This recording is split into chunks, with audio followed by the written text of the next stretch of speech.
There we go. Okay. Good morning, everybody.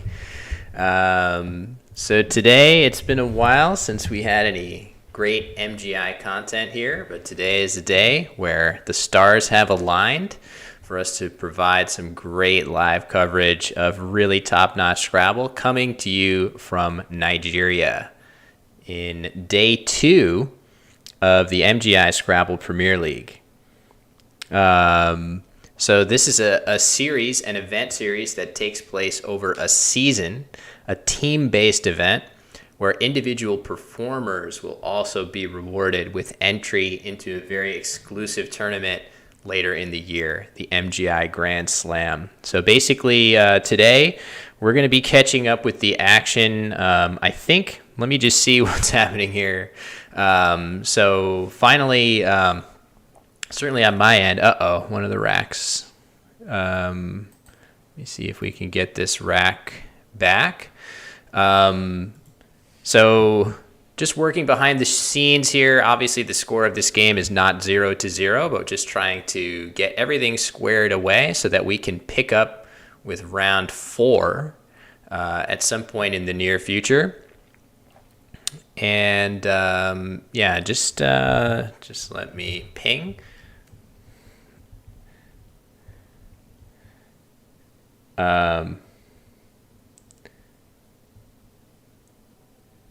Okay. We will work on getting Enoch's rack back. So this game, well in progress. Just to recap, obviously you guys haven't been able to watch this game. We just went live, sort of using this round as a troubleshooting round. And George opened with Velier and then responded with Diffused. So I'm going to assume that the score is a lot for George and slightly less for Enoch here. We'll work on getting Enoch's rack back here so that we can enter round 4 in good shape here to provide some great coverage. And just for some visibility here, let me just try my standings link. Okay, oops. Oh, Nightbot. Okay. I guess I disabled my other widget. All right, stand by. I'm going to fix that so that it shows you guys the correct standings for today. Hope everybody's having a good morning. I know it's always a bit of a push to get these up and running. Oh, there it is. The rack cam is back. Perfect. Okay, here is the updated standings link. Commands.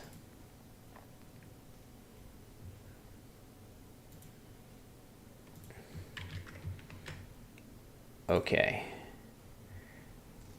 That should do the trick. Let's try again.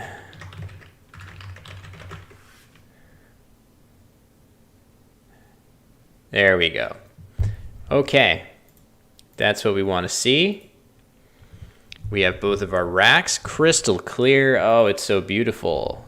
Fingers crossed that they stay so beautiful. Early returns are pretty good.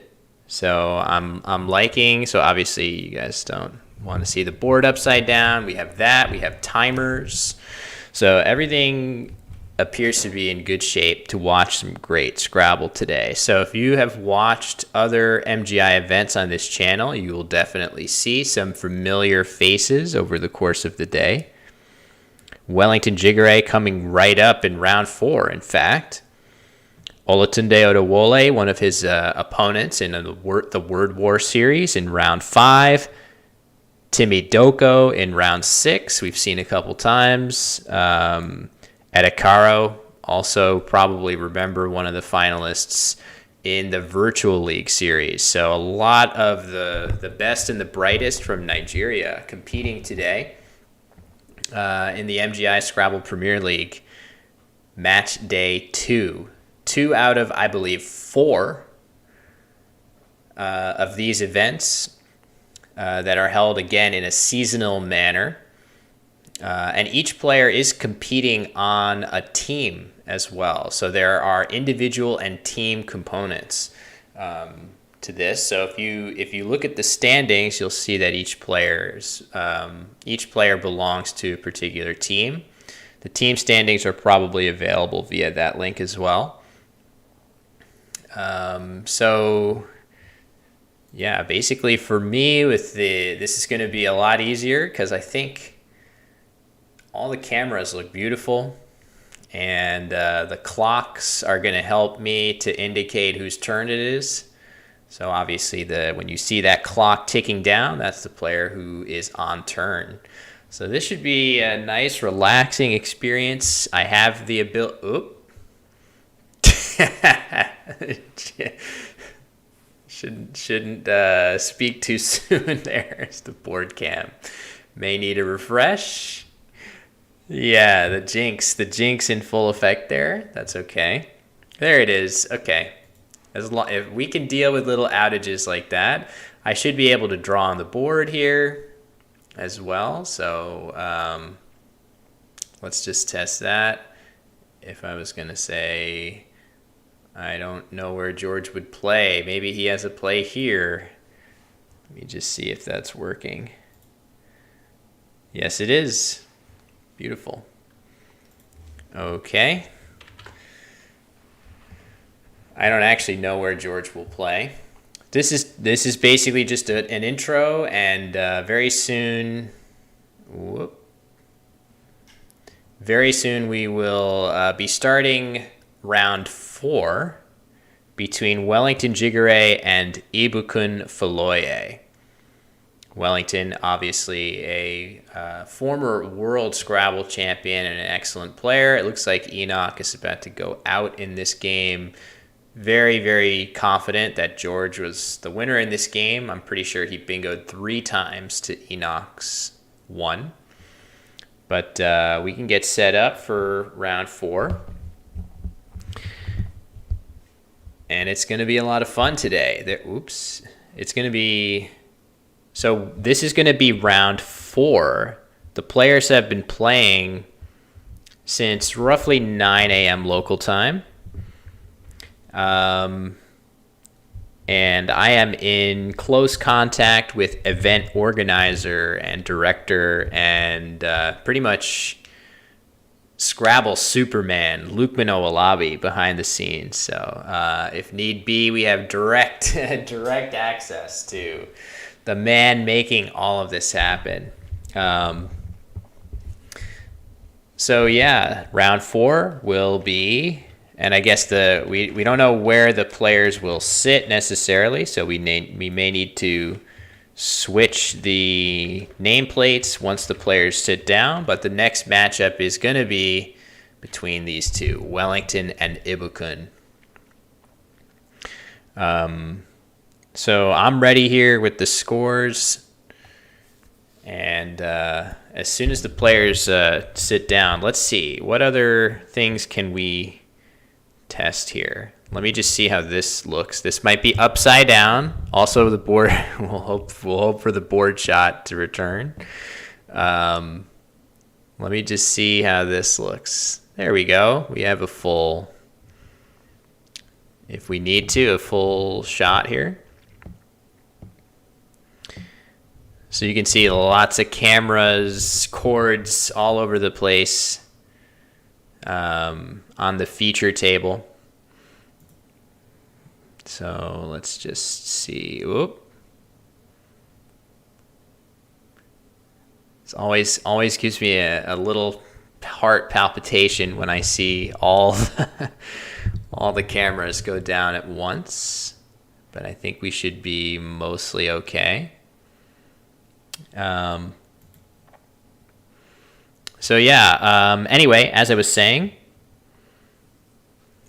we are picking up with round 4, but there are 12 rounds of play today. So if you're saying to yourself, oh man, that's too bad, I didn't get to see rounds 1, 2, and 3, that's okay, because There is still a lot of Scrabble coming your way today from Nigeria.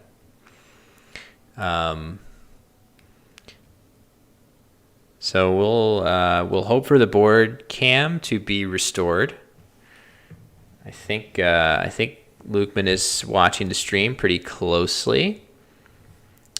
Steam says, just in time to get my coffee and wake up.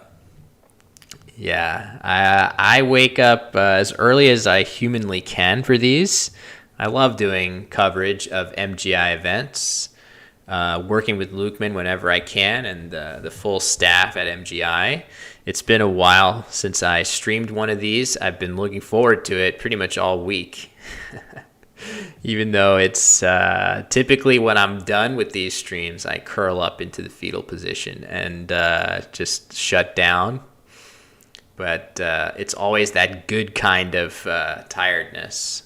So of watching a ton of awesome Scrabble all day, bringing that coverage to you guys. So yeah,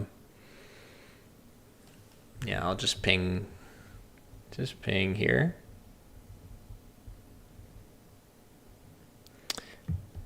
So this is a decent time for the board cam to have an issue, just because we are in between games. Round 3 just completed, and we are picking up coverage here with round 4, and we're getting to watch a former world champion play. I love watching Wellington play. He never ceases to do clever, creative things that are really fun for us to analyze and talk about in the chat. It's very, very consistent that Wellington makes plays where I say, what's he thinking? And then I go, oh, amazing, super creative player. Don't know that much about Ibukun Foloye, other than I got to assume there are a lot of players at that expert level from Nigeria, which really is pound for pound. Right now, the strongest Scrabble playing country in the world. They have an incredible amount of expert players. So even if somebody comes along that I have not watched play before, the odds are quite good that that person is going to be able to handle themselves pretty well at a Scrabble board. So we'll see if he could give the champ a challenge when the two of them eventually get to the table. So today also, I would also add that we are multi-streaming to Twitch and YouTube. So if anybody is preferring to watch along on YouTube, we're live on the MGI YouTube channel as well. It is going to be a little bit difficult for me to interact with multiple chats at once. I haven't been able to get it so that I can see both Twitch and YouTube chats in the same place. But if you're watching along on YouTube, thank you very much for joining us, and hope you enjoy the coverage. Hey, Official Good Father, I'm doing well. Early morning wake up. I went to sleep pretty early. Let's refresh this board shot and see what happens. Hopefully we get the board back.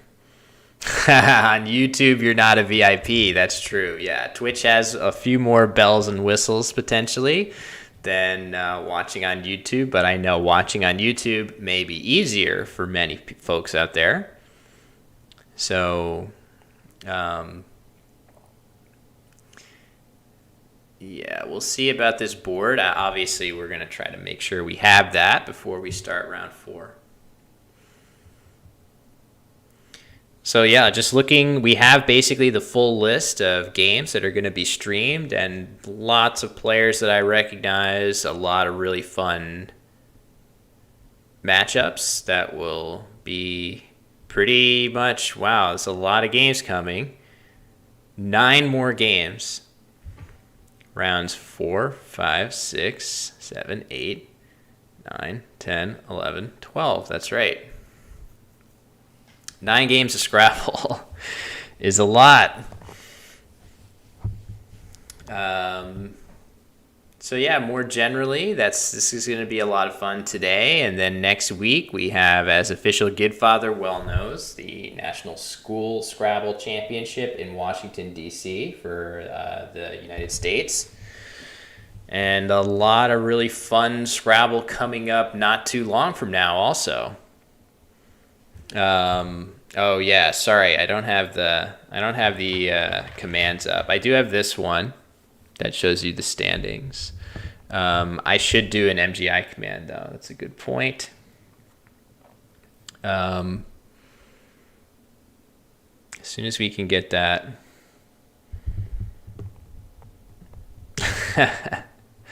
Oh, that's okay, Gideon. What do you mean?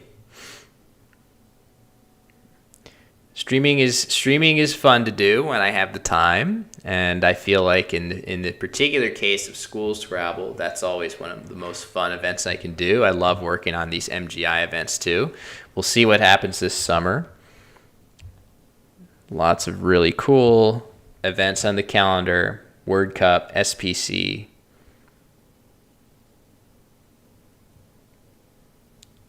So I know we're working on getting this board cam.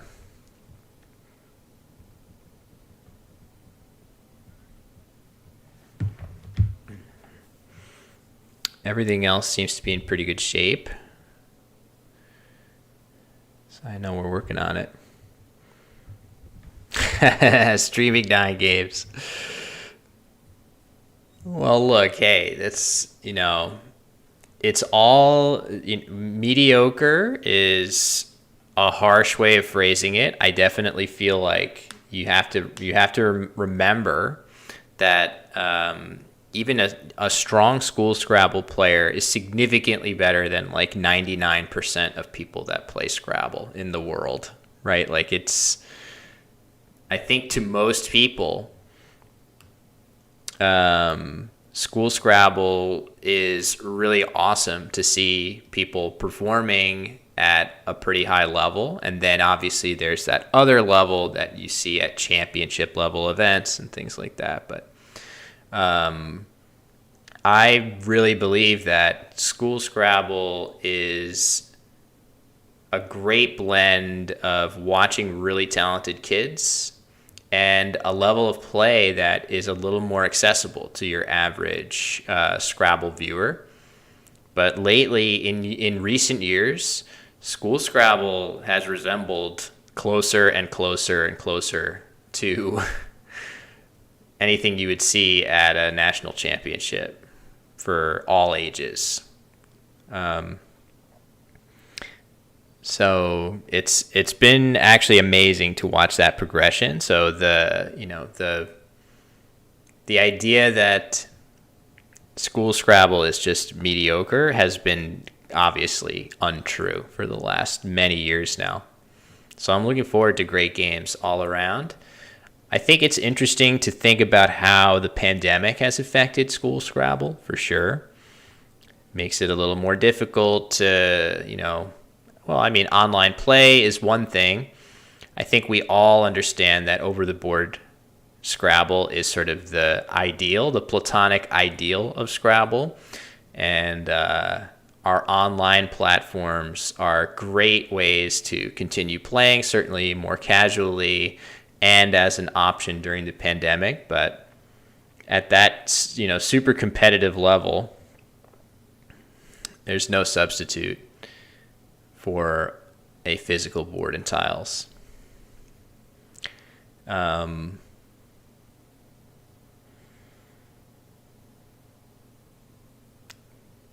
says, for me, it has made me a much better and much worse player. Are you referring to playing online? Yeah, I think it's definitely fair to say that there are certain things that online play can really help you improve at, and then there are other pitfalls that you need to be very careful with when you're transferring your over-the-board skills online. Okay, Gideon says, let's phonies go. I also feel, that's something I feel is pretty common. it's much easier to play phonies online just because when you're sitting at a physical board and placing the tiles on the board, you have to be more deliberate. You have to take a moment to look at the words that you're forming, whereas online you can type something really quickly, and before you get a chance to even look at it, you can hit enter, and that's it. I think for me, the biggest difference between online and off is, and actually this might be something that's helped me, is that playing online has allowed me to play a lot of blitz games. I pretty much play exclusively blitz. I don't play very many slow-paced games. And I feel like it has greatly improved my speed as a player. I'm hoping that will continue to translate over the board. I feel like it has started to help. I play with better pace now, and that's probably just because playing online, it's a lot easier to set up and play and see a bunch of positions. I can play in an hour a ton of games against Hastybot on Woogles or something like that, and just see an enormous number of board positions. Many, many more than I would see if I tried to play over a physical board, and that just helps your processing speed. That's okay, Gideon. I don't mind playing any format is fine. I don't mind playing a slow-paced game. I just mean when I'm playing like a computer opponent, I will almost always play in a faster setting. I feel like also that's kind of a fun challenge for me to play as well as I can with a very severe time constraint, and that will hopefully make a normal time constraint feel really long by comparison. Like running with weights on or something, or resistance training of some sort.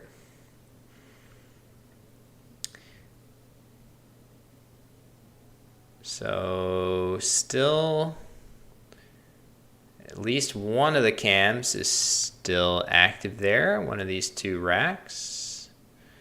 We might have our players sitting down, but we've lost a few of our cameras now. I don't think we're going to let the players start until we have that squared away.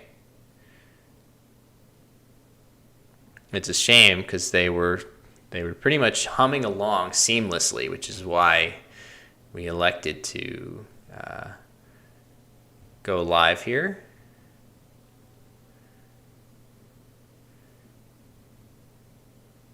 So we will see. I might have to reverse the nameplates here.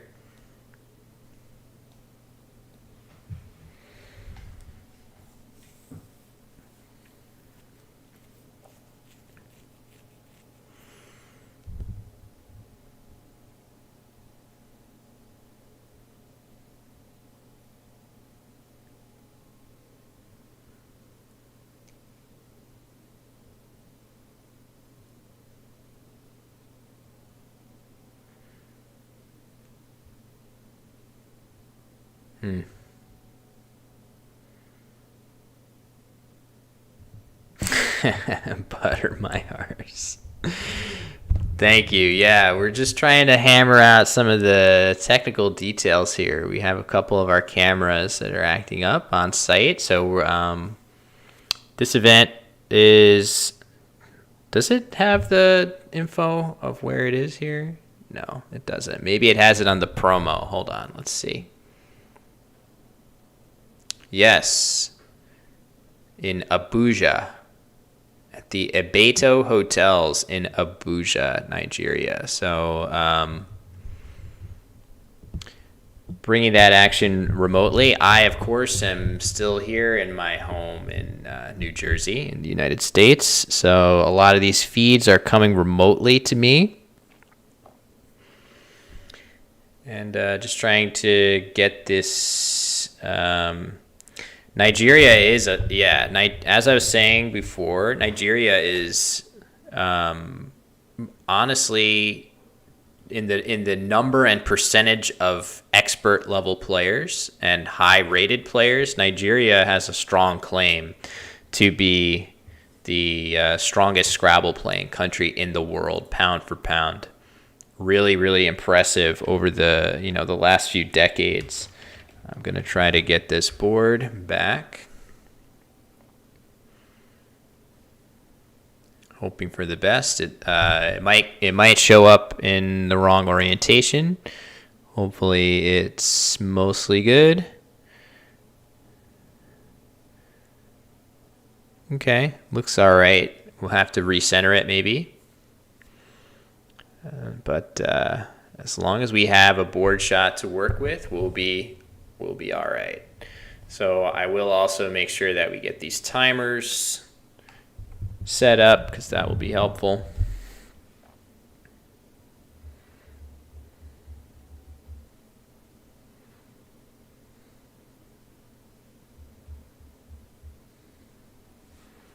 So we just need, although Abuja is the capital, it is far from the most populous. Ah, okay. Yeah, I assume Lagos. Oh. Okay, so we have different players than originally suggested. Okay. So it's not Wellington, but instead it's Moses Peter, who is a former African champion player. So still very likely to see some really good Scrabble here. Let me refresh this rack cam and hope that it shows up. There we go. Okay. Now, let me see if I can get the cameras. Also, the board shot is slightly off center. Where is that clock? Here?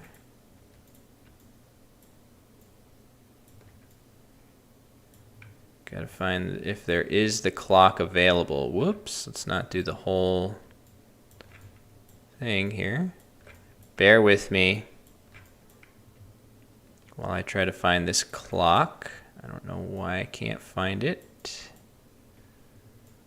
Lost our board cam again. Oh, brother. It's a shame because it was going quite well earlier. So,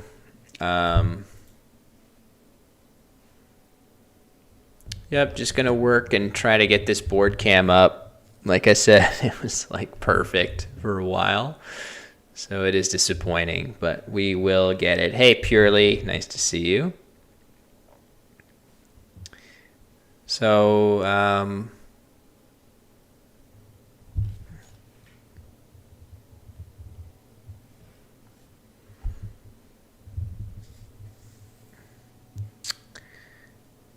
not a ton we can do here. I'm just going to try to refresh it maybe. See if it'll come back.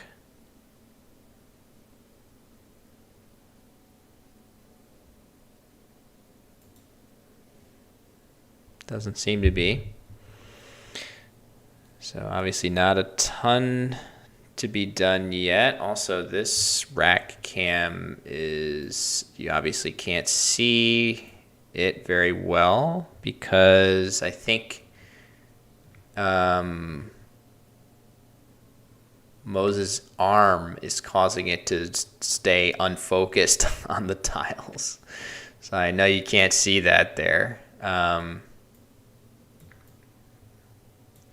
not much I can do with that either right now. Whoop. There we go.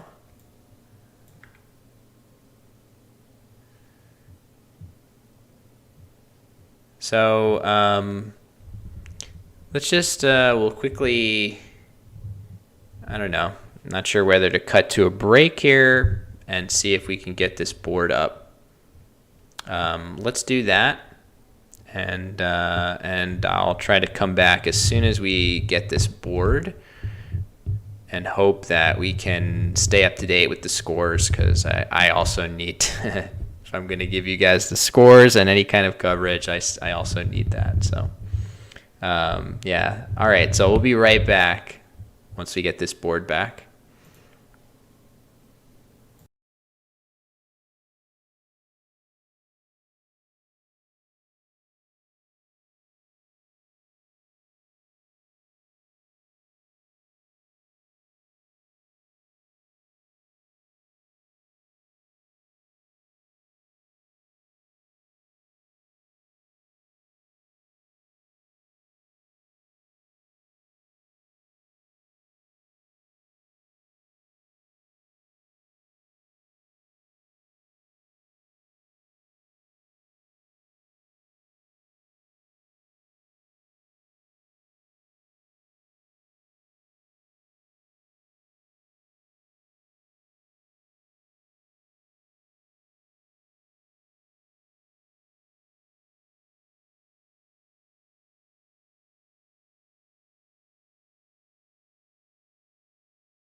Right. Okay. Sorry. Yes, you guys are totally right.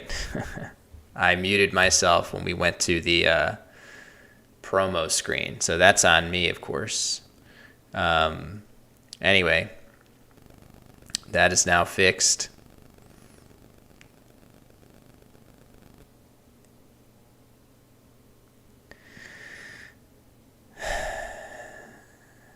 So,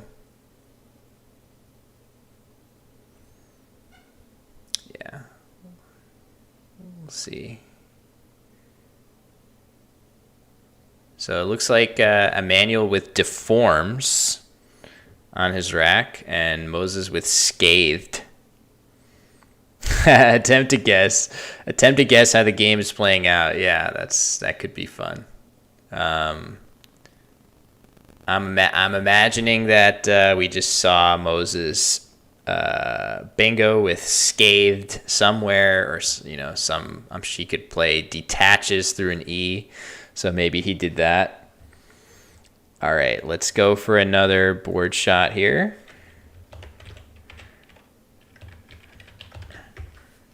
We're gonna hope for the best that this will come back.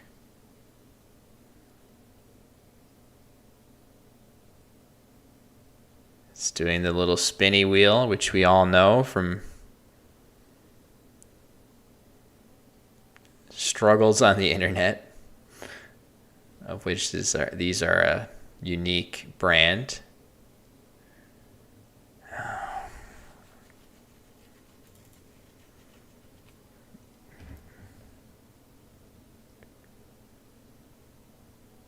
I have the code correct. All right. Hey, Brando.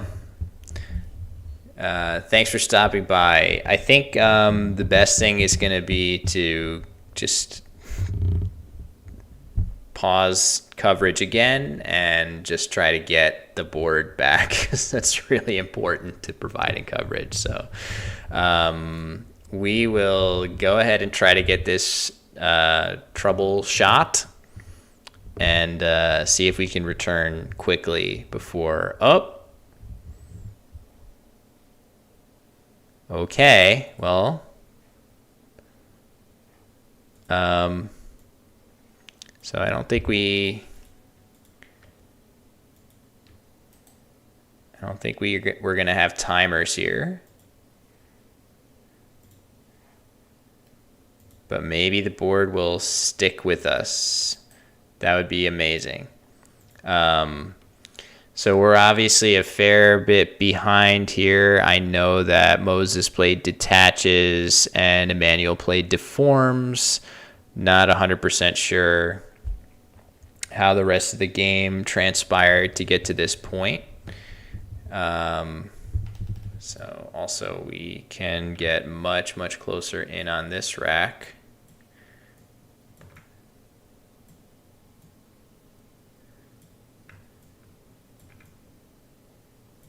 That should be pretty good.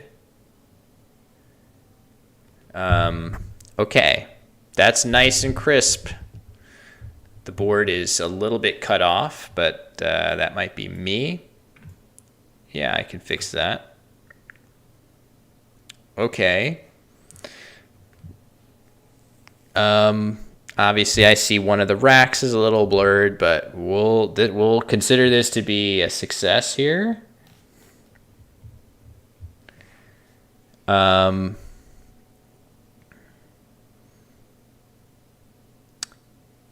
just so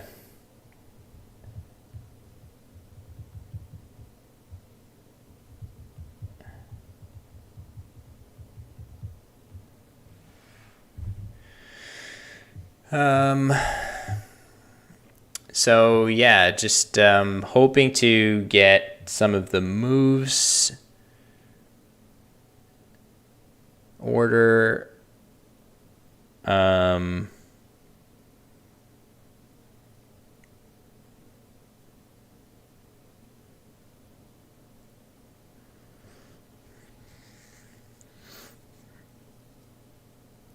right. I guess I can make an educated guess That doesn't feel...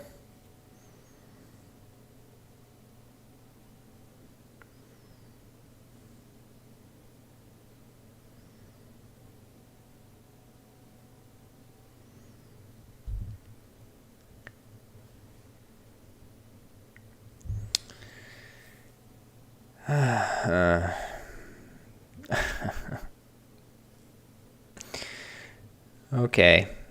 Um,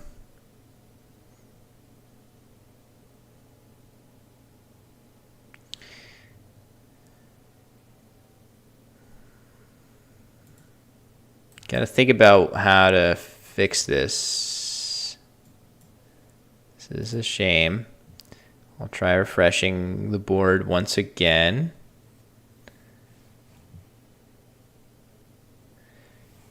Okay, there is the board back.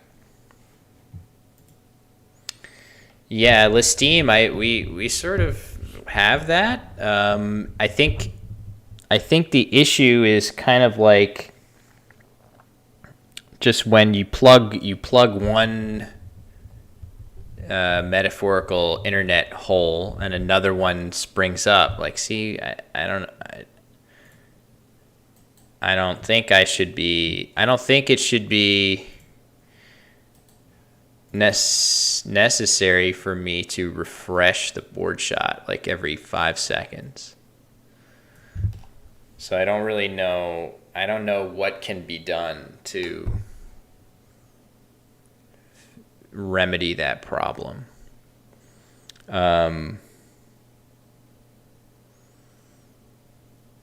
Oh, Moses just tried to play Spinula with 2 N's and had it challenged off. Interesting. All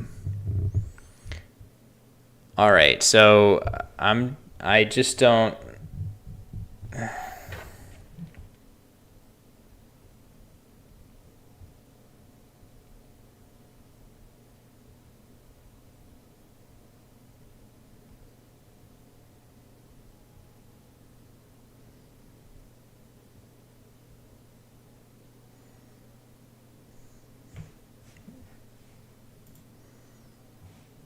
See how this looks.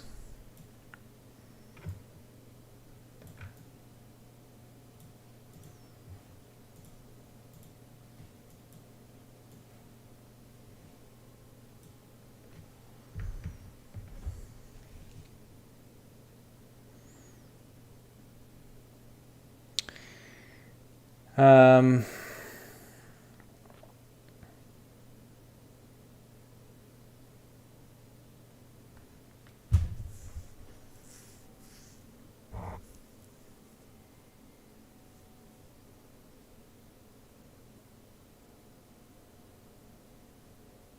it's so interesting because like the camera that has been for the player 2 rack has been perfect this entire time. Not a single frame dropped. That's what gets me. Oh, brother.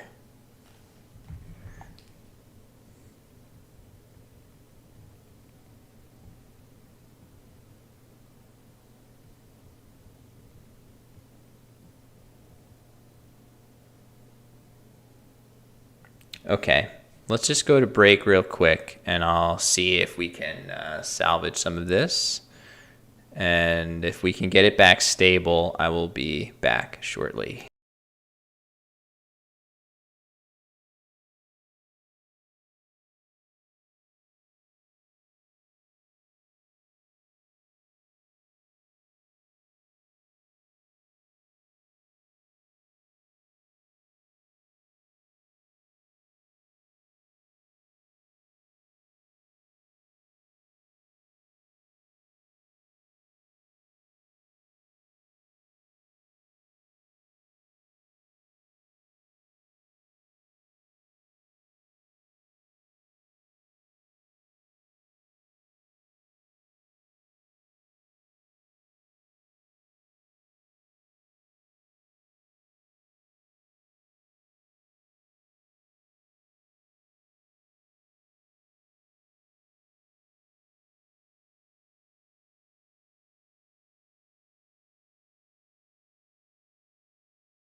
Okay.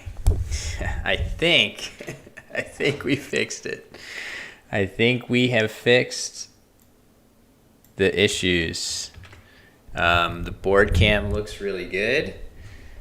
And we are going to pick up, hopefully, fingers crossed, with round 5 here between Olatunde Odewole, who defeated Wellington Jigare in one of the Word Wars that we broadcasted. I believe Word Wars 2, in a thrilling matchup, in fact. And we're going to pick up here, hopefully, with our coverage. Just need to make sure that all the timers and stuff are correct, and that thank you very much, Blue Skies. Appreciate that. Now let me see if we can just make sure that so it looks like Emmanuel going first. He almost... Oh, okay. I thought he almost had his rack there. I thought he had 2 M's. But it looks like he's going to play Comely very quickly. And it looks like the timers and racks are correct. Awesome. Okay. So we are going to be able to provide live coverage. And the board looks beautiful. So beautiful. All right. So as long as... yeah, just have to, I know it's going to be a struggle for the players to be cognizant of the rack cams and try to, make it easy for us to follow along. But Olatunde, who I believe is known within the Nigerian community as Fiki, he plays Fanny for 22. That looks like a pretty good play. And now we have our first updated score. Okay, there we go. So yeah, Olatunde is a very quick player. We're gonna have to act quick to stay on top of it. But we've got our timers. Partially obscured rack, but at least the camera is nice and clear. Let me try to do a little better with the angle. That should be all right.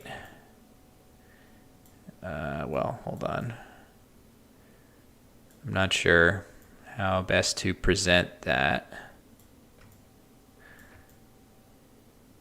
Anyway, just the way Olatunde is sitting is obstructing it a little, but hopefully we get to see a bit. All right, so Emmanuel is going to play Fail. That looks pretty good. There were certainly ways that he could have gotten the G off of the rack, just GIF on top there. And if you're a fan of fellow Scrabble streamer Axer Typo, you will know that the G, in the absence of IN, can be a little bit difficult to use.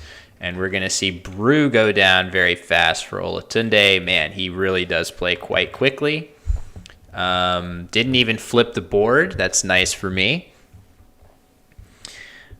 This looks great. Oh, it's beautiful. Okay, so we have the board in just perfectly visible. Hopefully you guys are excited. I certainly am. It feels like we're going to get to watch some Scrabble now. And we're going to see Glue be played for 15 points.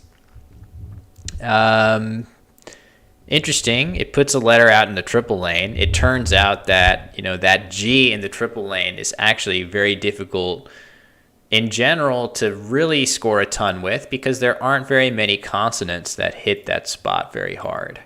And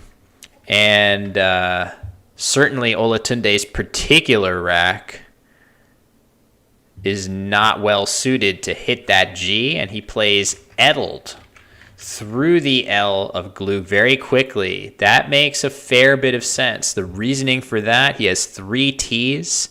He also sets up a really nice spot for his Z, assuming that stays open, and maybe he gets something like a doze over here as a bonus. I like that idea. I mean, his other option there would be to play Z or something in this spot, leaving all of his T's. So I think that's a really clever play by Olatunde.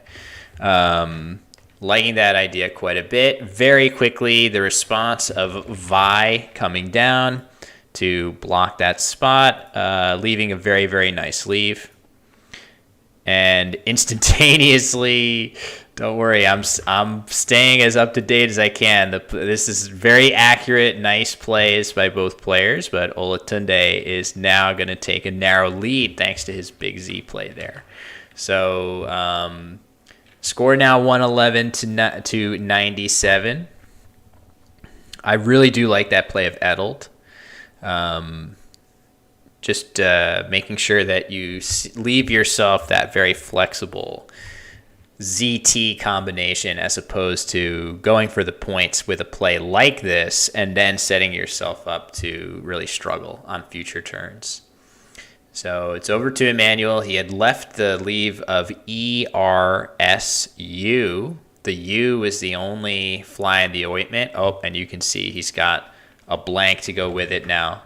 So for sure, he is going to play something at the very least in this spot right here. But he may be able to do even better. No, looks like probably not. This is a tempting area. If he's able to come up with something like SE, it would play across here. But I can tell you that there is no bingo like that. If I were in Emmanuel's shoes, I would strongly be, looking for plays like that just to get all the extra points from that Z and to go down the bottom of the board and hit a triple. But he is confidently playing, and we'll find out what this blank is. It could be a number of different things. We'll just have to speculate.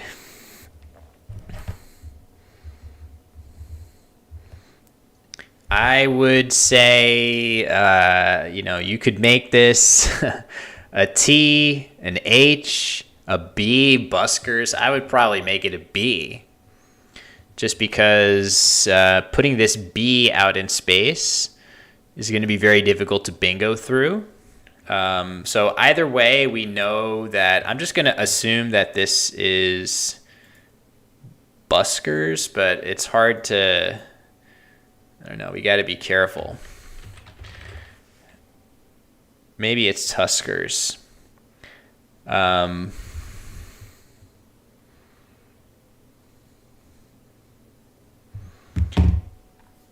Hoping, I'm trying to get confirmation of that blank as Olatunde plays dupe. We'll just assume this. Okay, so dupe is the play. And it looks like Emmanuel is going to quickly respond by playing Goa in the corner from his rack of a ton of vowels. That looks clearly correct. Very, very nice, accurate playing by both players here. So score is now 146 to 196.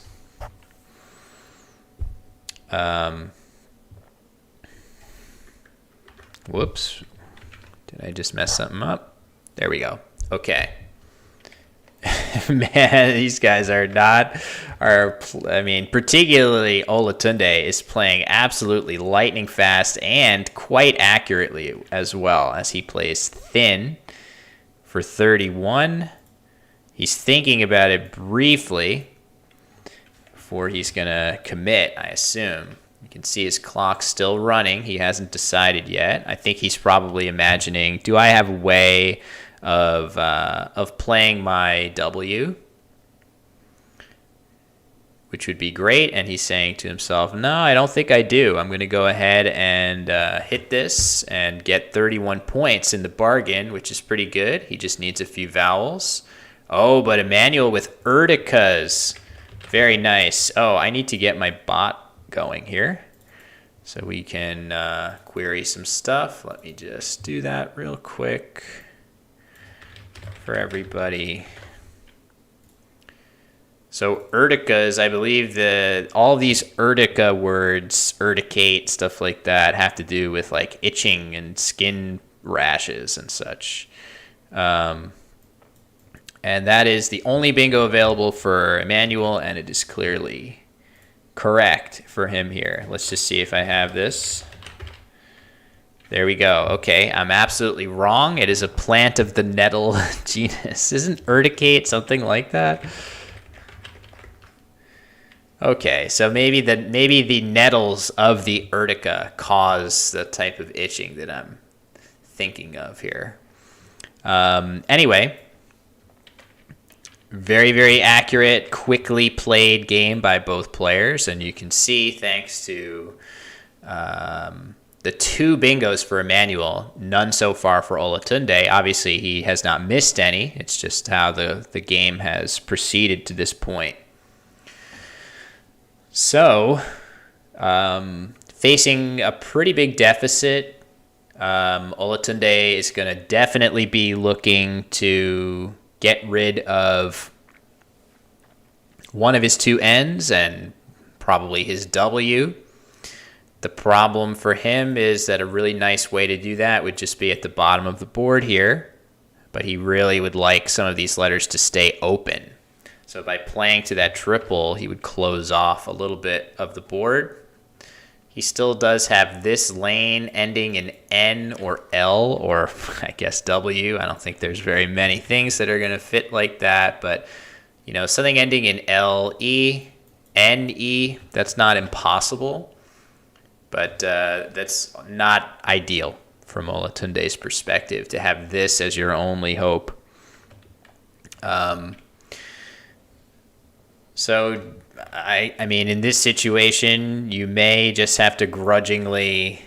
It looks like Olatunde may have set up Loun on his rack. He may be getting ready to play that right here, which that makes a good deal of sense, simply to open more space on the board. Now, if you play Loun in this spot. And this is the first move where he's taking any time to think. So playing this word here is nice just because you create a threat in this area. And it's going to be very difficult for Emmanuel to close off this threat without making a new line. So either he'll play through the L. If he plays through the L in this direction, he'll create a new bingo line here.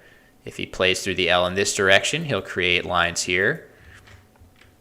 There it is. So I approve this play. I think this is a very clever idea to not worry so much about keeping the best possible leave, but thinking more about creating a board where a comeback is even possible. Nice idea. I like it.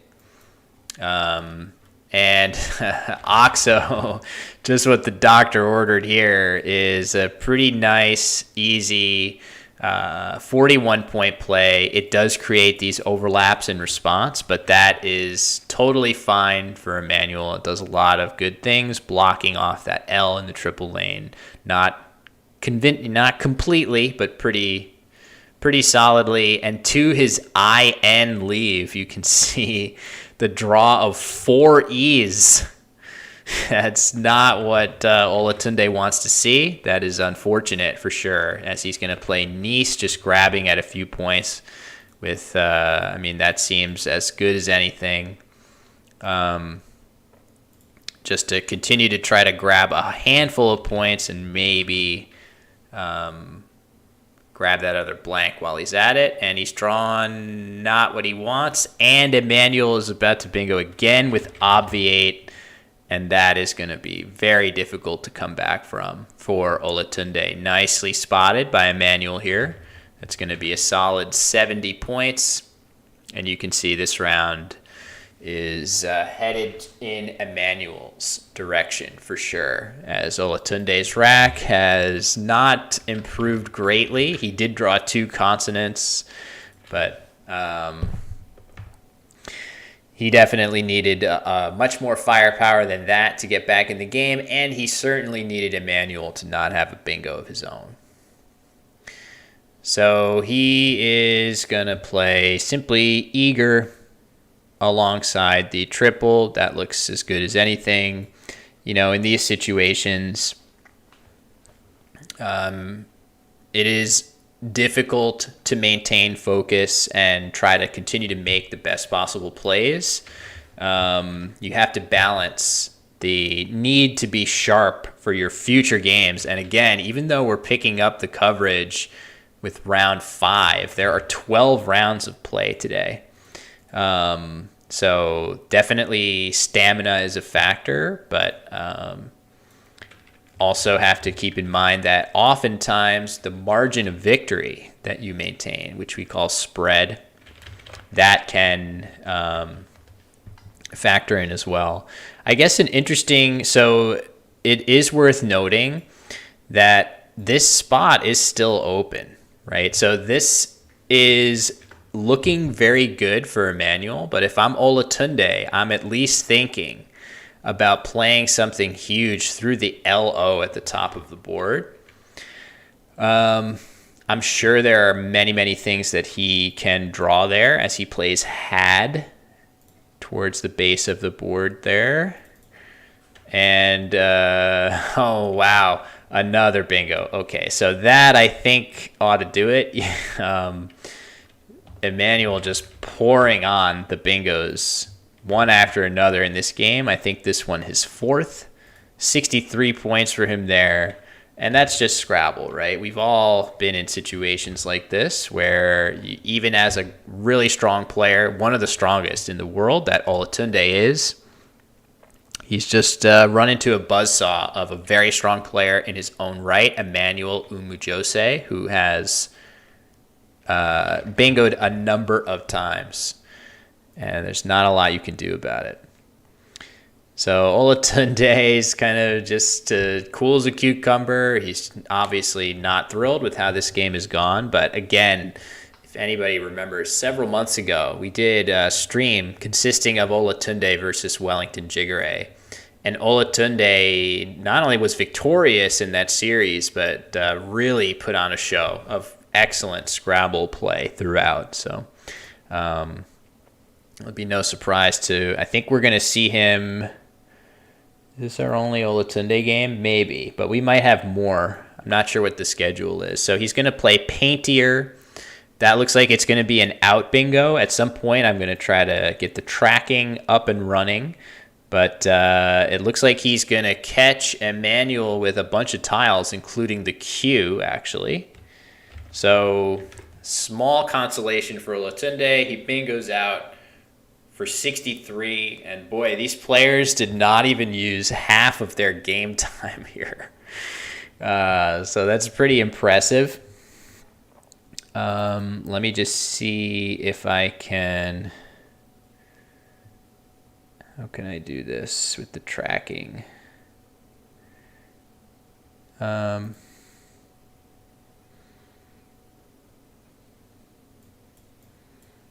don't know. It's going to be tough. Probably I have to do it manually. So let's try this. So, boy, that was a fast and furious game. Emmanuel with 4 bingos in the game, both players playing at lightning speed. And really, it's hard to point to any moves that would be considered a serious mistake by either player. So that's good Scrabble right there. It's one thing to play very accurately, and then it's another to play really accurately and really fast as well. If you're able to reach that point where you're playing mostly accurately while also playing at a very, very fast clip, that is sort of the hallmark of really, really strong players. The reason for that is your opponents might not be so quick. So if you're playing at that fast pace every time or close to every time, you're going to be forcing your opponent into mistakes they might not normally make against a slower player.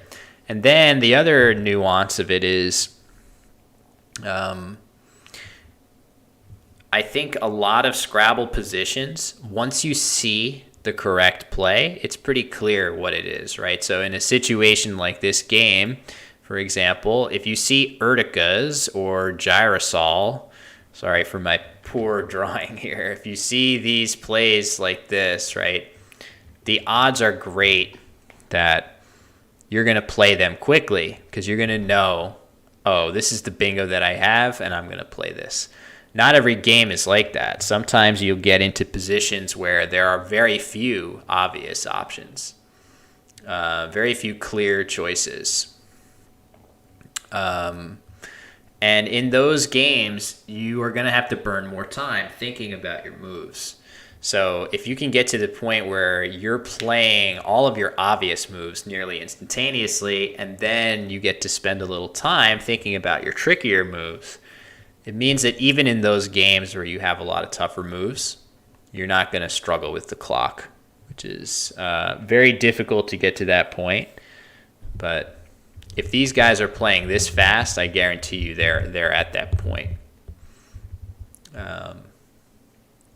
So pretty impressive stuff. Now let me think about how I want to show you guys the tracking, because that's always helpful. I think what I just want to do is to add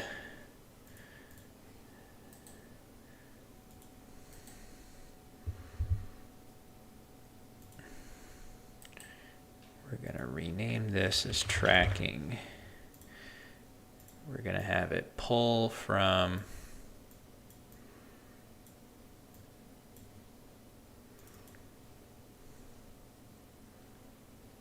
a different file than this.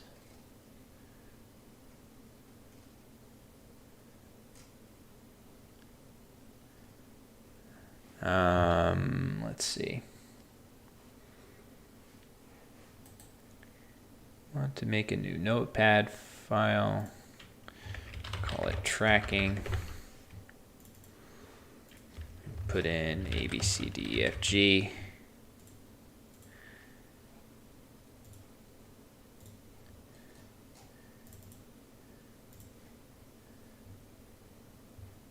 Wait, why did it not?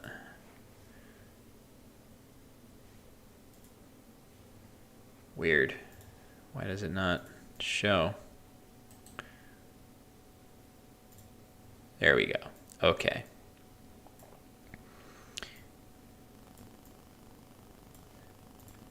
And this I probably would want to do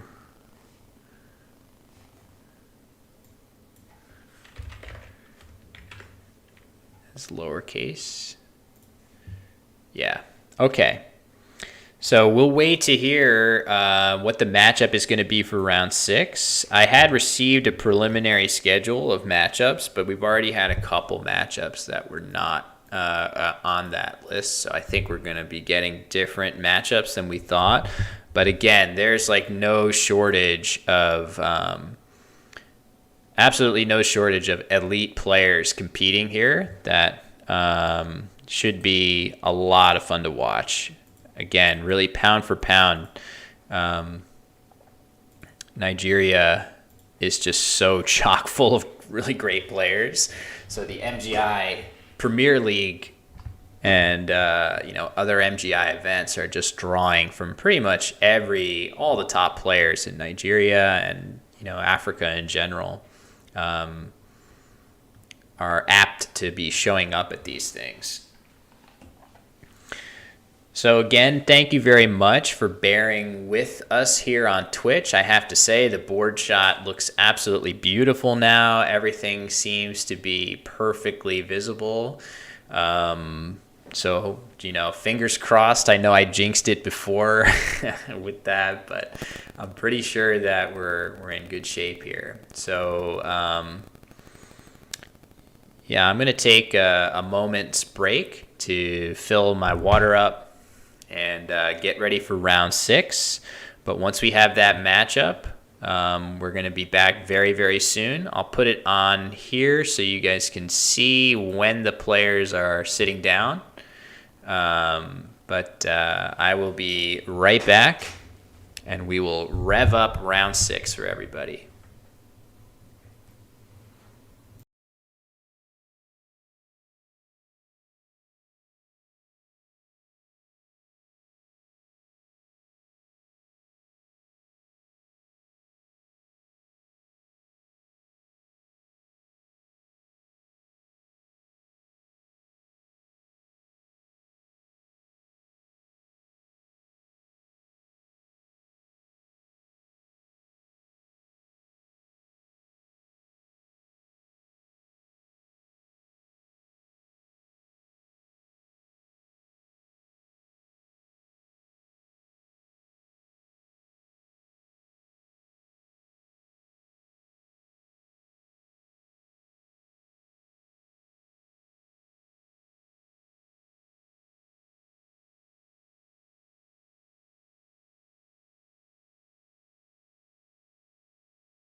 All right, I'm back from my break.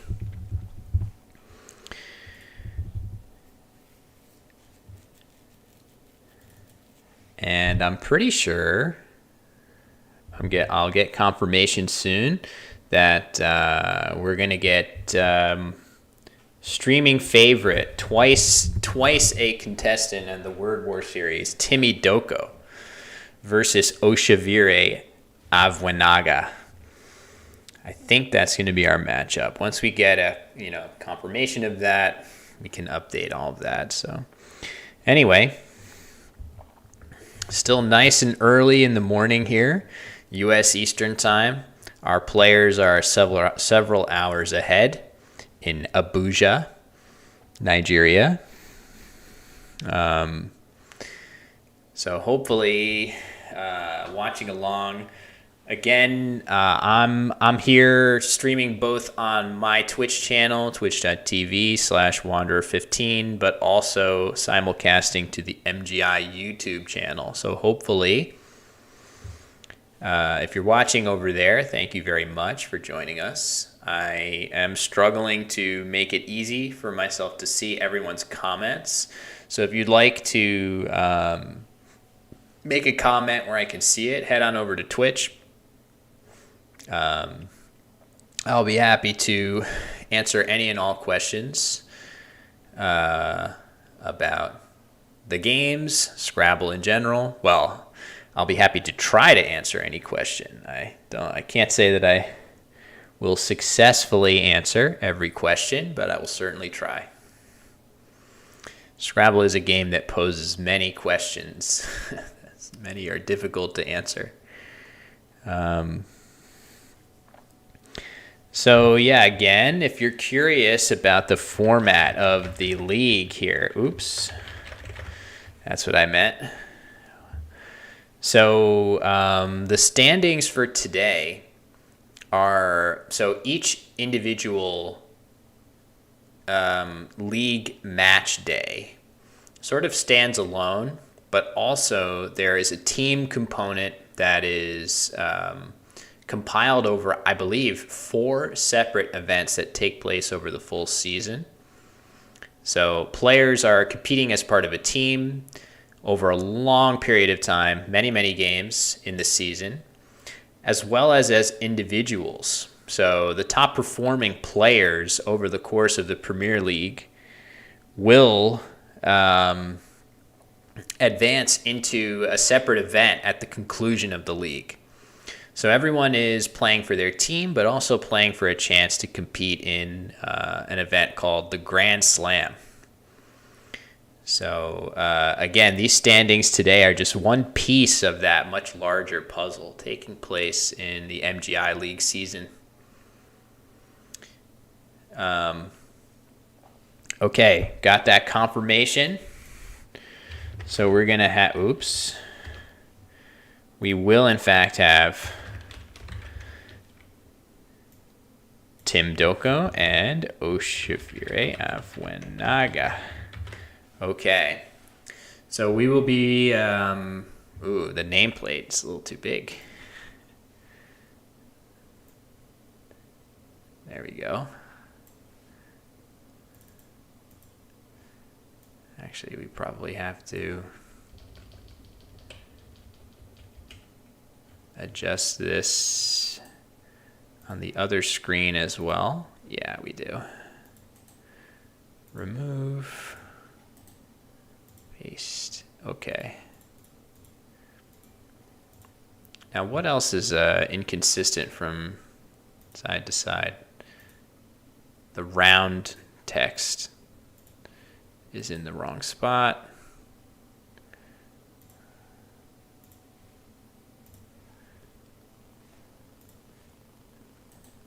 Fixing this up so that it looks as consistent as possible. Okay, pretty good. So this time around, if we get a chance, I'm going to do my best to get tracking towards the end of a game when it matters most.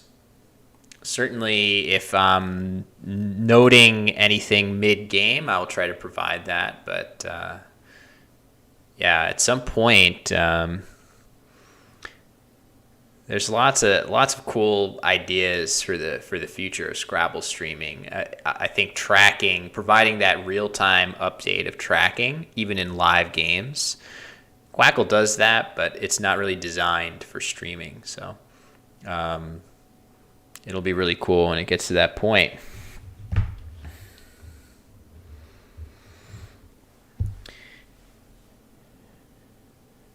So from here on out, we will be playing 7 more games today. So tons of really good Scrabble on the way. I'm certainly excited.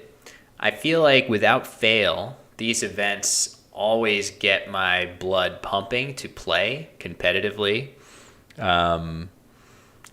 This summer is going to have a lot of stuff going on.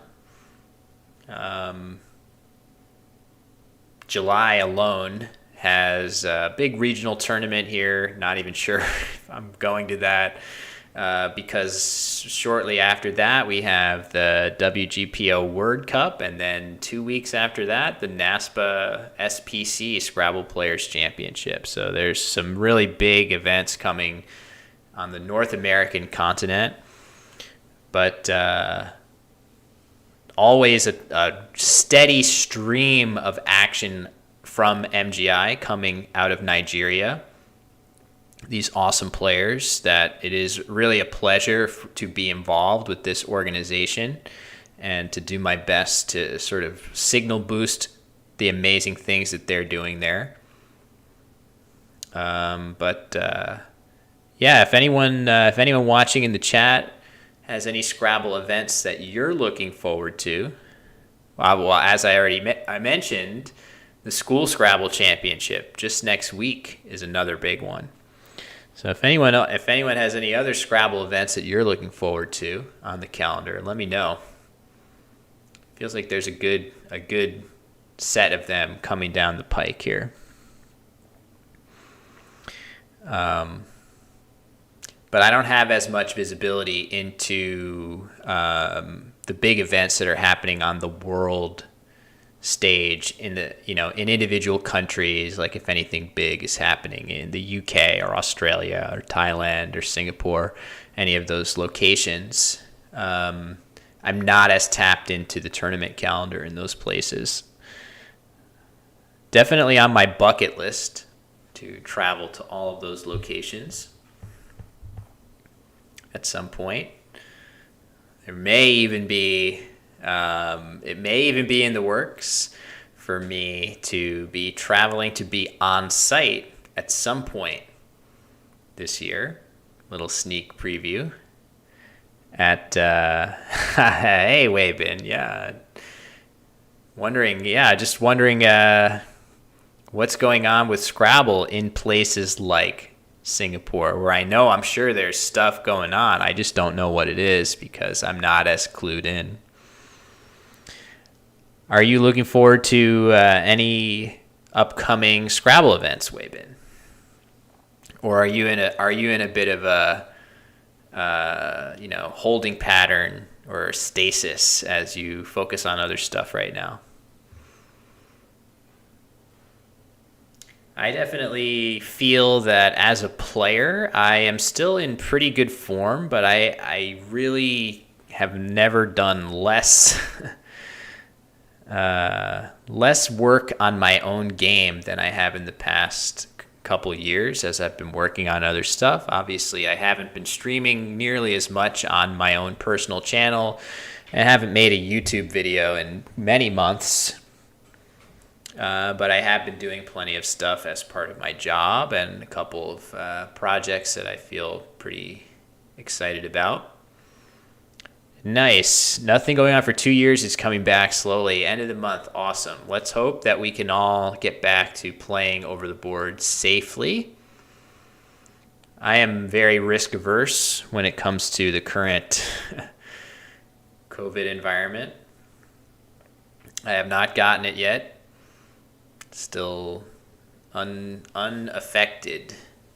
Well, or we've all been affected. I have not been infected. I think we've all been affected quite severely by everything we've had to do in the last couple of years. Not really how we're wired to live. Yeah, say stasis. Yes. That's probably not the right word because in Scrabble there really is no stasis, right? Like, I guess there technically is if you are doing just enough study to stave off the inevitable forgetting that takes place. In Scrabble, there really is this very severe memory component where if you're not constantly refreshing your knowledge of the dictionary, it's going to be difficult for most of us to maintain your command and be able to find those words and know that they're valid in the games that you're playing. It takes a lot of energy to do that. Not very many players, and even the legends like Nigel Richards have said they've said, yeah, I study pretty consistently. So the idea that somebody can just read the dictionary one time and memorize it forever, maybe Nigel's doing that, but he claims he doesn't. So there's not very many of us that have that capability. So. Anyway, I would expect that we will be seeing our players sit down soon. I'm prepared with a little bit of water here. Let's see. So we have this. You guys don't have to watch me sip my water.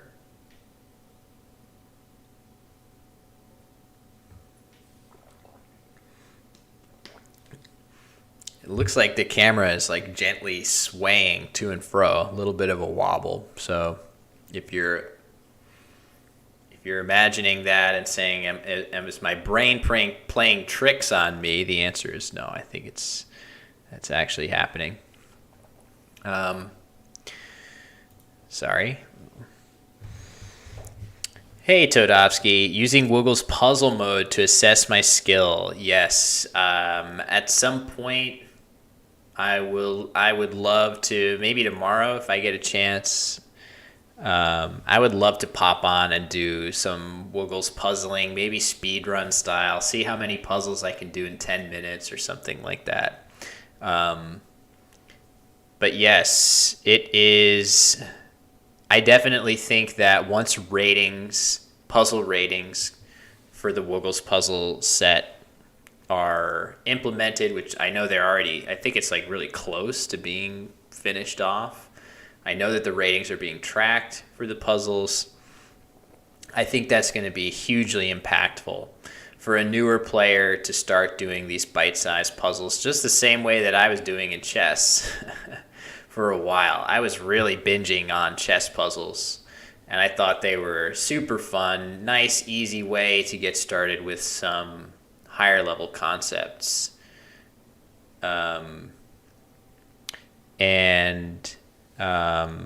I think that's going to be really, really nice as an option for players to dip their toe into getting a little bit better at Scrabble. It's really nice to be in a position where you know that there's something you need to be finding, right? There's some elegant solution. I mean, shoot, I could even probably I could bring up some puzzles in between games here. In fact, maybe that would be fun.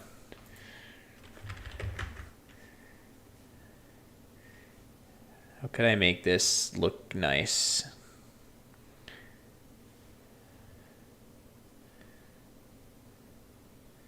I don't know. Maybe it's not appropriate.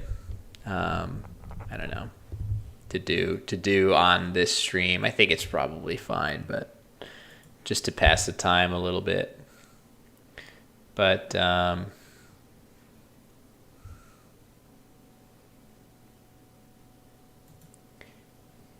me see.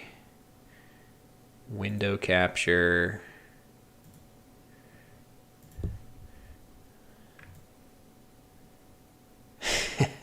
So, yeah, I could just do a couple puzzles here while we're waiting for our players. Is there anything else that's needed for the puzzle interface here for this to make sense to everybody? There's my stream chat here.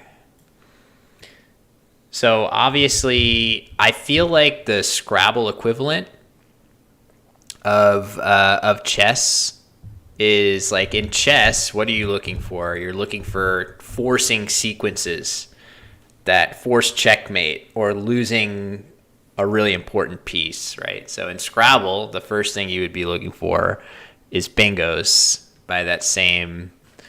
So I'm pretty sure that's going to be this. Yeah. So if you're not seeing those bingos, then now you have to find a more nuanced move. And I mean, I don't think there's going to be a bingo here. This certainly stands out as a good play. But let's see if there's anything even better.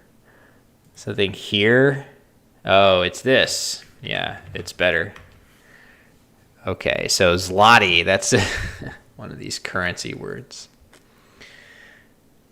Okay, once again, we have rosacea on the rack here. We have to see if it's going to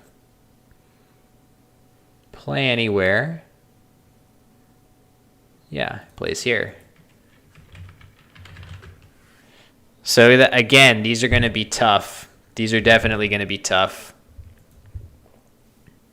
If you're not seeing these bingos really fast, that's fine. I mean, it's definitely... Oh, here's a massive one.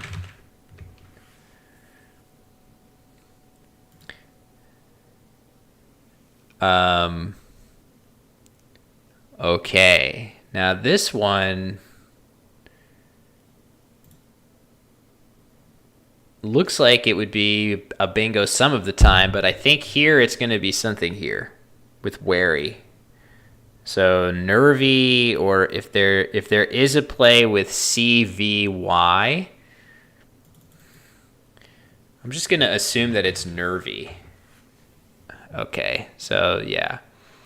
So, ooh. Interesting.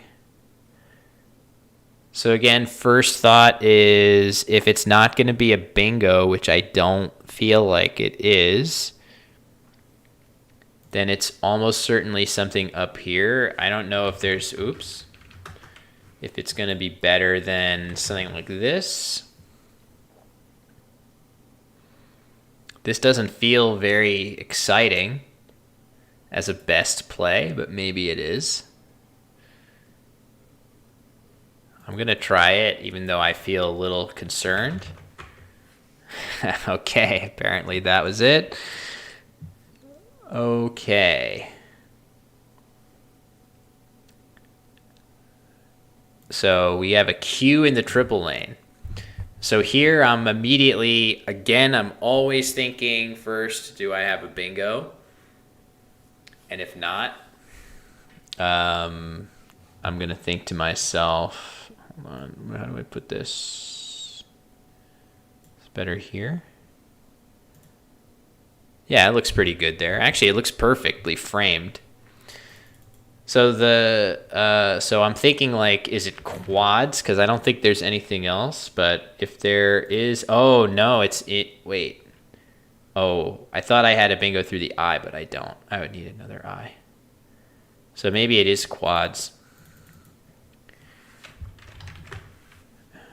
Okay.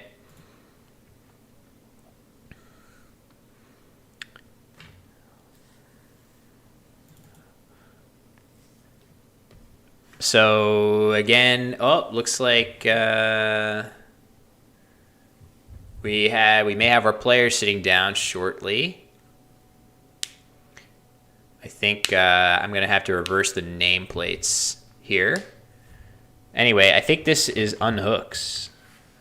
Yeah, it is. All right, here's our players, everybody.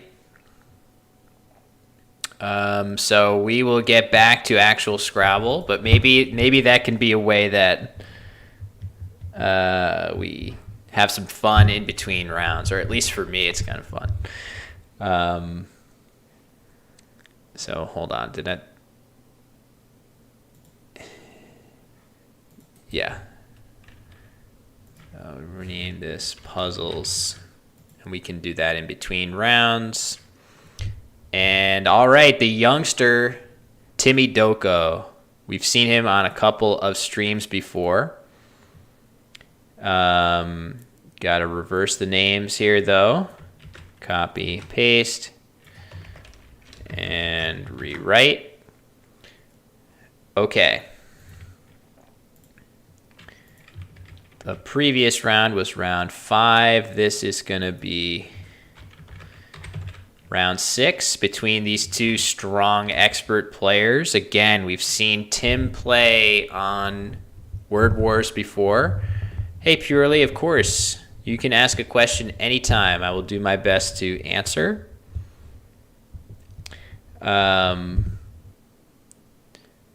So, yeah, we're all set here, I think. Although, wait, did we just... where's that rack? Got to make sure that we're seeing Tim's rack. When I miss a bingo, do I disappoint myself? Well, that certainly depends on the bingo. It's a good question. I would say in my current... Let me just get the rack here.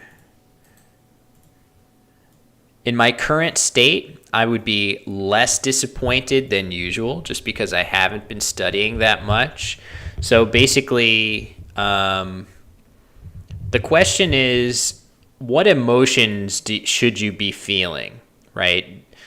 If you're wanting to feel bad about missing a bingo because it inspires you to study harder on your own, then I guess it's okay to feel a little bit bad in the moment.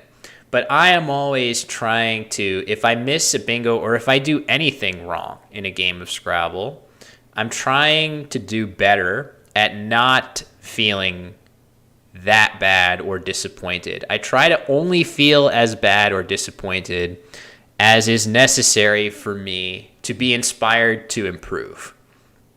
And if you can feel inspired to improve without feeling negative, that's awesome. That's the best. So I think it's very helpful to try to get into that mindset of, yeah, if you feel bad about missing a bingo or making a mistake, that's okay if it helps you improve. But if you're not using those negative feelings to inspire, let me give the thumbs up to the players to begin.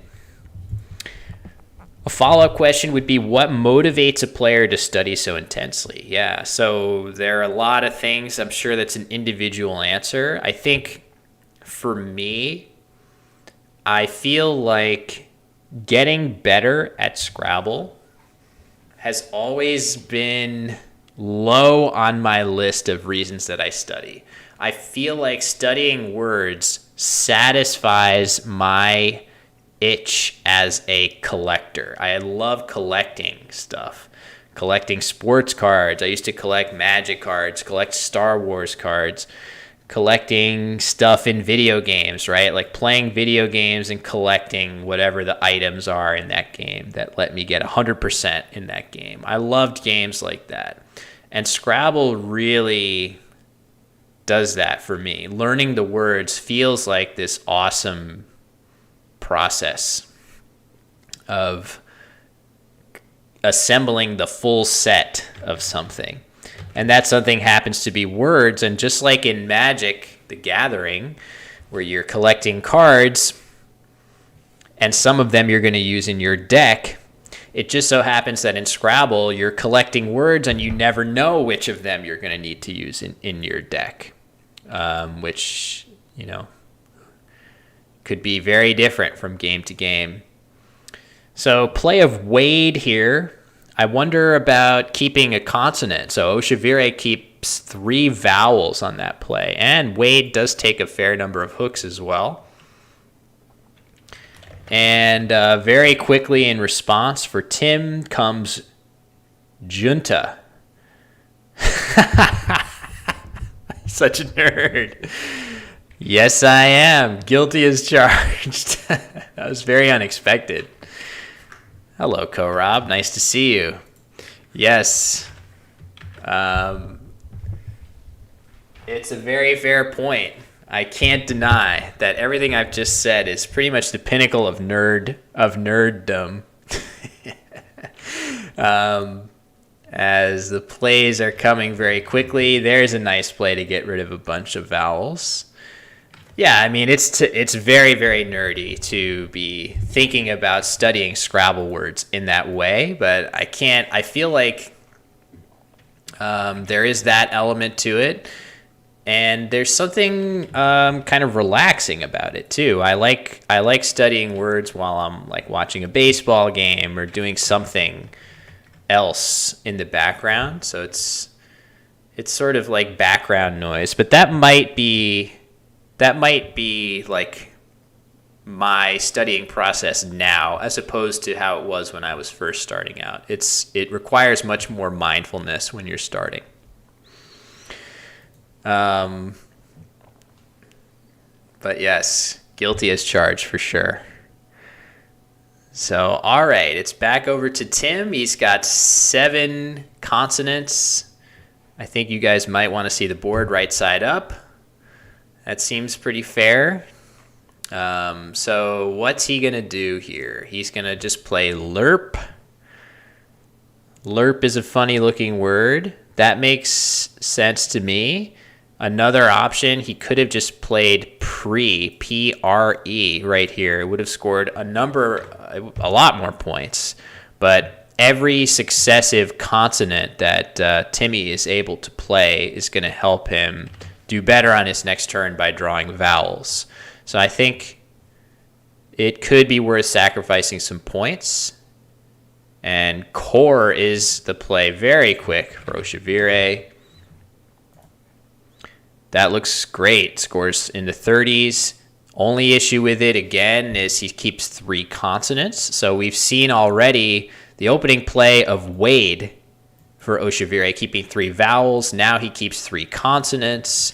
Just has to be careful with that balance. Sometimes you can run into issues if you continue to tempt fate with leaves like that. But he has drawn, you can see at least 1 vowel on the rack of an E. He's drawn an S as well. Meanwhile, Timmy has also drawn 1 vowel. Oh man, it would be really tempting in this situation to try a phony word here of tributed. I would be sorely tempted to try this. But that is not a word. Only tribute. That could be worth playing. Gets rid of one of the 2 T's. So Tim has 2 T's. And then just consonant overload. So anything unless you can get a ton of points, you definitely want to play off one of those T's here. And it looks okay. So very nice. He spotted what I think is probably the best play here. You see Trib on Timmy Doko's rack set off to the side. You can definitely expect that he has spotted this play and is very likely to be playing that. So that's obviously not easy, right? UTE on the board.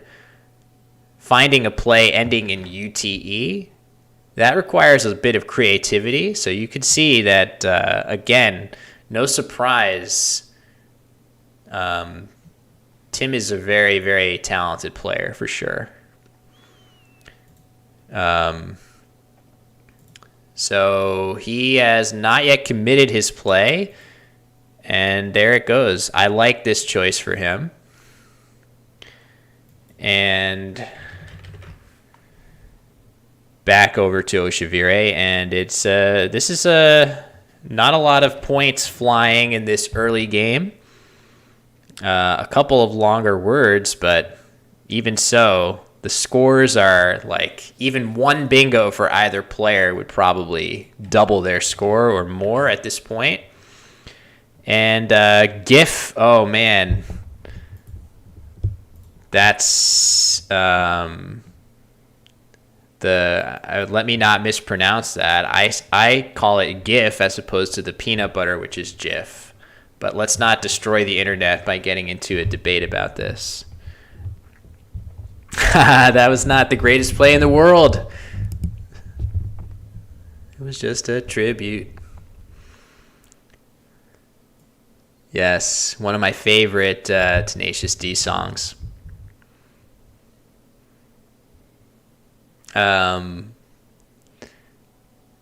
So let's see.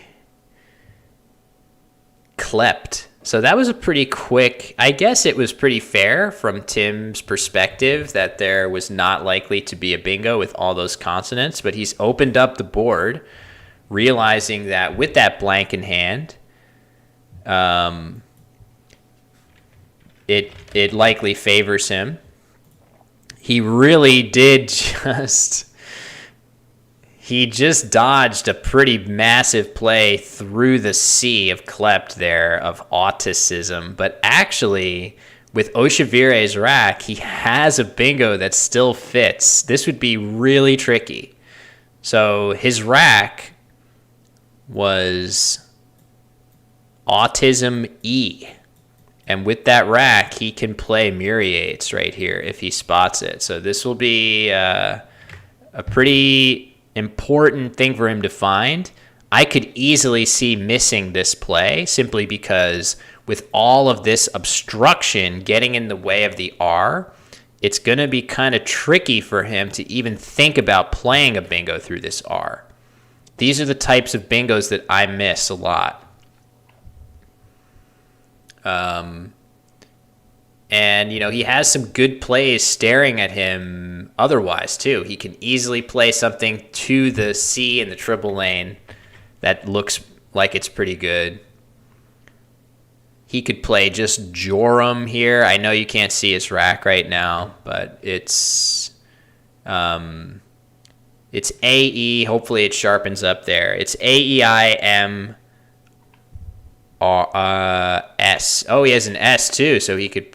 Maybe there's stuff he could play here. Okay. Oop, it was in focus for just a moment there.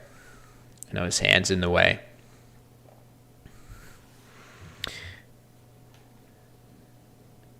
So what's he going to do? So if he hasn't played... Oh, wait. He's arranged some of his letters in the correct order. We'll see. We'll see what he comes up with here. I know it's out of focus a little bit. Meanwhile, back over to Tim, right? You can see Tim is sitting on kind of a monster there. He has some pretty strong letters. I don't think he has anything through the C of Klept. But at the very least, he will have... Well, I don't know. What's he going to do? Is it possible that he... Wow, just Lum. Just Lum. Okay, so Lum at the top of the board is a very surprising play. So first of all, Oshavire has missed his bingo of Myriates, which... He would surely play had he seen it. But also Lum in that spot for 11, blocking the C. It definitely has value to block the C, but he could have just played those same two letters here for significantly more points. So 28 points to 11, leaving 17 points on the board. So a couple different things going on there. But oddly... I'm not sure that Tim can fit anything on this board. I don't think there are any easy places to play. Too bad Blotch doesn't fit totally. Yeah. Oh, man, that's amazing. Really, really confidently. Tim Doko just plays hold, which is his best play here. That's pretty amazing given when you have that blank, you're sort of paralyzed sometimes, and you're going to say, boy, I have to have something here, don't I? But actually, that was Tim's best play, so he did really well to not waste too much time on that. Yeah, I mean, I would have seen something like blotched, as Ko-Rob says, and I would have said, man, there has to be something through there, right? But not after Lum, I suppose. After Lum, it's going to be maybe a little easier to get away from looking up there. But I would certainly have been looking here, looking for something that plays alongside here, something from the W maybe. But Tim did better than I would have. He quickly makes his best play on that turn. So, AUF. Yes, I made a video about this word. So this looks like a good play for Oshivire. He sets up his S in a pretty good way, actually multiple directions. That's what's especially nice about it. If he were to draw, and you can see from his draw, he has not drawn very well at all. He just drew I-I-O to his rack of I-T-E-S. Not what he's wanting at all. So Eggy is the play for Tim. I think he could have just played Yegg in the same spot for slightly more points. I don't know whether this is intentional so that he can avoid placing a G in a triple lane. But I think the Y has its own problems in the triple lane. It really allows pretty easy dumps of high-scoring consonants to go on the triple. So I think Yegg is probably the slightest improvement, but maybe not. Maybe that's something that he intentionally wanted to do.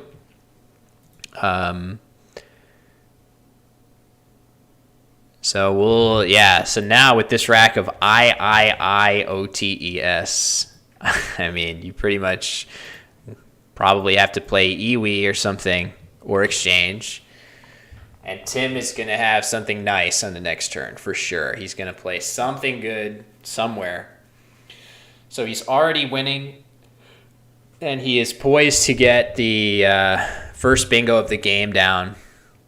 Ooh, Otic in the upper corner for 18 points. I feel like this is a theme so far in this game for Oshivire. Has left imbalanced leaves a number of times here. I think I would have preferred from his... my bot is... I still have to... sorry, a critter. Good morning. But I still have to update my bot to the nice Todoski version. I don't think it has check and some of the other nice commands. Okay, this blank is probably a G if I had to guess. It could be a B as well. I'm just going to assume that it's a G, but I don't know for sure. Once we get, maybe we'll get confirmation. Blank. But yeah, this is certainly a good game situation right now for Tim Doko. He is up by quite a bit. And Oshivire, I think, continues to be, look at that. You can see he has IS on the rack, but this is certainly a very solid play for him in this situation. But, oh, man. But Tim has a bingo here. A couple, actually. He has a bingo that is on my list of words that is Collins only, but really looks like it could easily be NWL. And the word that he has with this rack, Tim, is bemoaner. I feel like this could easily be an NWL word. It's normal looking enough, but it's Collins only for some reason.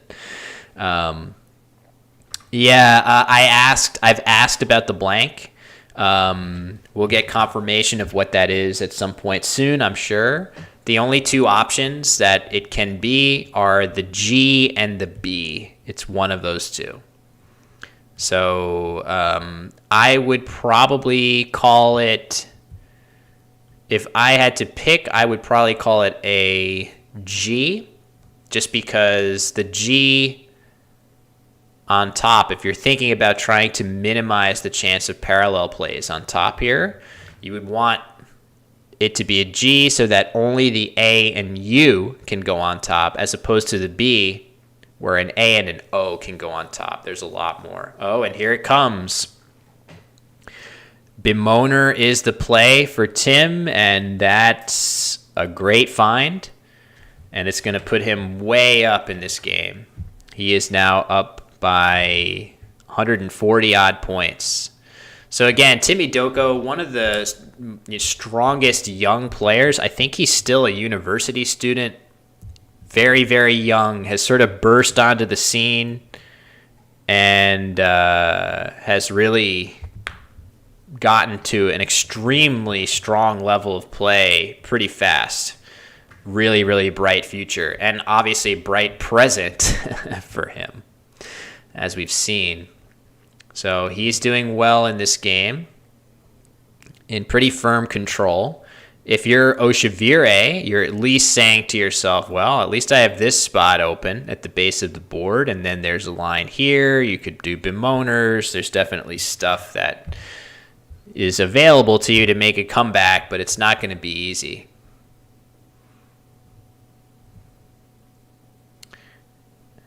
Oshivire challenges bemoaner. That makes sense. I think, what is the challenge rule? 10 point?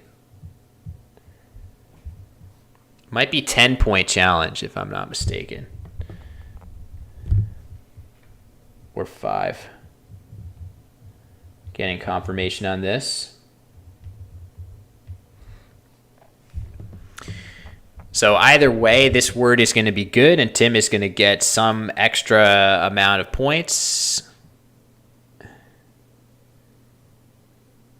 It's a 10-point challenge, so that's a fair bit extra. So 294 goes up to 304. Oshivire playing, it looks like Yoni in the corner. Let me see if I can get the board. No, I don't think I can. I think it's, whoops, what happened here? Oh, there we go. Wait, shoot. I gotta figure this out. Freeze that in place. The board shot I know I can get more of.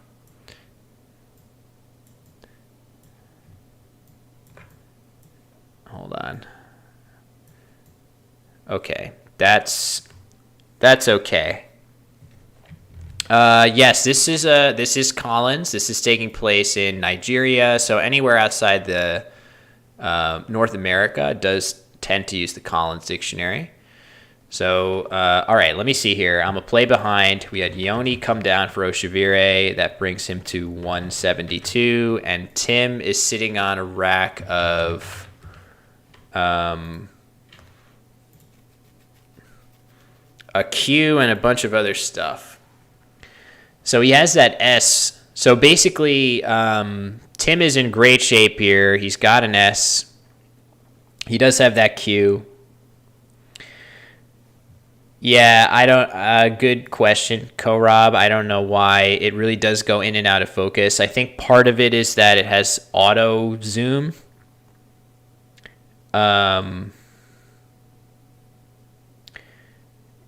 It has auto zoom, so anytime that the hand passes in front of the camera, it's zooming in on that, and it unfocuses on the camera. So I don't really know how to fix that. Probably by turning off the auto zoom, but I don't know how to do that. So, or how to talk someone through doing that.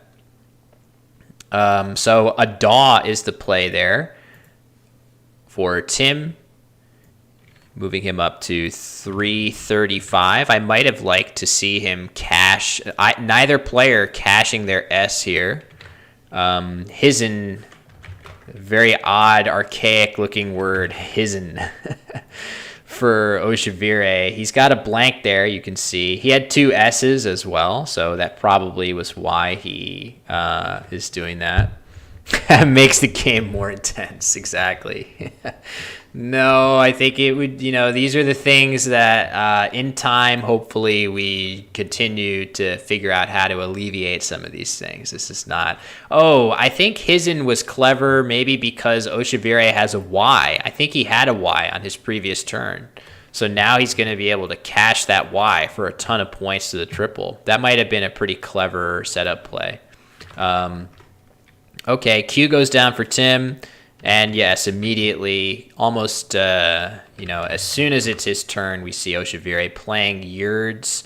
He could have played Dryings here had he wanted to, but I think Yurds makes a lot of sense just because you're scoring really well and you're keeping your blank for a future turn. So he's going to need more than just a bingo now. He needs to pile on high-scoring turns as well. So I think playing Yurds first and hoping to draw a bingo, which now with that draw of multiple N's and a V, it may not be in the cards for him to bingo. I'm not sure, actually. Also, Tim's drawn the Z, and he's just going to plop that down for 48 and continue to race ahead of Oshivire. So it's still looking very, very good for Tim here. Trying to imagine before I spoil it for myself, what bingos could he even have? He's going to need, almost certainly, he's going to need there to be a 7-letter word here because there's just no places for 8-letter words apart from this O, which is not very appealing. Venonat, very nice. Yes, Pokemon. Another, hey, this goes back to my Korob. You think I'm a nerd? Well, guess what? I also used to play Pokemon when I was young. So there. Another thing I love to collect. So let this be a lesson that I am even nerdier than you originally thought.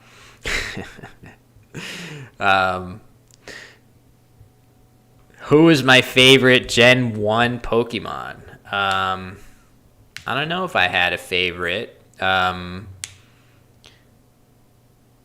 sure I did. I probably liked whatever my original starter was, which was a Squirtle. I was a Squirtle boy at first, and then the Blastoise, of course, which we know is also a Scrabble stream or a word game streamer, Battle Royale streamer. So yeah, this is a tricky turn here for Oshivire.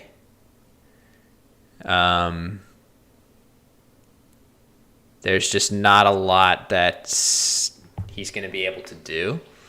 Yeah, I wonder if we could turn off like autofocus on the lens. How do you do that? Maybe that would be the number one thing.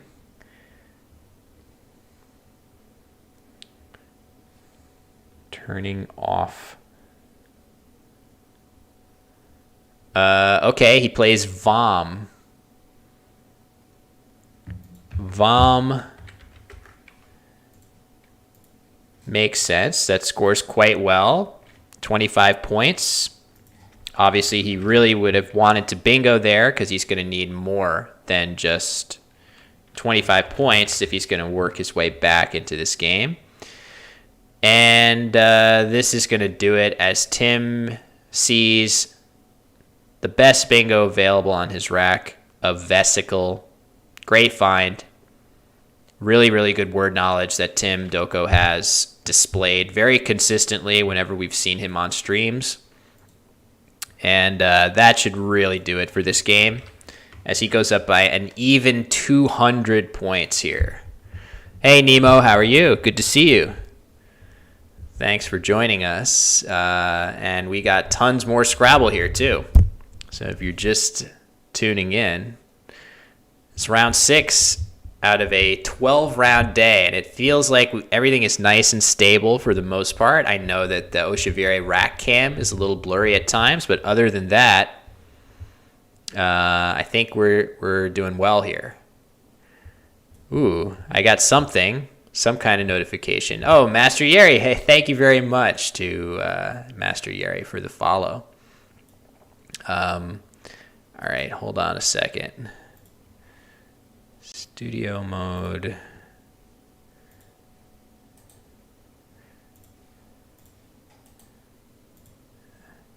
I gotta fix this one thing.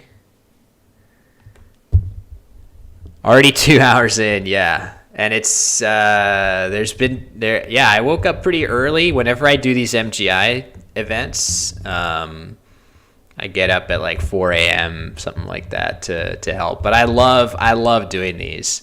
Thank you, Korab. I hope you have a good day as well.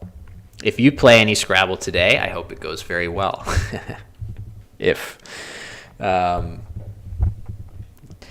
So, all right, what happened here? Was that did I miss a play? Oh, I think one more play happened. Either way, it's not a big deal. Oh, Tex, I see. So Tex was played, and then Tim played, I think, just an E at the very end.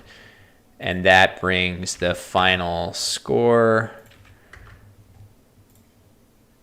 Okay, well, whatever. I messed something up here. A-N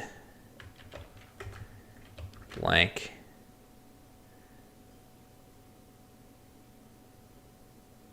There's something happened to the board that I didn't account for in my bookkeeping here, but it's not a big deal. Ooh, darts too. Nice. That should be fun. Nemo says, been months away from Scrabble. Good to be back. Yes, I think it's always helpful to little breaks, right? Like even a hobby that you tend to love or like love most of the time.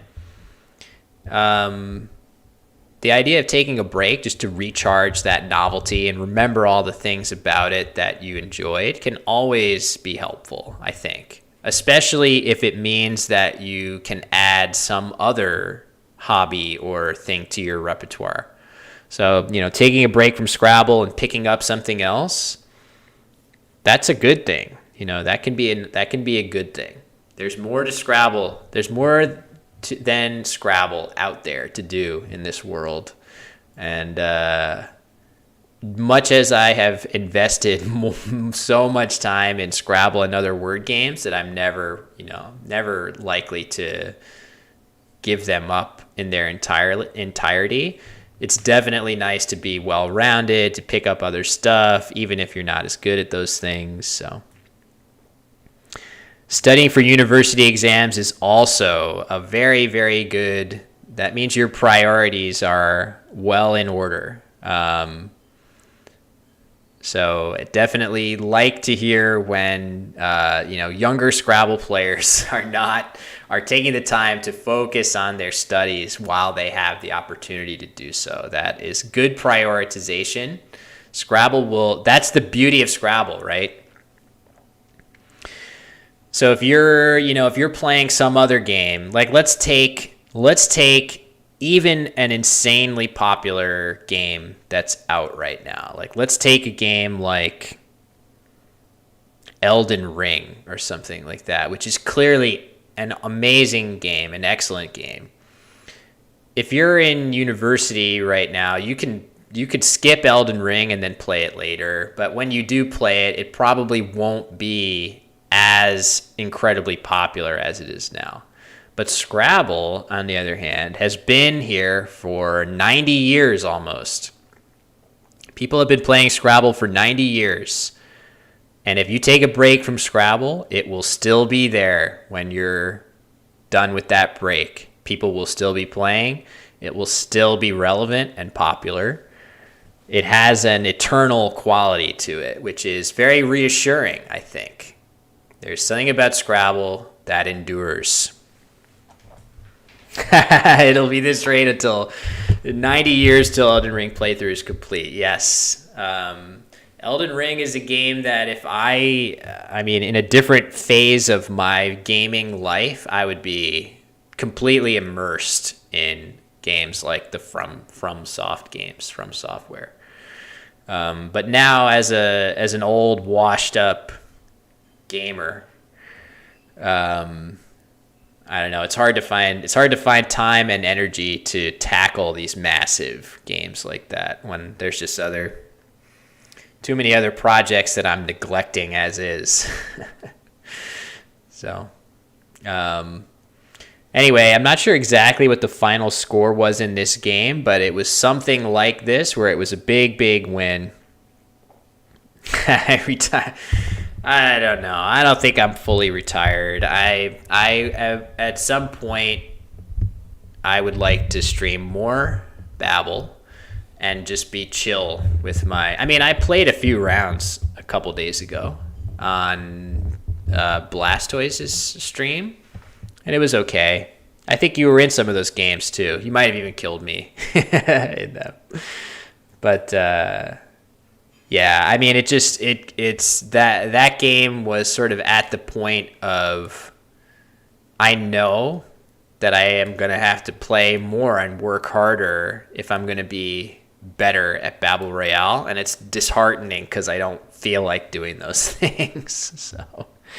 So the only way to go is to just relax and realize that it's okay to get my ass kicked by some people in a word game. This is the normal experience that people have. So I guess we're still. Oh, we might be trying to fix the camera zoom thing. Might be fixing that, which would be perfect, I think, if we're able to fix the camera zoom. Yes. Yeah, I think I have a fun play style, right? Like, you never know what words I'm going to play next, which is kind of fun. It would be great if I don't know, I just don't have it never has come naturally to be a good strategist in anything, even Scrabble. Always, my carrying skill in any of these games has been word command. So it feels like you can get pretty far with word command in Battle Royale, but you cannot beat somebody with very good word command who also is very fast and has good strategic awareness. A way to find word etymology programmatically. That would be super cool, I think. That would be really, really cool. For sure. So, I will once again get some confirmation for what round 7 matchup will be. I believe... I'm just going to assume that the original schedule for streaming will remain unless we get a different matchup specified to me. And what that means is in our next game that we're potentially going to see Ibukun Faloye against Edakaro. So Edakaro, one of the finalists in the Virtual League Series tournament that I broadcast with Conrad Bassett-Bouchard a long time ago now. But that was so much fun. The winner of that tournament, obviously, Jesse Day. And Eda was a finalist there, and there were a number of awesome games. Oh, hey, it's David Eldar. What's up? So this is an MGI tournament coming from Nigeria. So this is one of the 4 league events that take place in Nigeria as part of the MGI Scrabble League. So I wasn't able to broadcast the first iteration of this. I had a conflict. But I'm here now. I've been up since roughly 4:30 a.m. local time, trying to get the kinks ironed out, and we think that we have done that now. I think it's running pretty smoothly here. So the way this works is that there are 4 match days on the league calendar. And there is a team component as well as an individual component. So all the players that we're seeing are competing as parts of teams, but they also are working to compile the best individual records that they can to earn entry into an exclusive event at the end of the season called the Grand Slam. Up since 4:30, yes. Based is one word for it. I don't know if I would call myself based. Based Wanderer 15. What happened to our beautiful our other rack cam, which is working perfectly the whole time, is now off. At least we have our board shot looking perfect here. Let me just flip it real quick. Yeah, looks pretty good both ways. Hopefully we get our racks back. Yeah, Little B to base God. I don't listen to Little B, but I don't follow anyone on Twitter. But Little B on Twitter is absolutely, truly based. His Twitter account is incredible. He just posts banger after banger on Twitter. Seriously. So I am aware of him and his music. But his Twitter game is what I love the most. He is really good. Let me see if I can come up with some good tweets from him. Little B best tweets.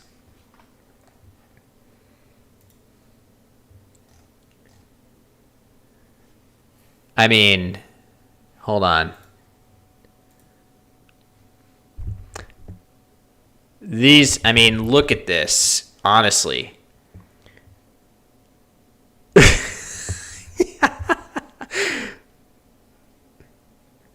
I got that Huggies Pampers swag, that Gerber baby food swag. I got that tiny weenie dog swag. I got that doormat swag. What can you really say? I mean, this is incredible stuff. Let's continue. Hey, Dad, Pikachu is outside. This is good. A boogie with a hoodie and his crew jumped me. Don't know how many of them it was, but it's all good. I love y'all and I forgive y'all. Yikes. Okay, so you get the point. This guy is very good at Twitter. Okay, so this browser window was originally for me to do puzzles during the breaks, so we can do that as we wait for our players. Also, we got to get our rack cams back. I think that they were messing with rack cam 1 to try to get it more straight or zoomed correctly. All right, we have these beautiful puzzles now. Thank you very much, Woogles, for this pretty amazing feature. So again, as I was saying before, the first thing you're looking for is bingos on these, and then you think to yourself for a moment, could there be a better bingo than this? And I doubt it. So we move on. This is almost certainly this. Okay, so here you go. So I really believe that the beginner puzzles should all be like this. For a new Scrabble player, like that's the thing that you should be learning first. You know, doing your best to find these nice plays, find the 2 words. Yes, so they're randomly selected right now, but they all have ratings. like hidden right now that at some point are going to be exposed and used to seed the puzzles for you appropriately. So you'll have a rating and you'll get puzzles that are appropriate for that rating.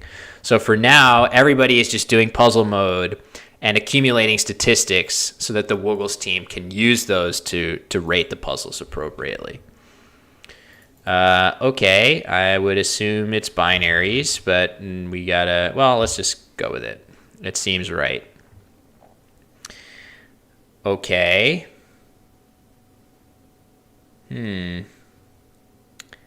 This one is gonna be,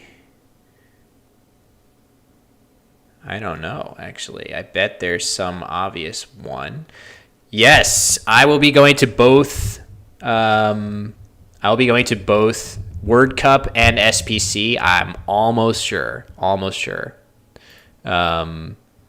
Why can't I find this play? Joying doesn't feel like it can be the best here. I don't like. This doesn't feel like a puzzle answer at all. Something here. Oh, there we go. I found it. No, I think it's jiving. It's jiving. That's whoops. Okay, yeah. Possibly nits. I mean, the big issue is that that's a lot of travel in 1 month. So for me specifically, doing Dave, they select, so the formula to generate the puzzles is to select plays that are probably like 15 to 20 equity points better than anything else. I'm not sure what the actual number is, but I would assume that it's a pretty big gulf between the best play and the next best. So you just are getting these plays where the thing you're looking for is a clear equity crusher. So that's, yeah, so there should always be something that is significantly better, which is why I figured it can't be joying or something like that, because that's not nearly a big enough equity gain from other options. So that's kind of the fun of it.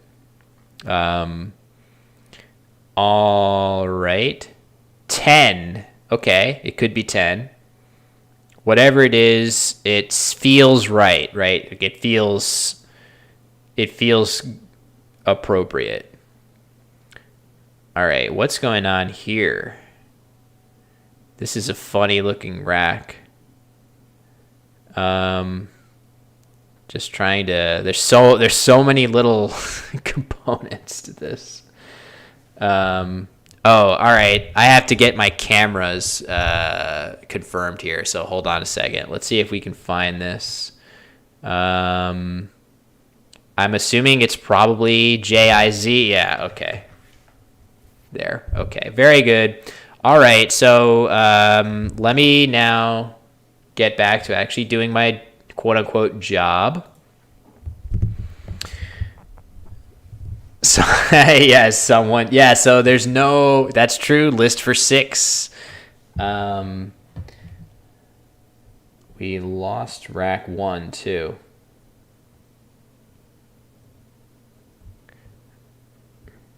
I should just refresh. Okay, now let's get the... It was this one, I think. So we're going to get RVSB So we try to get this rack. Okay, I think that is looking good. I'm assuming the tiles have been placed upside down. At least I hope.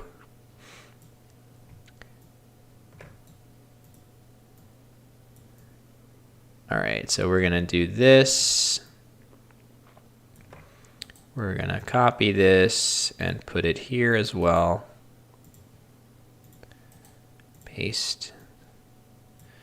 Okay, so that's good. But the left rack, or rather the right hand rack cam, which has been perfect the whole time, I'm scared that we won't get that one back. Hopefully, please come back. Will out here jizzing on cam. Absolutely. I love to do that. You can catch me on Twitch as well as onlyfans.com/wanderer15, where I play Scrabble words of that nature for a very, very high fee. Thousands of dollars a month that I'm earning by doing things of that nature. Just kidding. So, basically these players are confirmed as our next matchup, and we just need to see if we can't get the original rack, which was perfect the whole time. I'm, prayers up that this right-hand side rack can be recovered. I refreshed, and it didn't work.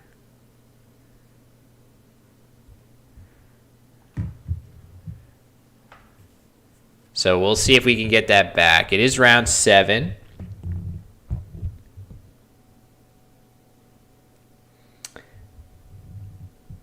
So we'll have this. Ooh. Okay, got to reverse these nameplates because the Edakaro definitely seated on the left there. I'm not familiar with Ibukun. But Edakaro is a very strong player, rated in the 2100 range in Wespa, something like that. So pretty sterling record of performances, both in the African continent and beyond. Anyone got any Baltimore tips? Not really. And a tour of the wire set, yes. Does that involve, is there anything involved in that beyond, just going into the inner city? He has been around, okay, Feloye has been around a very long time.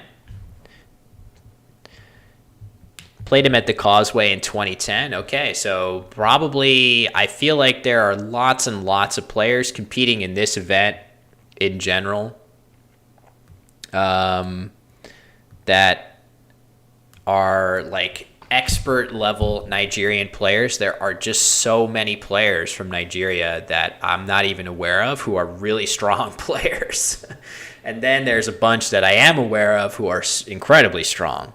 They just have a ton of really good players there. Oh no, I've been clipped. Okay, exhausted data. Got it. I see. Will that be okay long term? So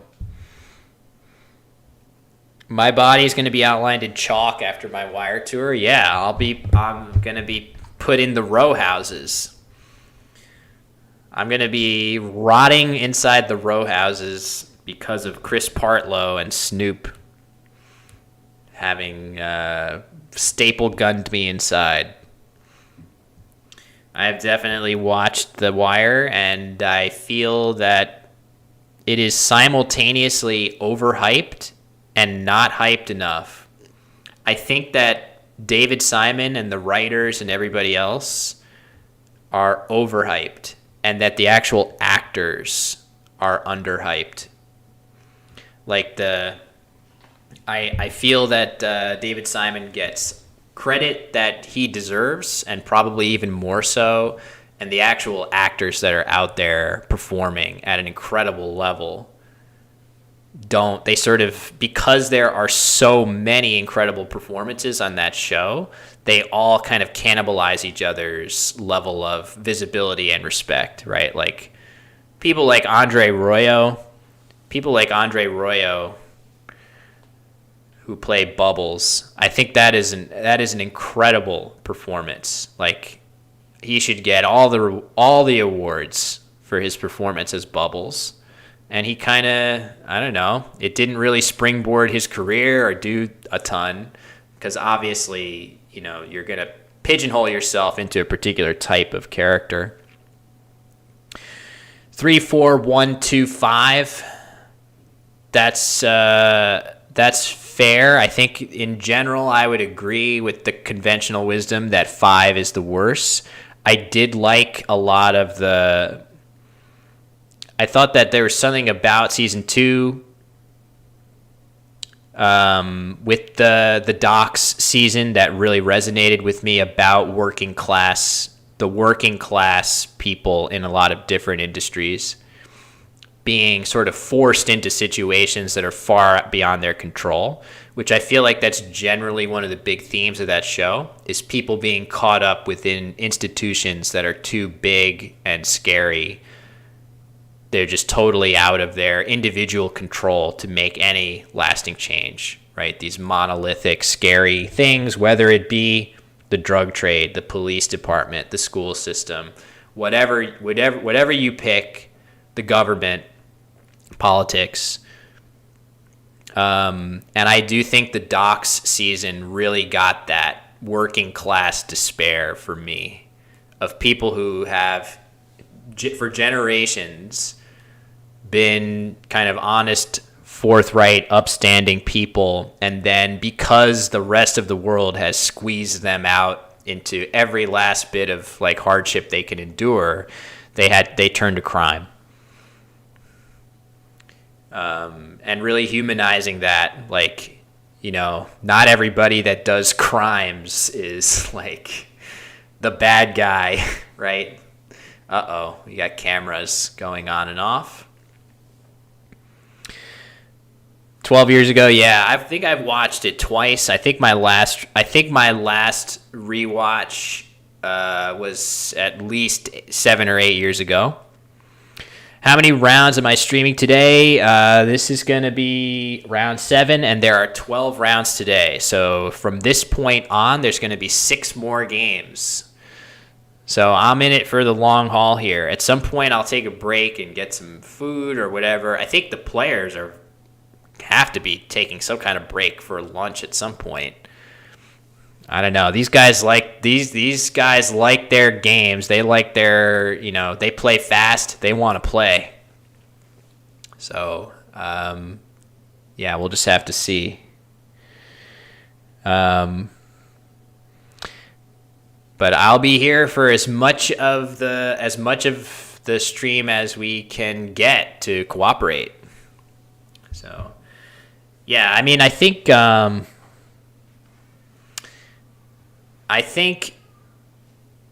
my take on TV now is that I just feel like it's no longer enough for me to feel like a show is well acted, well written.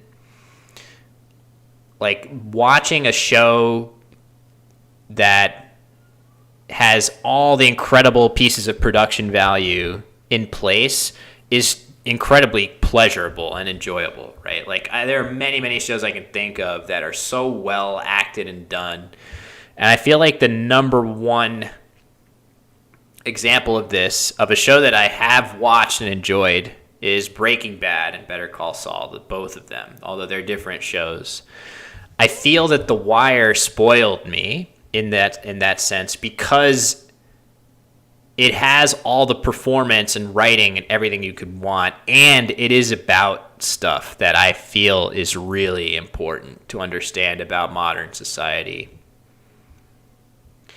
So when a show is incredibly well acted and written, but it's not really about anything other than a little fun story, or even a dark, deeply tragic, human condition type story, that's great, but there's so much of that out there right now, and I just kind of shrug my shoulders. I just don't have enough time to watch all of the shows like that. If you're going to tell me that there's a show like that that's really about something, that I'm going to be a better person after I watch it than I was before, that's now my interest is piqued. And yeah, the fact that there is so much good stuff, it all it's when I was younger, I had this like we all have our different ways that we approach like mortality, right? Like, oh, I'm not going to be able to do X, at some point we're all going to die, all of this stuff, right? So for me, when I was young, the first way that manifested itself was when I was reading a book. I once read some book or other. I have watched The Good Place. I watched The Good Place until petering out midway through the final season. I enjoyed it very much. I thought just for pure creativity alone, I gave it a ton of credit. I think as a philosophy major, at times the Chidi character, you can quibble with some of the like pseudo philosophical stuff that gets mentioned on that show, but that's because I'm a snob. But I really did enjoy that show. But yeah, anyway, when I was young, I read a book at some point that I had never seen reviewed or never heard of as listed as great literature or anything, and I found it to be like affecting. And then I actually don't even remember what book that was. And the upshot of that was I thought to myself, okay, every time I go into a library, there are a bazillion books out there that you could read, and you'll never know which one of those that you never read, because there's too many, logistically. You can't read every book, and you'll never know which one of those might have made a huge impact on your life in a positive way. And that depressed me, like big time. That depressed me big time to realize that. And I just stopped reading for like a year or something because I couldn't motivate myself to do that. But then eventually I made my peace with it, and I realized that the real crime would be to allow that realization to stop me from even trying to read all the books that I could to make a positive, to make me see the world differently, or to make me be a better person, or to make me realize things that I had always felt but could never verbalize. All the good things that literature does. Just because you can't know that there's some book out there that can do that for you, that is the most immature possible thing, is to stop trying entirely. David Eldar says, I got a lot of meaning out of 6 Feet Under, many instances in real life. Oh, 6 Feet Under is a phenomenal show also. I remember watching it closer to when it came out. And yeah, I also don't mean to imply that a show that teaches me nothing would also not teach someone else something, right? Like, for example, with Breaking Bad, if you are somebody that hasn't encountered examples of, somebody, becoming a different person due to circumstances out of their control or illness and stuff like that, then maybe that show is going to teach you a ton about the human condition.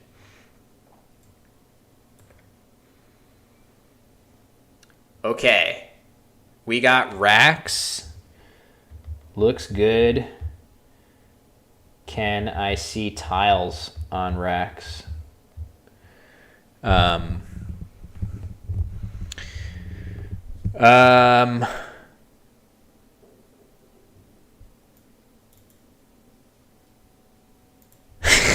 learned a lot from Thundercats. Stumps, I learned a lot about the human condition watching Game of Thrones first few seasons with you guys. I learned that we are all fundamentally dark, damaged people, and that there is no such thing as a hero in this world. All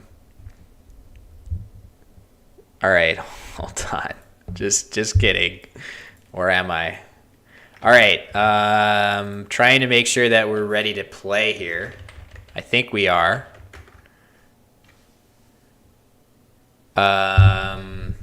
All right, so that hopefully the tiles are visible enough. So I know that there's like data issues happening. We might have actually kind of just switched the problem from rack 1 to rack 2. But we'll do our best. We'll do our best to follow this action here. And I see the timers are a little screwy as well. Hopefully they're visible enough. Okay.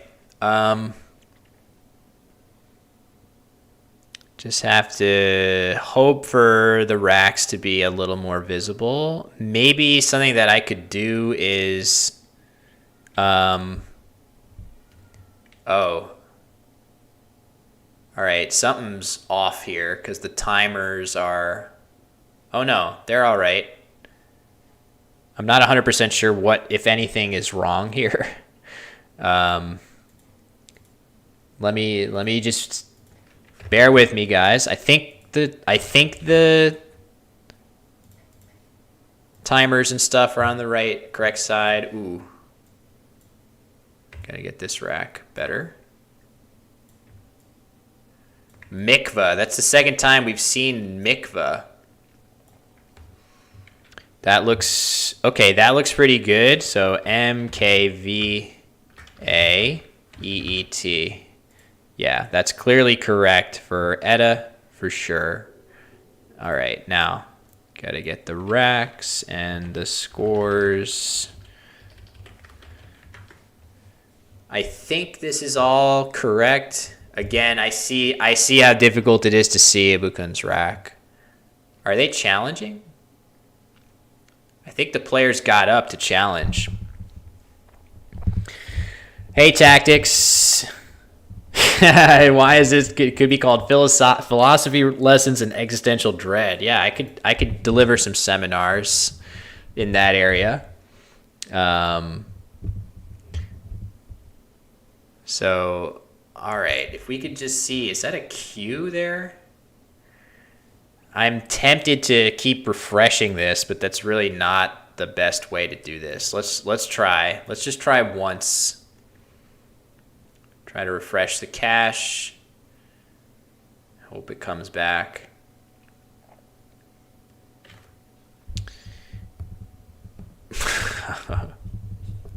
Come on.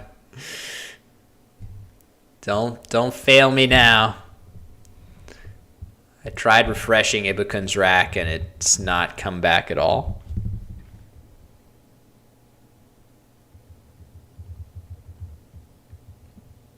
Let me see if I can just alert.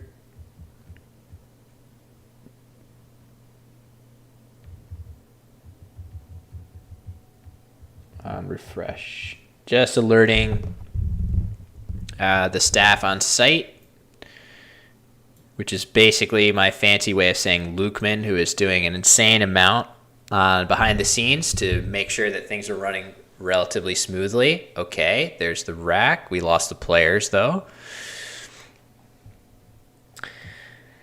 Nits is, downtime after today. Nice. Probably extremely well earned.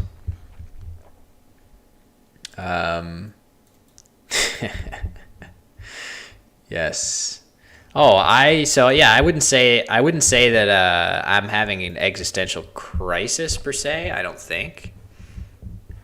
But I was describing my existential crisis from earlier. Yes. Get me in game night, I see. Nice. Let me know when it is. I'll do my best. Game night is always a treat. Okay, what's going on here?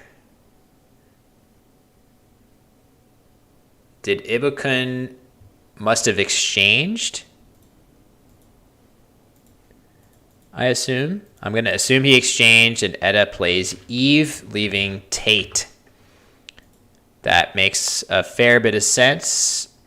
You're not likely to keep any better of a balanced leave than that. So Edda up to 37. Again, I see the lack of players and I see the blurred cam. Not really sure how to fix. At least the board. At least the board. The board is the number one thing we need. I could always replace the players with still images if I had to. And the cats, that's right. So my door is closed. That's how you know it's a super serious stream. When my door is closed and the cats can't come say hi. But I'm sure they're doing okay out there.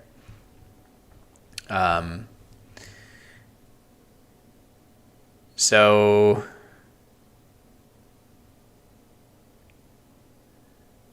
yeah, it looks like a couple of S's there. Can't quite see what else is on the rack. I know, it's frustrating, guys. One possibility would be to just get the racks on site and just have them and have me enter them in by hand so that we can at least see what the players are working with. Like have a text box or something with it.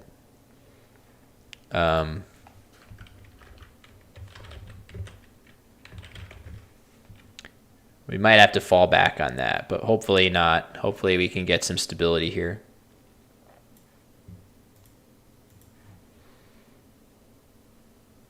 Like I could definitely do something like this.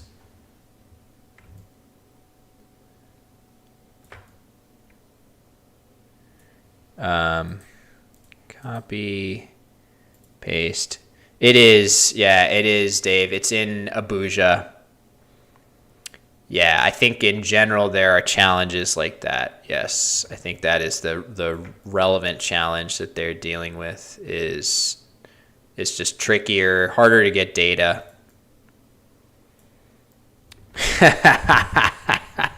Nice. All right, let me get rid of these in case we need them. Oh, just SI. Wow, interesting. Okay. I think a critter, I think there were two S's on this rack. Yeah, you can see the second one there. I'm not 100% sure. I think it was like GANISSI or something like that, which makes this play make sense much more so. And latent is a pretty solid looking play, and not 100% sure what that last letter is. It could be an I. I'm not even sure. But yeah, I think we'll definitely need a better solution for the racks. An N. Okay, that makes sense. Okay, guineas. That's going to be a nice first bingo for Ibukun to go up by just a little bit.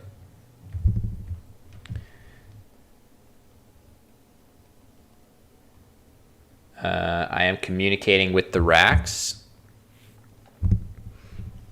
Also players also down. Leitner. Nice. Yes, Christian Leitner.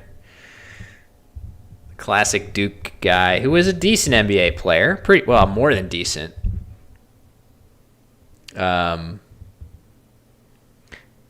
Yeah, I'm going to see if we can come up with a solution for the racks. Like, even if it's just the board, I could get still images for the players. Like, that's fine. Like, as long as the board is visible and as long as we can sort of follow along with what the players have. Okay, so now we're seeing Eda's rack is he's going to play beginner, I imagine. Okay, there it is. So Binner blank was his rack there. This looks fine. I guess this seems as good as anything. So beginner for Eda, who is far from a beginner himself. Hey, Gideon, welcome back. Brenning. That could be nice, yeah. It might not be that much different than beginner, but it's, splitting hairs. Could play through the G at the top of the board if you're crazy. But I think this makes the most sense. Okay. Let me see. Yes, it is. It is a funny word, Brenning. It sounds like a name. Brenjam, are you out there? Probably not. All right.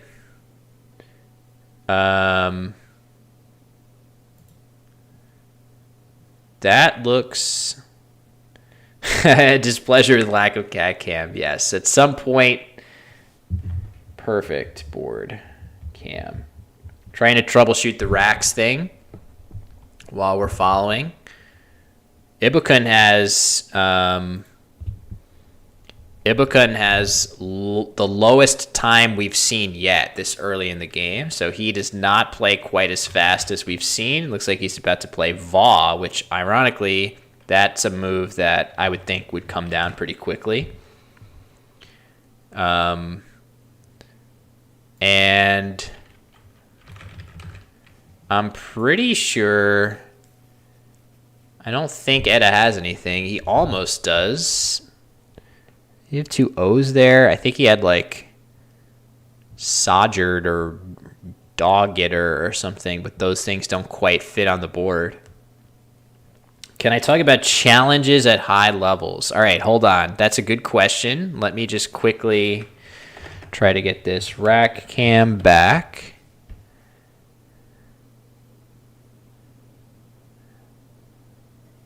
Okay, there it is. That's pretty good.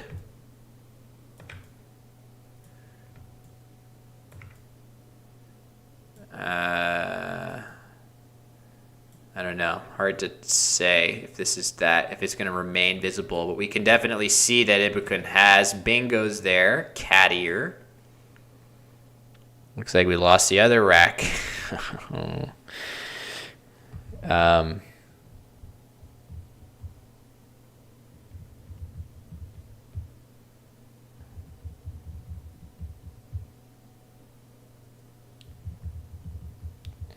Still communicating. Sorry, guys. We're just communicating this. E-Dodger. Okay, so while at least we could see the board. It's better than nothing. It would be nice to follow along, but hopefully we'll get back to that status. Thanks, Dustin.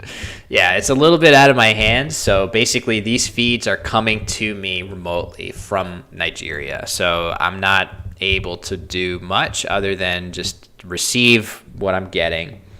But talking about challenges at high levels. So Gideon, you need to give me a little more context there.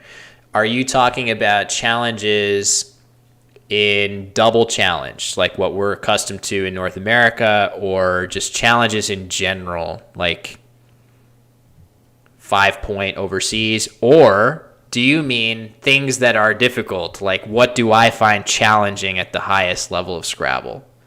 I need more context, what you want to hear. Happy to tell you any of those. Yes, you want to hear all of that? Okay. All right, hold on. Let me try to get this back. See if we can get this other rack. Okay. Oh, look at that. It's very small. Hold on.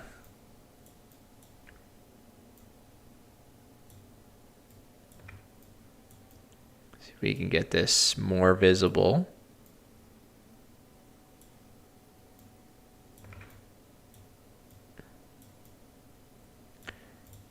Okay, so so Etta spots dog-eared, but it's not gonna play anywhere. Okay, so I guess it's sort of might be better to update racks by hand with text than to show these cams. So we'll see. Anyway, Doge, that looks like a really good play. I like this play for Etta a lot. It gets rid of that G, which isn't doing him any favors to Bingo, and scores very nicely with these hooks. Nice play. We like that for him. And Ibukun, I know, had the rack of Cattier on his rack. I'm almost positive. So he should be bingoing here for sure. Yeah, he's going to play Citrate.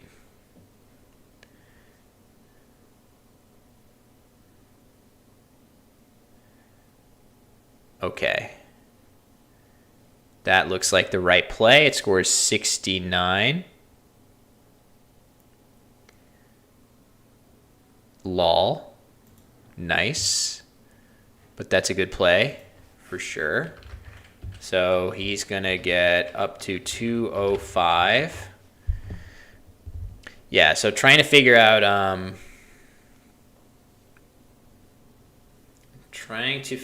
out what's the best way for us to show these racks. Change the rack to phone.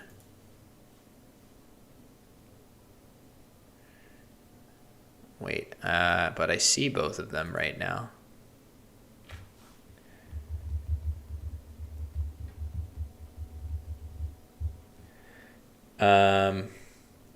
Sorry guys, just trying to troubleshoot here while paying at least a little bit of attention to the game.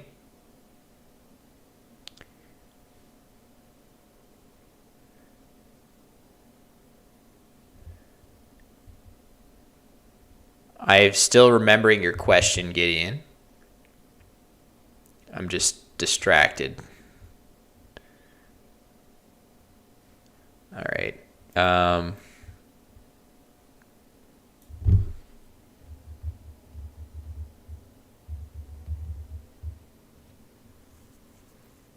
Oh. No players yet. Okay, remix. Play by Etta. Takes him to 208. Pretty close. Okay, now we got this rack looking pretty good. Chibros.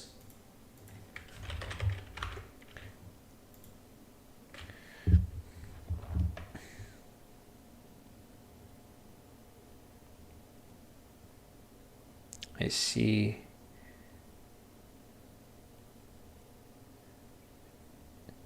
I just got a Woogles game request.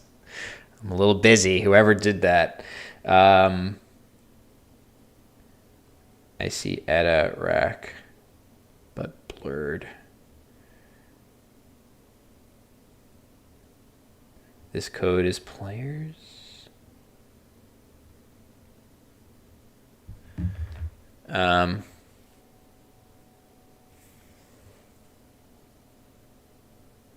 Okay, let's try this then. IDKP. Let's see if we get our players back. Hey, there they are. Okay, got our players. BOH to play for Ibukun. That looks pretty good. UH does not take an S the way it does on playscrabble.com right now. Working on getting that fixed.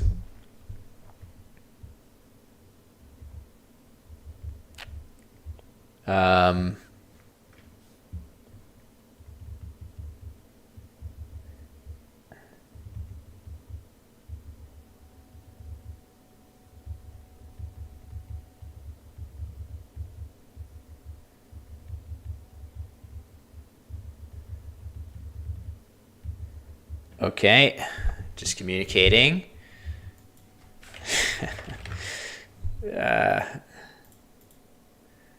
Okay, so a lot of these. Wow, okay, things getting crisper at times here. The board looks crisp, the players look crisp. Ibukun has Corsair on his rack. You can see it pretty well.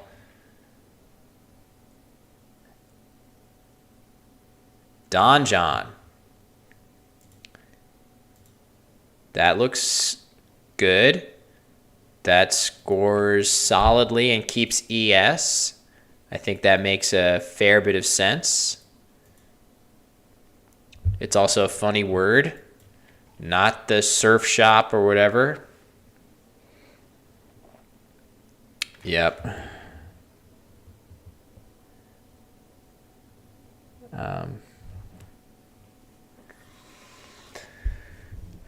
Okay. Just trying to troubleshoot this stuff. All right. They do have crazy word knowledge, Dustin. They know a ton of words, and it's those of us that have been sort of watching MGI events with lots of these players are not surprised to see it at this point. Lots of players playing at a super high level. So Eda is up to 236 after his previous play. So this game is pretty neck and neck.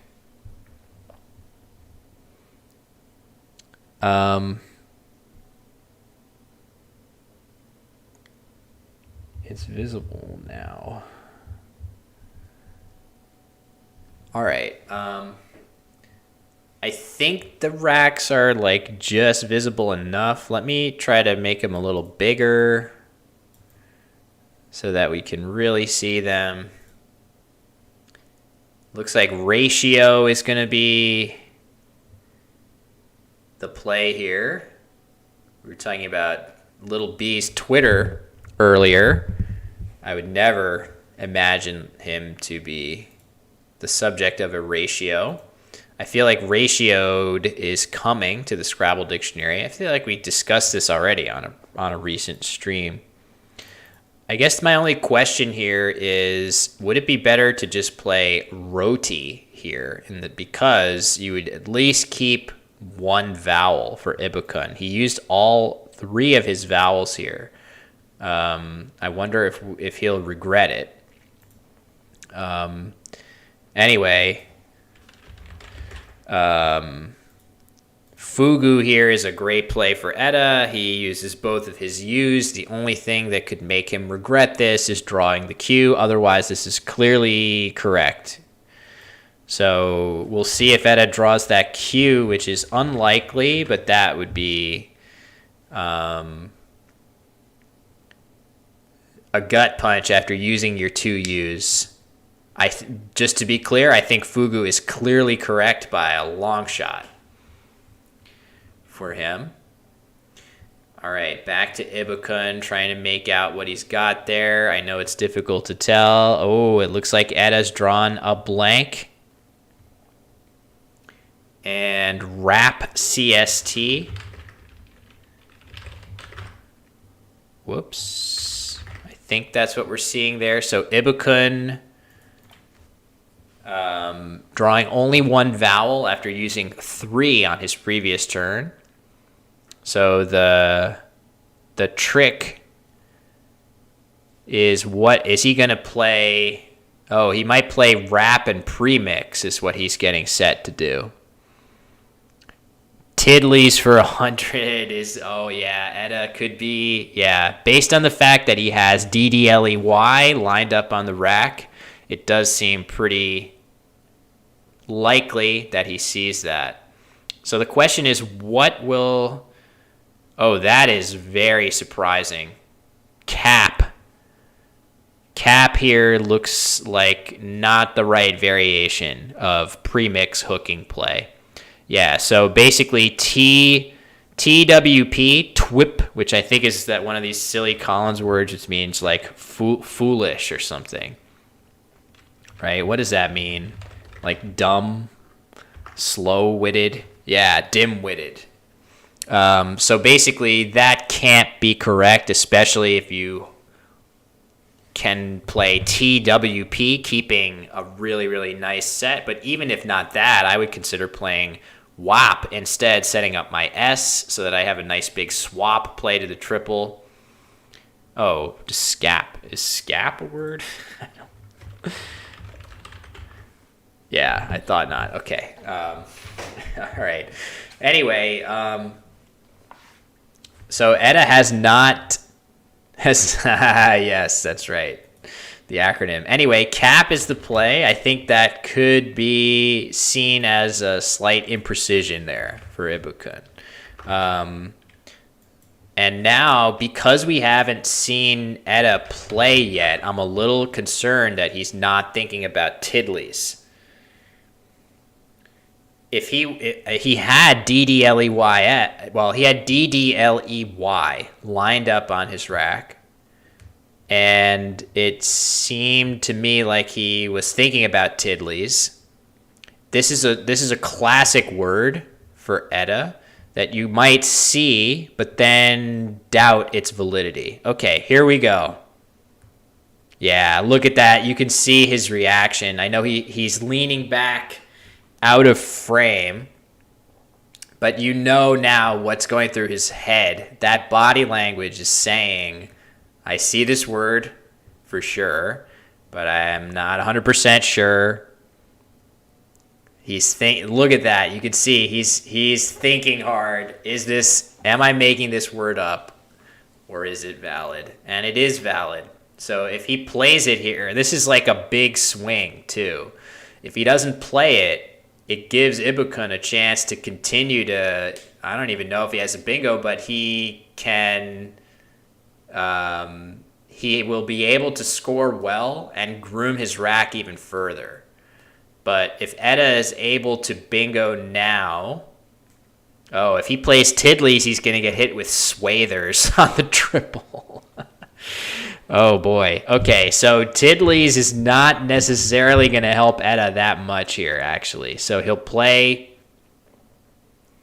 Yeah, okay, he's doing it. He's doing it, which is clearly correct. But in response, he is going to get smashed with an even bigger play, assuming Ibukun sees it, right? That's not a guarantee. That's not a guarantee. He might miss the bingo, but I don't think he will. I think he's going to play Swathers right here. Did I just mess this up? Wait. Yeah, something is awry here. Hold on. I'll fix this. I don't know exactly what I did. Drawing on stream. It should go here. Wait, why does this look like that? Is that better? Hold on. Let me see my Twitch for a second. Yes. Okay. It looks right. All right. So he has not played this yet. He hasn't played his 100-point bingo yet. Edda has drawn the Q as well. So this is going to be a big swing. This is going to be a big swing here. Either you spot the 100-point bingo if you're Ibukun, or what do you even do? Swathers. I expect him to see this. This is a word that you could put together here. But this is really kind of the game hanging in the balance for sure for Edda, for both of them. It's either way you look at it. Let me see if this makes sense for me to do. I think this might make sense for me to do, like, so that I can. Does this help? I'm going to do this. I'm going to do this with the racks so that when they go blurry, as long as we can see them temporarily, we'll have what the rack is up. Oh wait. I got it wrong. It's Waters, right? I think. Or is there an N? Did I get it wrong? It is an R, right? Okay. So that's huge, right? Like that is a bullet dodged there for Edda. Swathers for 104 to that S in Tidley's. Gets past Ibukun. That would have been a pretty devastating blow. And we'll just have to see what happens. But yeah, this is you could see as David Eldar says, just pylon right here is going to lead to a pretty constricted board. Not a lot going on, and even with that Q left over, yes, quite a substantial win equity loss indeed. That is certainly true. So the score is now 316 to 357, but again, Ibukun had a chance to score well over 100 there, 104. So I'm trying to make out what he's got right now. We'll see if we can.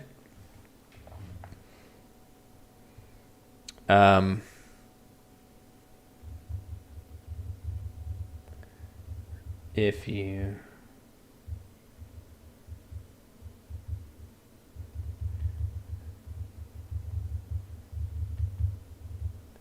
Who has it? Yeah, I'm going to ask for rack updates because I think that's going to be helpful.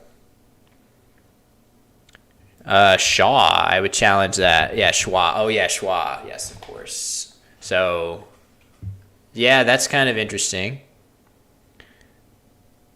Scraw for more points. Yeah, other than Wa. Yeah, I mean, I feel like Wa is just kind of it doesn't really do much other than give Edda an obvious good scoring spot.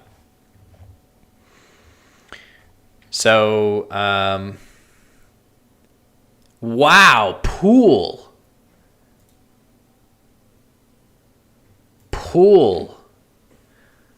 That's interesting. That's very interesting. Pool instead of pylon. That has to be just a miss, I would assume. So Pool leaves 2 in the bag. Yeah, just a miss, I imagine. All right. I'm going to try to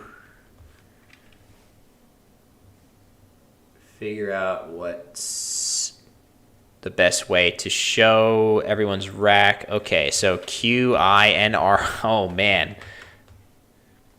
Okay, getting the racks here.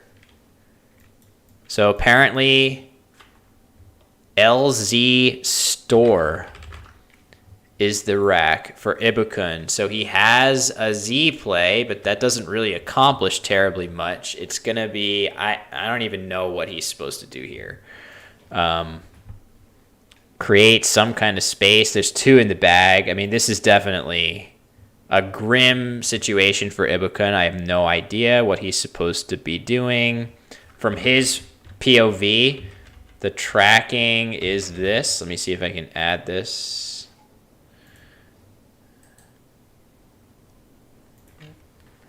Okay. There we go. And then copy, paste.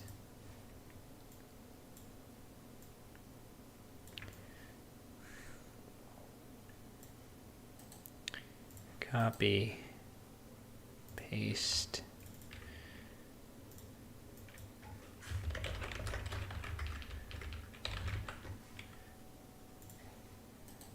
Stand by.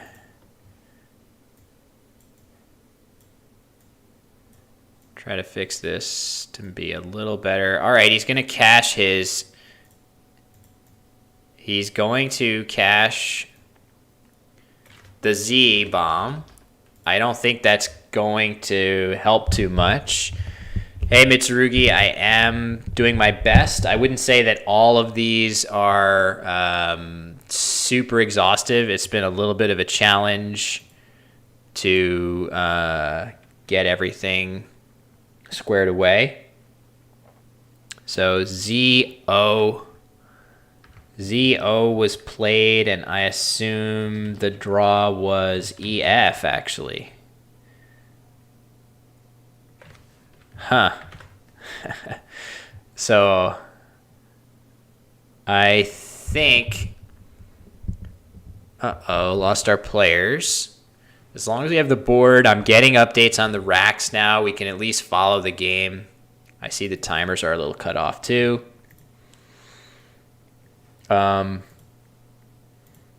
Yeah, so anyway.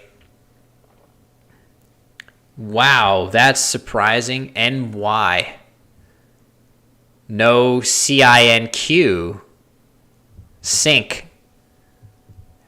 What about sync right here? That seems pretty clearly. Just get the Q off now, but whatever.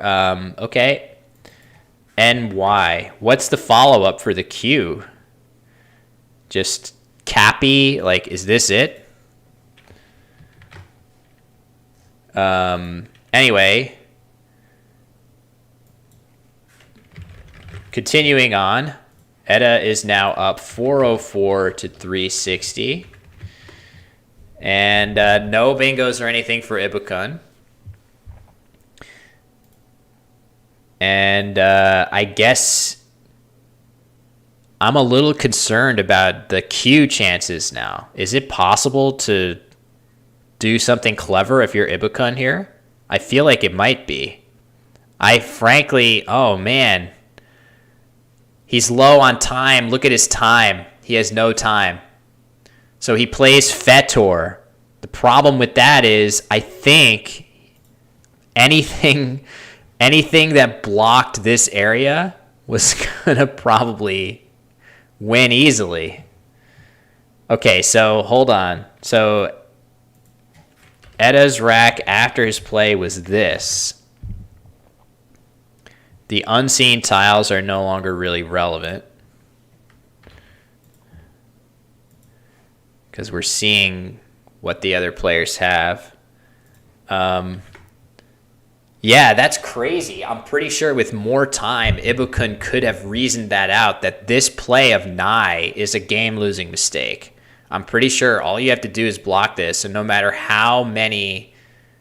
Q play, no matter how many, like, yeah, so now he just has QI here, so that's, even worse.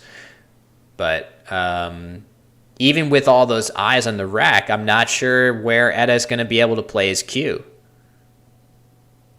So that's kind of surprising. Yeah, Capel probably wins. Just Caper, something like that. That is, yeah, that's rough. That's rough. So both players making potentially pretty damaging mistakes here.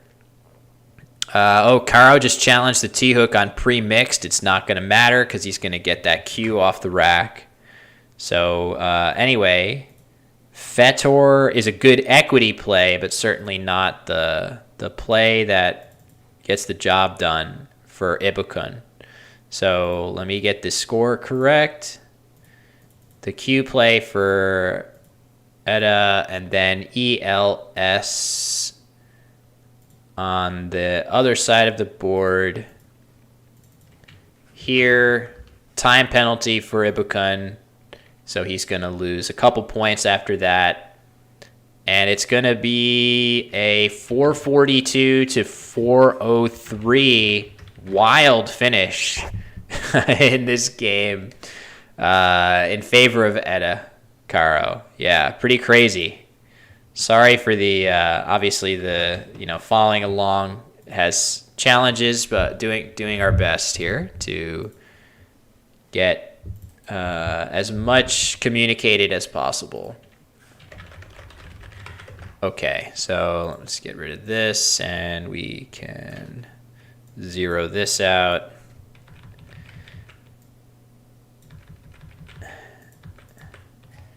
So I think, I think what I'll try to do is we have the rack cams that are a little iffy. kind of in and out. But if possible, I will be trying to update those. Let me get these looking a little better.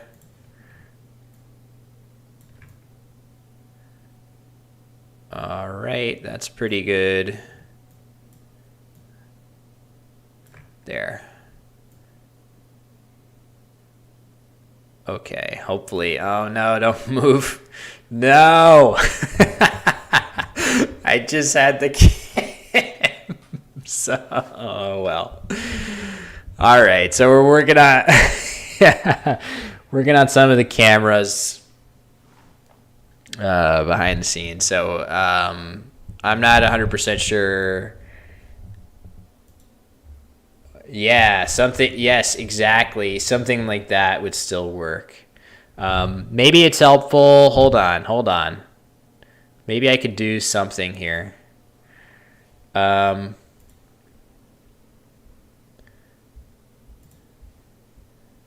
What's the best way to do this? No, not the chat. I want Quackle. There we go. Okay. So basically, the situation here in this, so this move, NY, this is the scary one. So, this isn't the right rack either. The rack here was NYQIIR. This was it. So in this situation, it's tempting to play NY, I guess, but it's certainly, you got to get rid of the Q here now while you can. As David Eldar said, if you're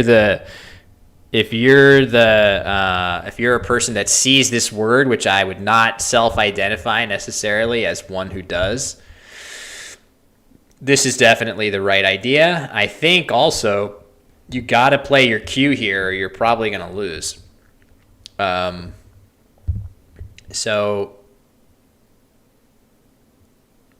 Okay, let's just see what it churns out here. If there's any other way to win other than playing the Q now. I'm pretty sure you have to, or else you'll get your other spot blocked. Maybe if you make a new spot.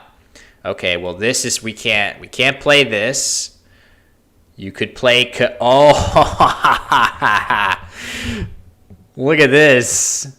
Now that is a pretty fun play, I have to say. Capri pants have never been more fashionable than now, because if you play Capri, now you get a nice play here that has to be blocked, and you get this as a backup if you don't get this play.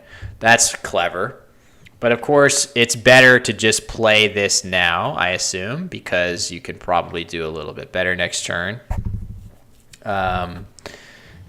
Sure. Okay. So that is a pretty crazy first play in the sequence. Then when you get to this point, because Ibukun, because Etta plays NY, now all that Ibukun has to do is block this spot right here. This is the only spot. I bet those plays probably do win, and Championship Player just isn't going that far. But you can see anything in this area that blocks this stuff is going to be enough to win at this point. All you got to do is block that Q. And even with all those eyes on the rack, there's no obvious place to play it. So let's play this out. Caper. Blocking Cappy and Chi. And then Etta is in trouble with all those eyes. And what's he going to do? What is he supposed to do? Not a lot. There's not even, maybe there's some clever way to at least force Ibukun, who is low on time, to block another Q spot, but I don't know. Doesn't look like there's a great way to even get that far. So, okay. So what we're gonna do now? That was round 7. Once again, hello. We'll come back to this screen, which is a very different looking background. So the players are going on a break of about 25 minutes. So I'm gonna go get some early lunch myself, and then we will come back and hope fingers crossed that all the cams and everything cooperate to get 5 more rounds here. So I will take a little break. We'll be back at 11:15 Eastern time, which is not terribly long from now, 23 minutes. So maybe I can get a little countdown going here, and I'll catch you guys back then.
Wow, has any streamer ever come back before the countdown said that the stream was supposed to resume? Well, it just happened, folks.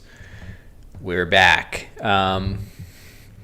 So we got 5 more rounds here. Hey, Jake. Hey, WTF. How you guys doing?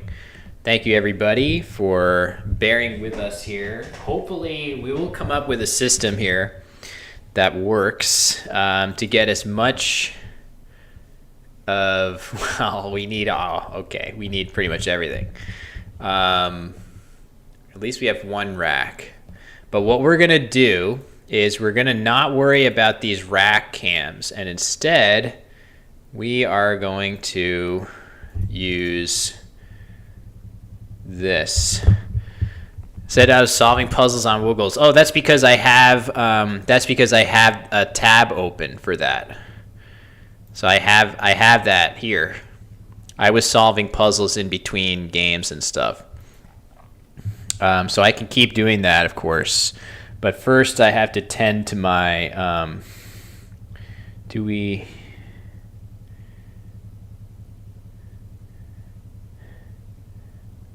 okay, cool. All right, so we're going to get some new stuff here.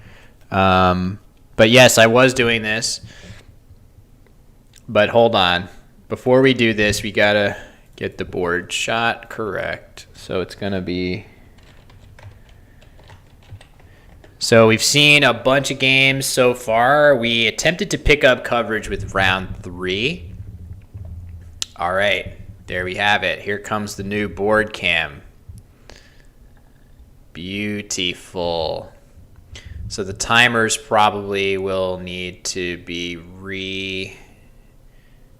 redone, but we'll see. Maybe I should turn the puzzles on while we work on this. Okay.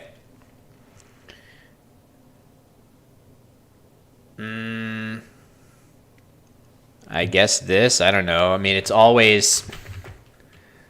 Okay, so it's always the first thing to do, look for bingos, then... Who was that guy? It was Lukeman, I think. Hey, Jake, I'm just commentating. So the story of this tournament is that it is taking place in Abuja, Nigeria. And it is a part of the MGI event series.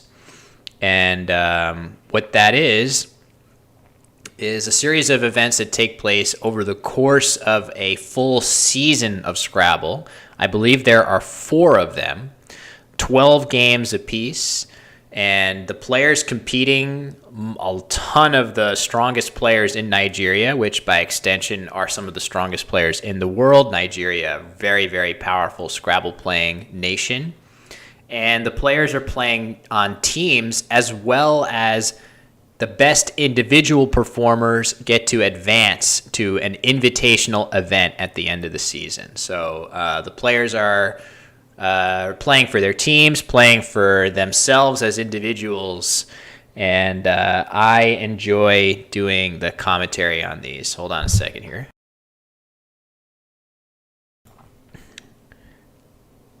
What's this for? Players? So yeah, so that's basically I believe it's 5 players per team. Oh, new board. Okay, hold on. Let's get the puzzles out of here.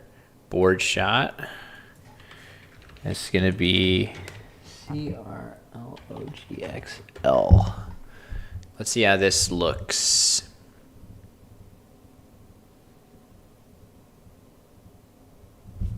Did I get this right? I think so. Still loading.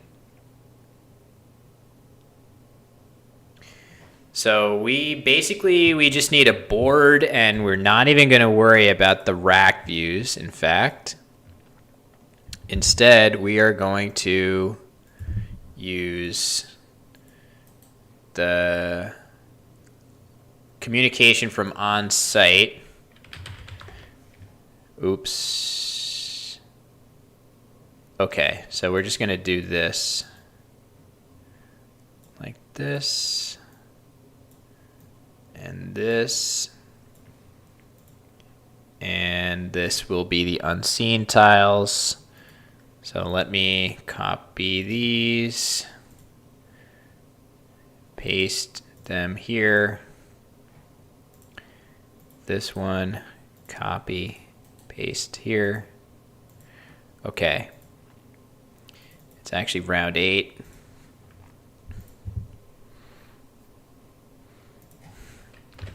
Which I believe we're going to see. Oh, man, we got a great matchup here. John Ayden. Two of our finalists from the virtual world,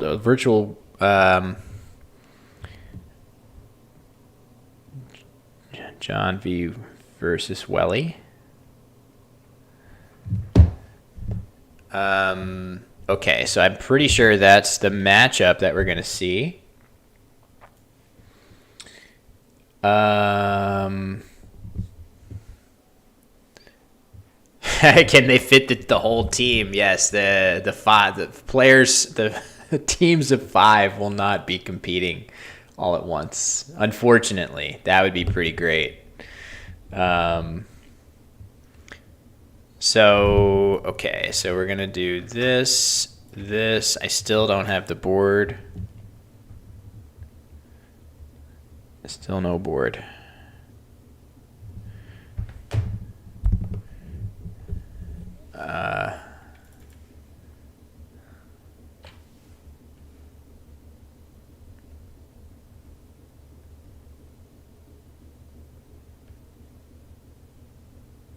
Trying to figure this out.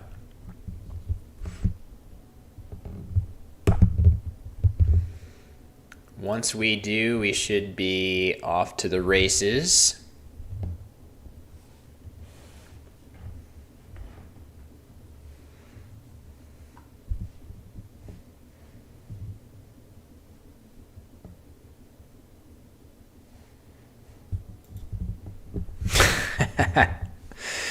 Yes, that's challenging.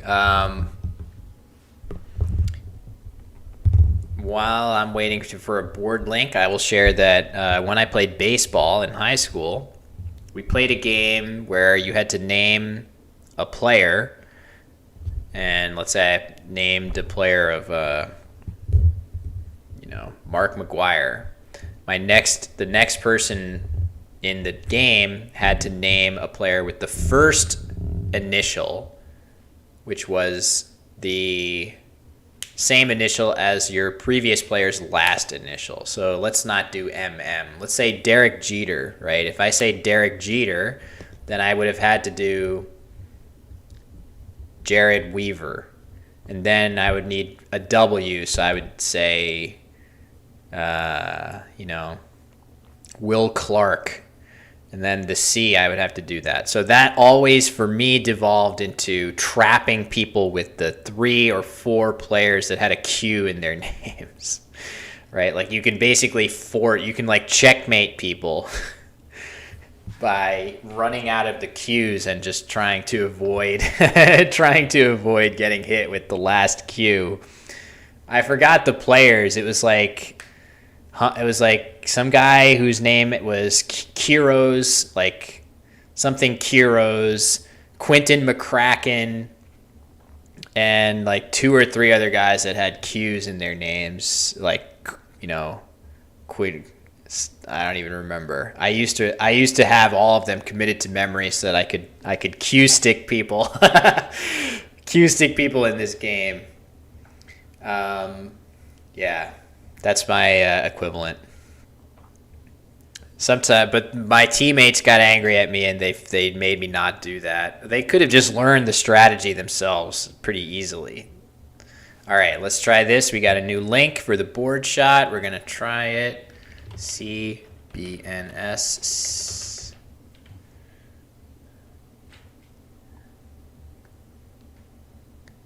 Come on.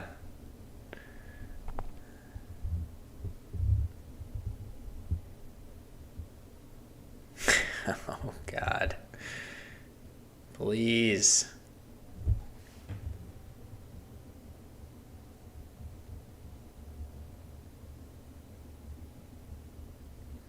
Trying to figure this out. I don't know what exactly is going wrong here. It would be great to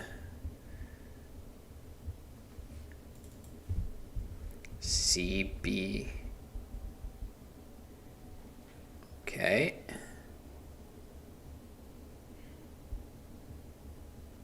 Waiting. Okay, we got another one. Let's try this. Come on, I believe in miracles.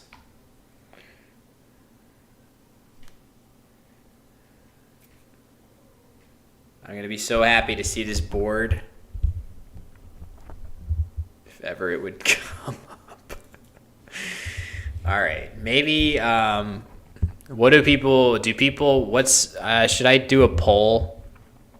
What do people want? To watch me awkwardly do this setup, or for me to go on a break screen and only come back when it's fixed? People want awkward Wanderer 15 content, or should I be profesh?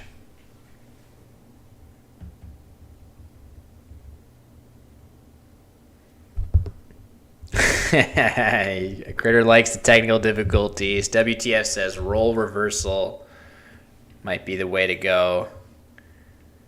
Am I insane? I'm not.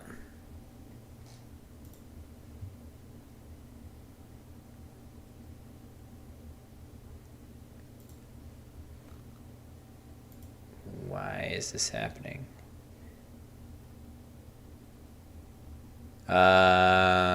Oh man, that's a lot. Somebody refund this man his.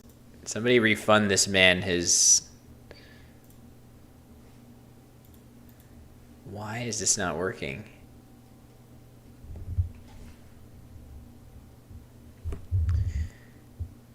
What do I do now? I have no idea.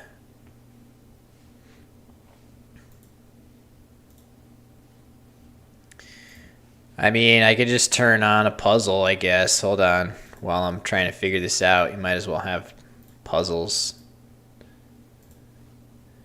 Let's try a new one.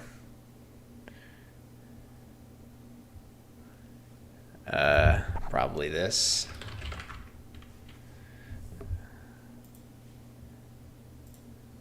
Turn the desktop audio on for this. Jaws. Oh, I accidentally. Oops, I made a suboptimal attempt there. Yeah, come on, I'm setting my S up. Whoops. That's a shame to fail a puzzle like that.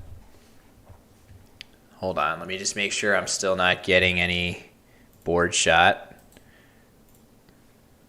Properties. Yeah, why is this happening? All right, we got a new link. LNZ9.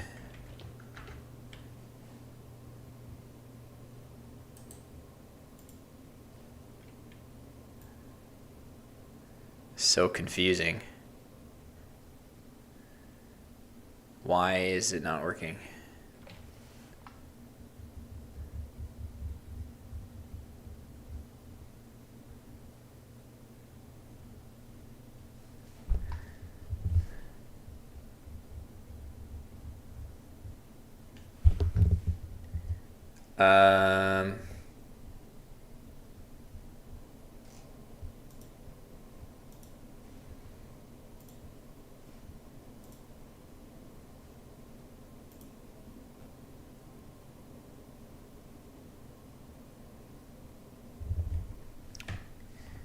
Yep. All right. Let me go to a break screen because we literally can't get any of these feeds working. We'll be right back as soon as we get even anything working. I'll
Okay.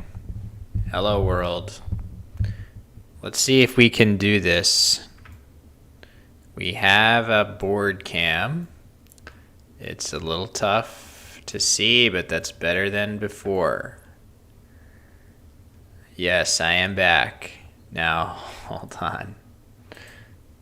Copy this. We're gonna upside down for a minute. Paste.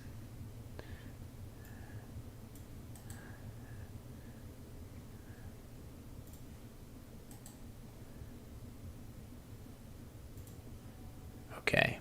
Now,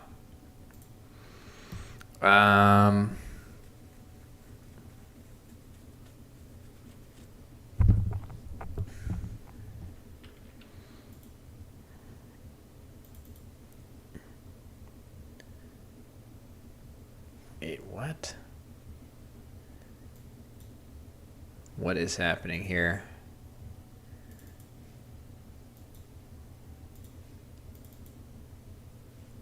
Word shot.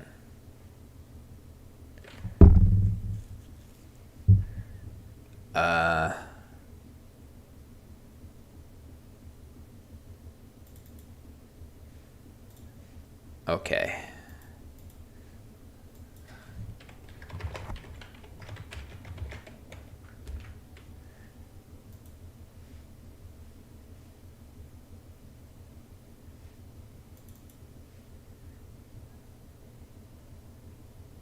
Can't get rack one.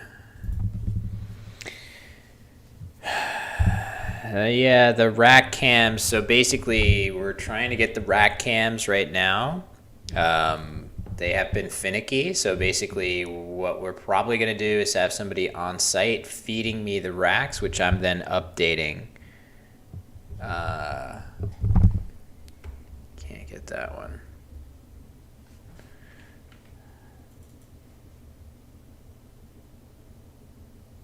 If I'm seeing that correctly. All right. I think we don't need these. Oh, there we go.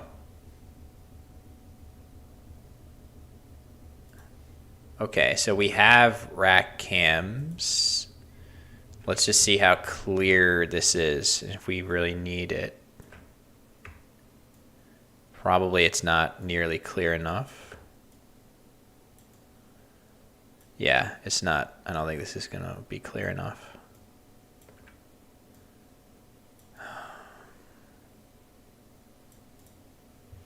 Oh, the other one's working now too.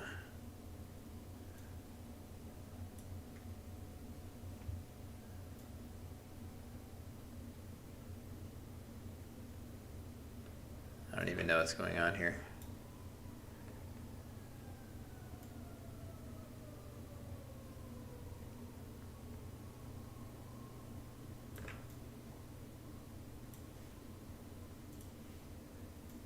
It's going to need to be rotated probably. Which direction? There we go.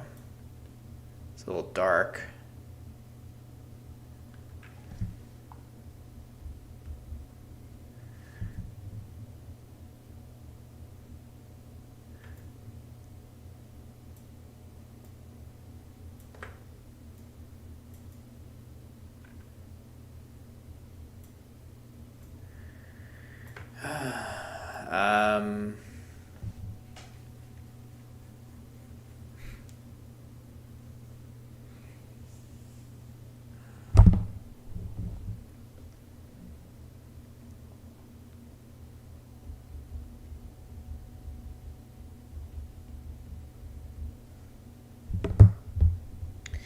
Sorry, gang.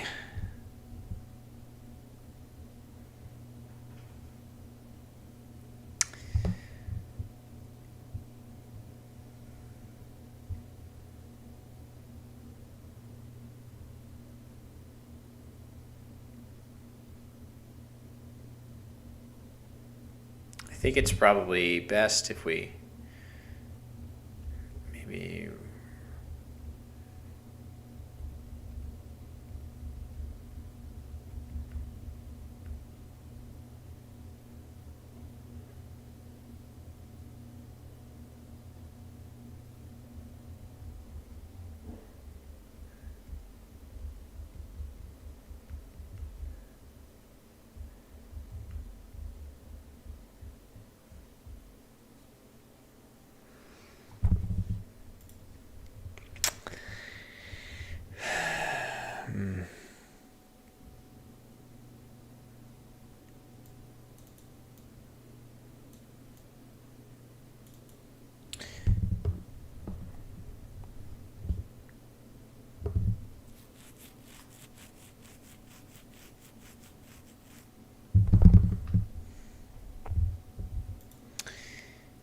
Yep, we're working on it. Okay, I think what we're gonna do is abandon the rack cams and we're gonna go with text. I think this will have to do. And I think as long as the players aren't playing insanely fast, this should be relatively easy to do. So obviously we're quite far along in this game. And the board cam is not quite as crisp as it was before. All right, hold on. Maybe we can get back to the being caught up in this game.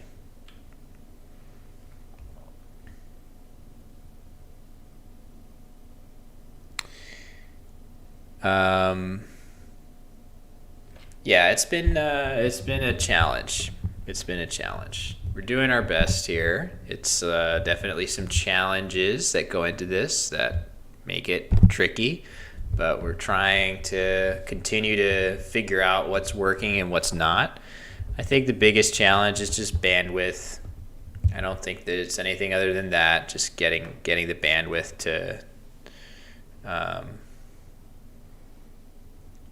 be doing a bunch of, okay. Hold on. So we'll get back to,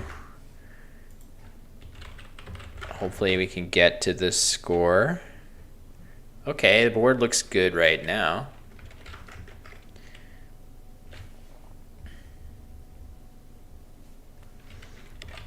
Ovary was for Wellington. I think Lukeman's just looking at a score sheet there to get us to where we need to go. Bayonetta would be a nice insertion play. All right, we saw FAP. We always like to see FAP. I had a puzzle where I played Jizz before, so very relevant.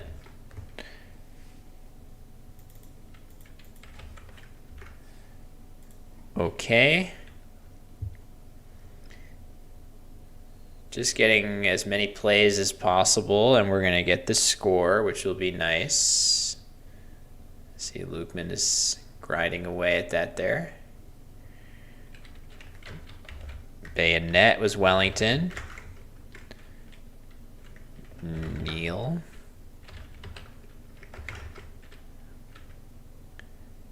Still with Lukeman here.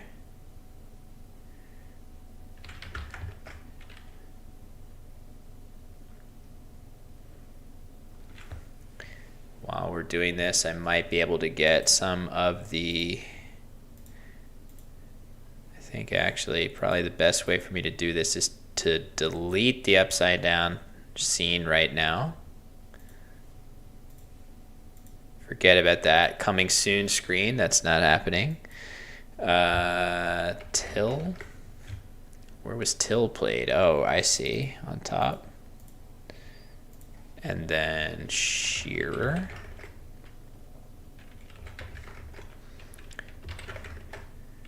All right, we might be at the end of the updating. That's it, I think. 249 for Wellington to 200 for John. Okay, and now we have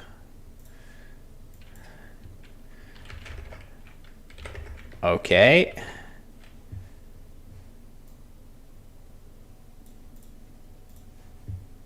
Almost there.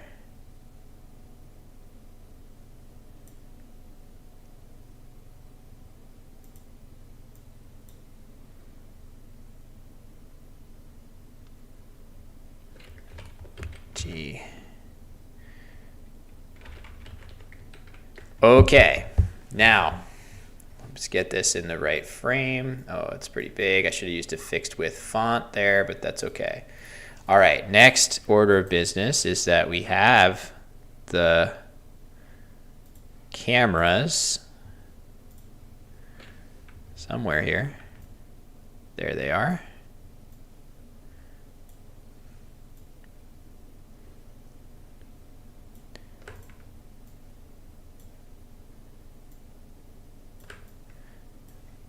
And we got to turn this way. It's actually reversed from what you would think. Copy, paste. All right. This is pretty good. Okay, so Antbird is the play for Wellington, and he goes up by a whole lot of points. And we will figure out what he has momentarily, as Wold looks like a good play for John at the bottom of the board, but he is definitely in trouble, down 90. We are almost caught up. Wellington has this. All right. Let me just make this a little smaller. Okay. Now, I know it would be better to see the point values of the tiles in the rack, but that's okay. Hopefully, those of you guys watching are familiar enough with those that we can just know what Wellington has and be able to look around and see what good plays he has. And of course, I will guide you through that process. So as soon as John has his new tiles, we know he has just BIG on his rack, but we're not sure what else. Okay. So it is Wellington's turn. These scores are correct. Let's watch some Scrabble.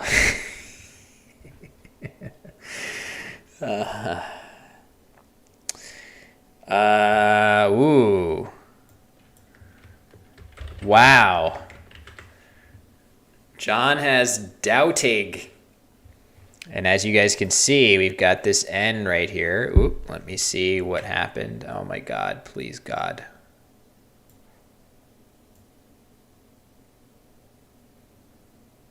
All right, hold on.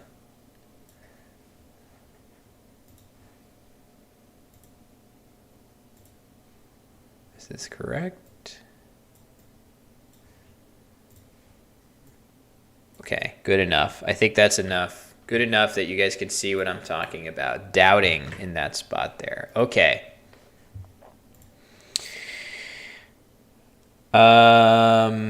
So one of them is playing upside down. So that's a good reminder that what I need to do as soon as this scene is mostly set, I need to duplicate it. And at least in case one of them does start to flip the board, I need to be ready with the second board. So we're going to transform this twice. And now we have an upside down board that we do not need yet. Okay. So it is Wellington's turn. He is in a good position here, up by 90 with decent tiles and a board that doesn't offer tremendously scary options. Hold on, do I have this here? There's a few too many unseen tiles for me to write the tracking out, but I can obviously, just looking at the board, you guys can see that both blanks are out, so that's definitely working against John.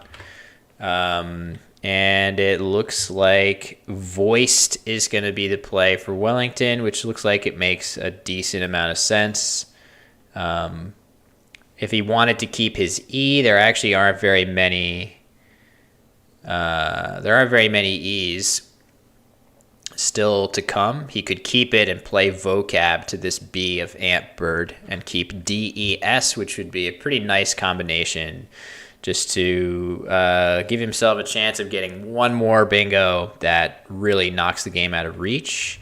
But as it is, Wellington doesn't really have to worry about getting another bingo. What he needs to worry about is simply holding on to his lead.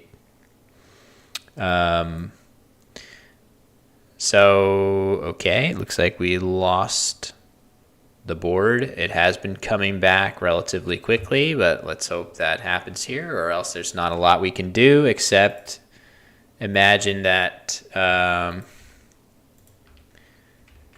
we're going to see Doubting be played by John. Whoops. Okay, so when that happens, it would be a 63-point play that puts John down by only about 50, so he would still need to draw something else good, and Wellington is sitting on an S, so it still looks very grim for John even after he were to play Doubting.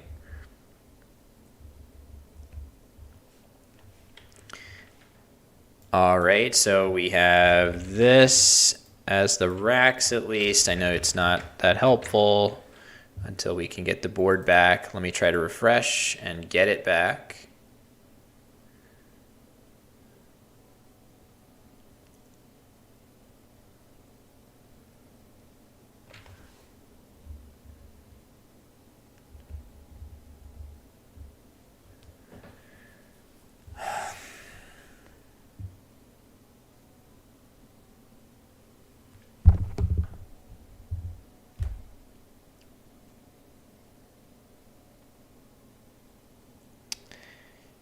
Thank you, Mr. Brain. Appreciate that. I know it's probably frustrating for you guys. I assure you it is somewhat frustrating for me as well with the technical snafus. Doing our best here. Yeah, there will definitely be stuff in Baltimore, I'm sure. I don't know exactly what the personnel will be. I'm definitely planning on playing in both the Word Cup and the SPC as of right now. Not working. Just trying to communicate that the board shot is not coming back for me. I'll try to refresh one more time.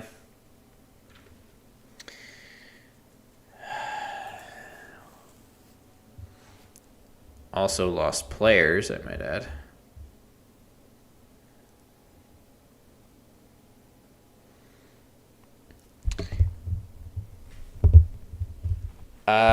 Thank you very much. Thanks, guys. Appreciate the kind words. Definitely doing our best. Not 100% sure what exactly is happening. All right, Lukeman is saying that it might be good for us to go on a break to try to fix this. Okay, I'm gonna try to do that. So we're gonna quickly do a break and see if we can resolve this. I promise you guys, we actually had like several games earlier before our initial break that were working mostly perfectly. So let's see if we can do that. I'll be right back.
Actually, I might as well. There's no reason not to do audio right now. I think most of what's happening is behind the scenes.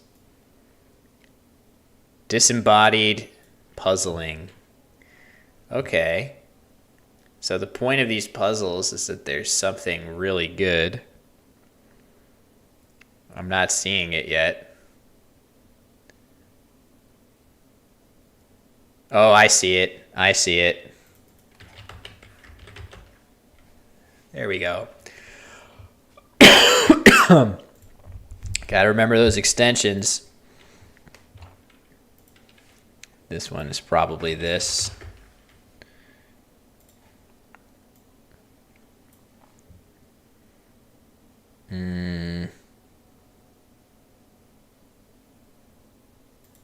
Probably this.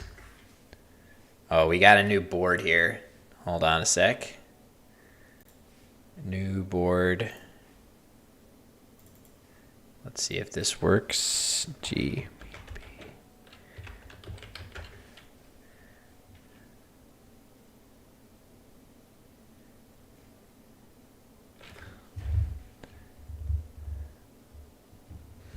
All right. The board is visible. A cue. I mean, probably this. Yeah.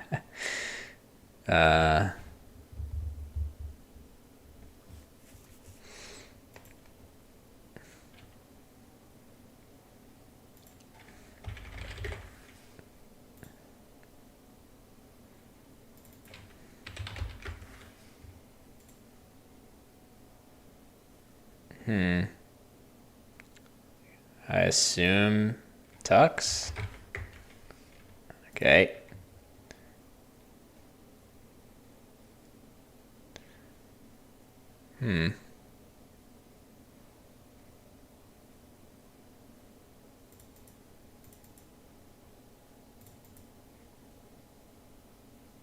Oh.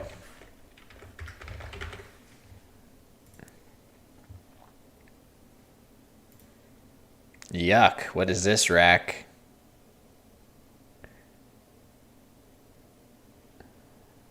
What the heck?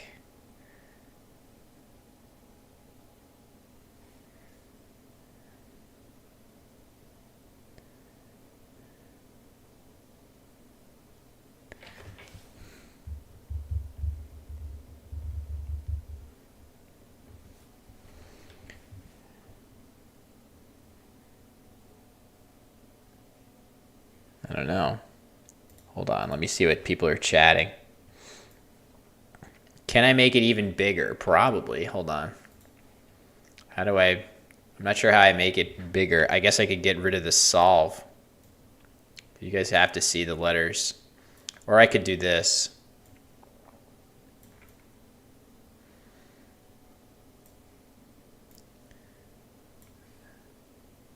Copy. Paste.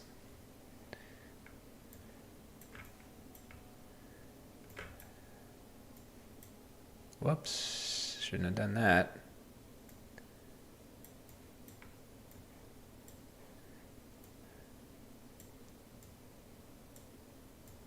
This is as good as I can do.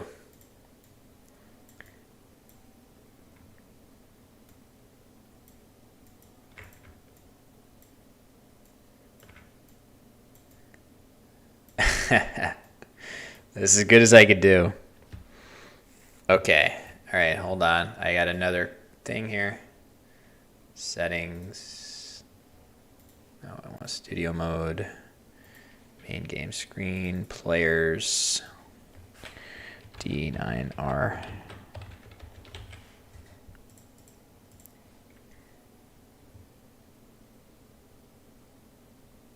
All right. Okay. We actually...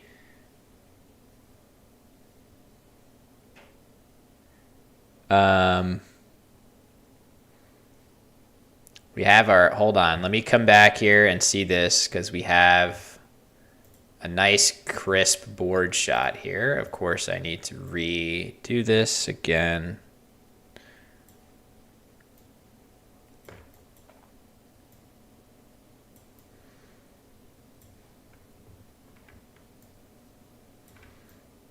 All right, so the board is here. And then we probably somewhere we have the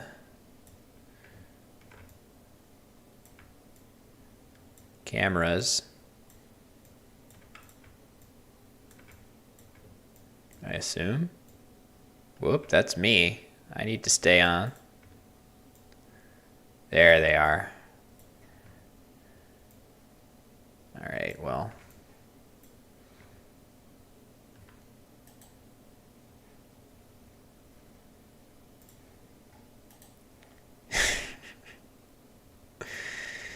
Okay, this needs to go. This needs to be embiggened, and then copy, paste. So actually, this is on this side. And this is on this side. I know it's confusing, but you don't have to think about it once I get this back. Okay. Now,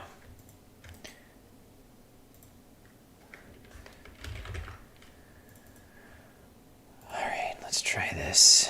Actually, no. What we need to do is, once again, delete this screen and go back to this and duplicate it. And then flip the board here.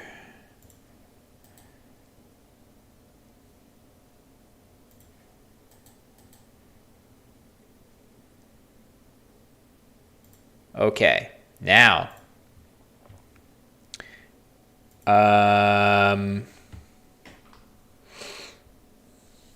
This score is no longer accurate, but doubting was played, and then oh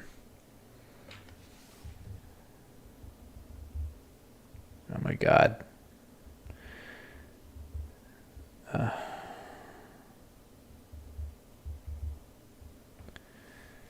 Okay, so let's see. What plays are new to the board that were there before?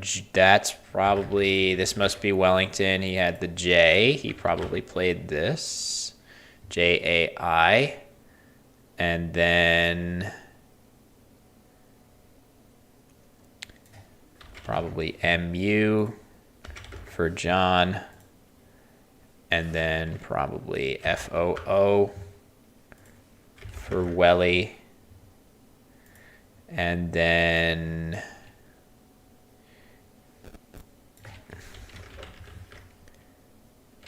this Rankies. Where is that? Was there a K on the board?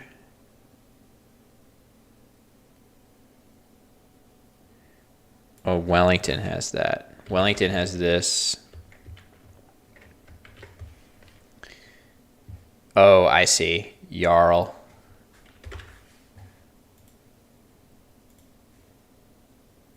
All right.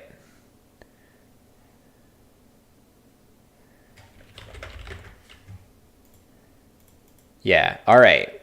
I believe I'm caught up now. 93. So the bag is empty here, actually. So there's no, according to my bookkeeping, yeah, that makes sense. Okay, so what just happened in this game after our delay is that these are the actual racks.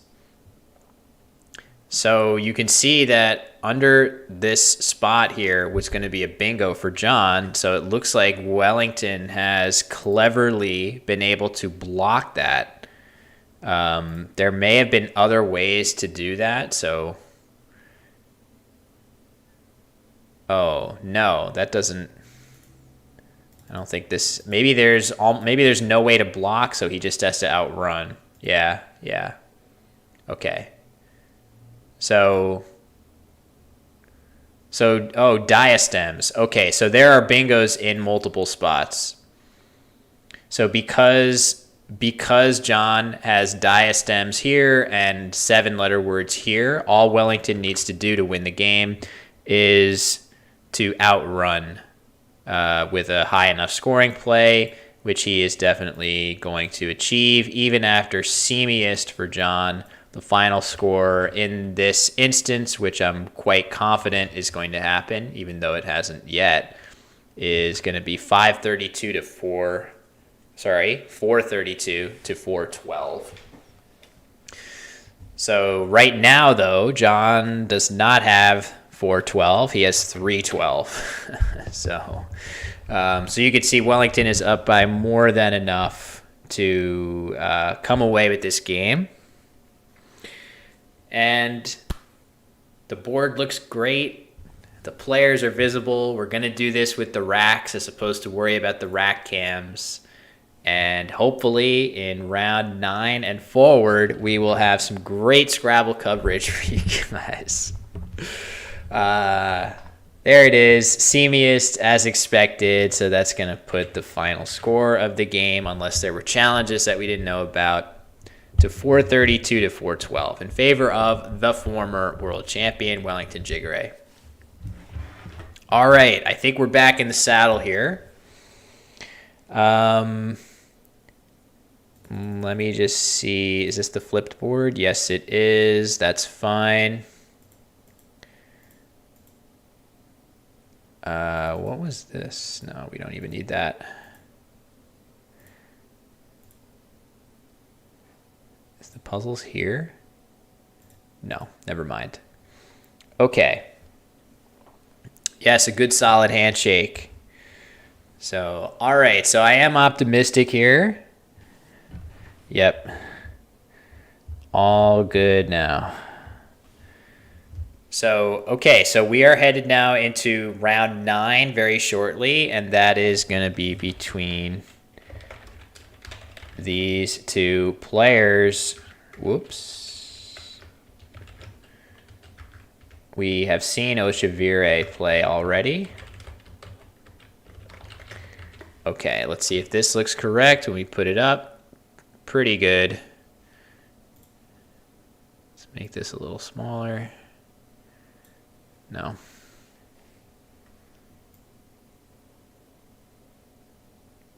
There, that's probably fine. Copy.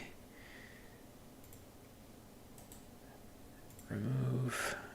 Make this look right. Okay. Yeah, the Bibble Scra. Yes, I know that at some point, these little details like that that's like not even on my radar right now. As something to worry about. So yeah, this game is wrapping up. That was round 8. Wellington squeaking out a 20-point win against John Aiden's out bingo of seamiest, but we are going to have another excellent matchup coming up between two players that have been on stream already. I'm not sure how much we've actually been able to watch of them. We can close this down.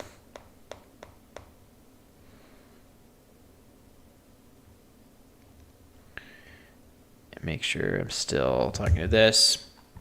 Yeah, they are playing 20-minute games. I think it's amazing how little that affects a lot of these players playing super, super fast.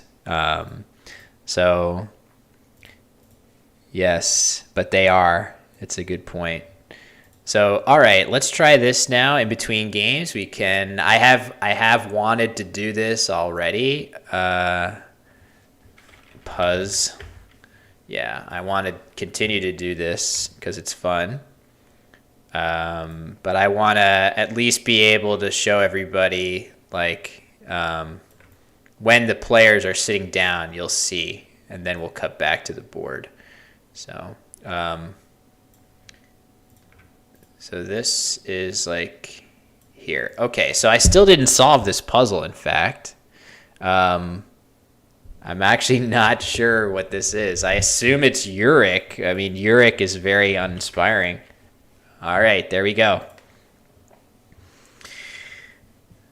Ooh. X spot here. I don't know what. I guess Pix, right? Yeah, it has to be Pix. Okay, very good. I'll let you guys hear the cool audio as well. Also, hold on, I gotta get the chat up.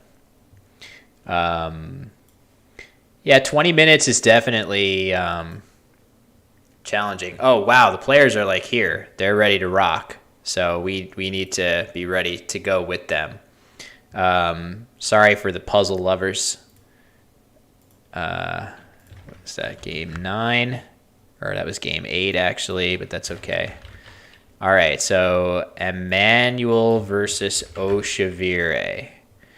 All right. So we'll get the racks here. Wow, you can't, almost before he could even, all right, Fjord is the play. Didn't even get to see the rack. That seems like a pretty reasonable play. Oh, I have the names reversed also.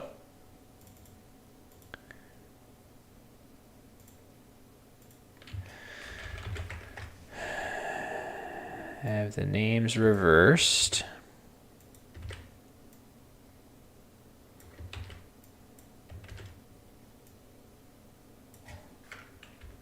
Oh, brother. Okay. All right. So I think there we go. All right. Now,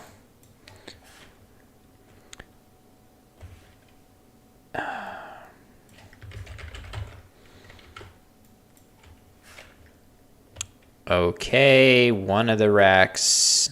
Oh, is that valid? Why does that look weird to me?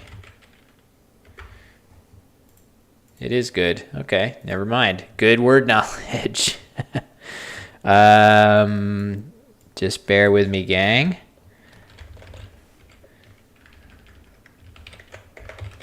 Oh my god, they're just playing so fast. There's like no hope for me if they're playing this fast.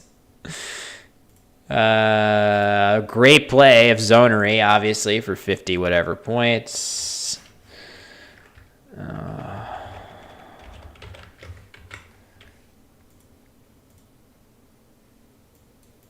Okay. Am I caught up? Maybe. Why is this not working? Oh my god. What is going on? My tracking does not look right.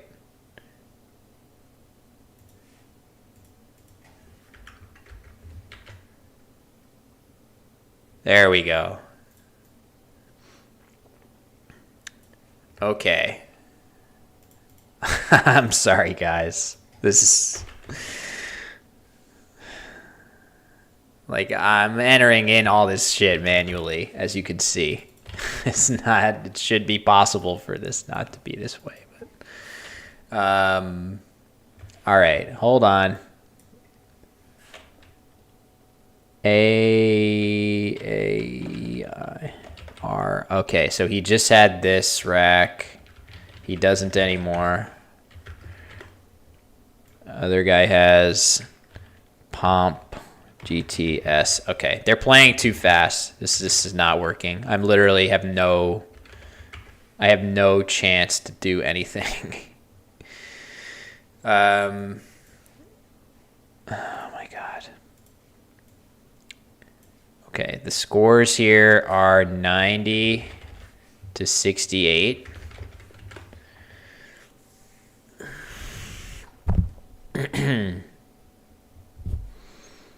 Okay. Injera blank. GGT SKAO.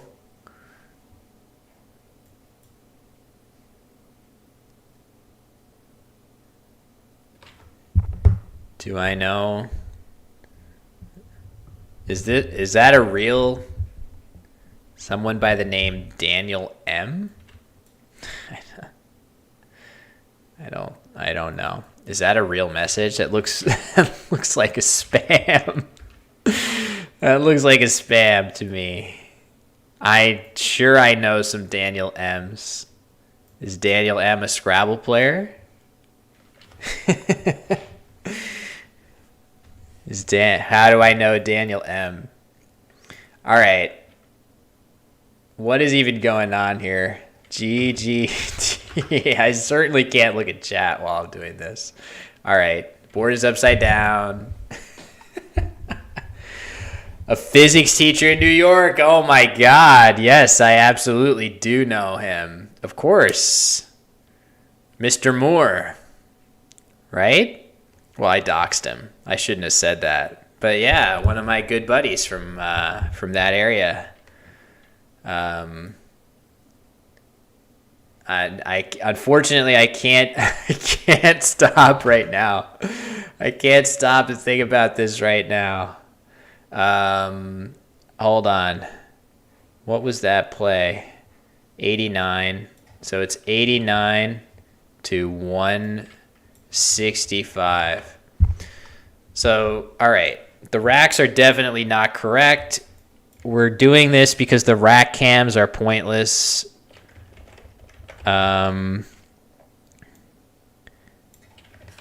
Okay. They're just playing so fast. It is absolutely impossible to keep up with how fast they're playing and do all of the stuff that we're supposed to do to keep the game moving. I think we are now caught up. I think the scores are correct. The racks are correct. And now I can try to say something about the game and look at chat and think about this. Yes. Okay, so Oshivire has 3 N's. I'm proud to be able to say to you guys that having 3 N's is not that good. You should probably try to use some N's when you have 3 N's. And I think there could be some good ways to do that. You could just play something like Penny right here. That seems fine to me. Getting rid of 2 of the 3 N's and scoring decently with the Y. And it's not a lot that Oshivire can do to close the big threats of the S on this board. You got an S hook here, an S hook here. The blank is a T, Nartji. So that is a very good question, Dustin. This is not your everyday word. Okay, there's Penny. Interesting choice of playing an E instead of an I. That could be a word knowledge thing. In general, I would say you would want to keep an E over an I in most situations. Even though the IN combination is pretty good, I think you can't risk drawing another I knowing that II is so terrible compared to EE. Okay, so Emmanuel's turn. He has a Q. I know that the Q is a favorite tile of a lot of newer players, but the Q is a very bad Scrabble tile at the level that these players are at. At this level, the players are able to find lots of 7 and 8 letter words and able to score a lot of points even on racks where they don't have those 10-point tiles.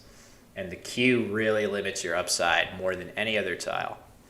So it is definitely going to be a goal for... Wait, did he exchange? Oh, I guess he just exchanged. I didn't even see that. So he did exchange, which makes some sense. I would probably, oddly, I probably would have tried to play through that just because there were a few options for some better points, but it looks like Emmanuel passed and then over to Oshivire, who just played AH, and now we're going to see Bog go down roughly equally as fast. Maybe Begot in the same place. Yeah, Brando, these are a lot of obscure words for sure. This dictionary in particular. Oh, Cheon Aphid. Okay, I see it there. Let's see if we can go back before I completely lose the thread of this game. And Bog unveils. This is looking very, very good for Oshivire in this game. Unveils for 69. Once again, nice. We'd love to see it. It's going to be 282 to 125. Yikes. Okay. At least a decent combination of letters for Emmanuel, as we'll wait for the tiles for Oshivire to come back in. Okay. I think I'm caught up once again. This is definitely just not tenable in terms of the amount of labor that is required to keep the game updated. So I am updating the scores. I am also updating the racks as I get them, and I have to spin the board around sometimes, but not this game. Wait, what? Oh, just Axe. Okay, so just Axe was played there. And then Brash for a very... oh, wow, he had Blarch on his rack. So his rack there was this. And Testier. Let's see, is this going to work? Yeah, okay. So Brash, the play there, leaving LT. That seems pretty good, unless you want to play Blash instead. And then Testier down low is clearly correct, which cuts the deficit to 331 to 234, which is still not what Emmanuel wants here. All right, we'll get the racks updated momentarily. No, we won't, because he's going to play instantaneously.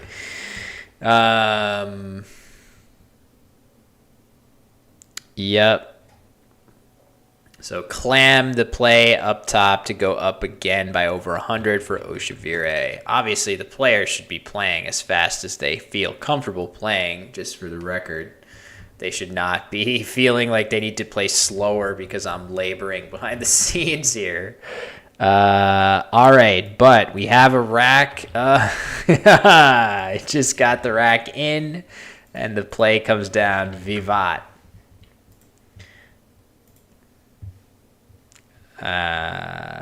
This is taking a toll on my sanity here. As they literally are playing so fast that I cannot receive the rack information fast enough. Weem was the play once again. I don't have enough time. So at least I could get the scores right for you guys, even as you literally cannot play along because there's just no way.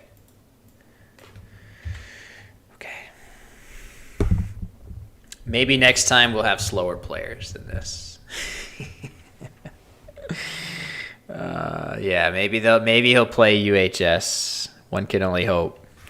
All right, a classic phony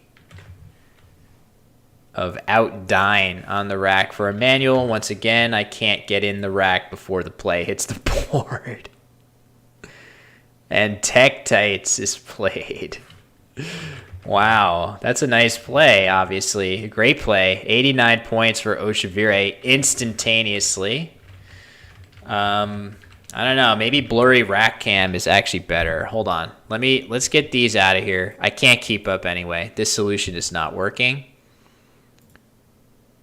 Let's just hope and pray maybe that we have the Rack Cam.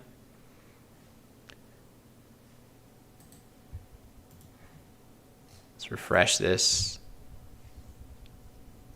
Hey, that actually looks pretty clear.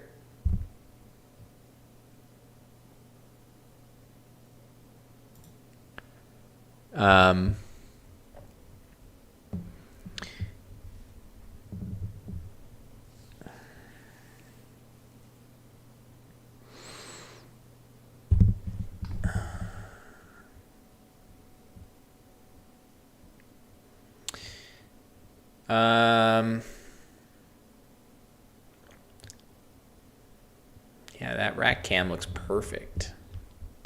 Of course, it could just be unusable next game.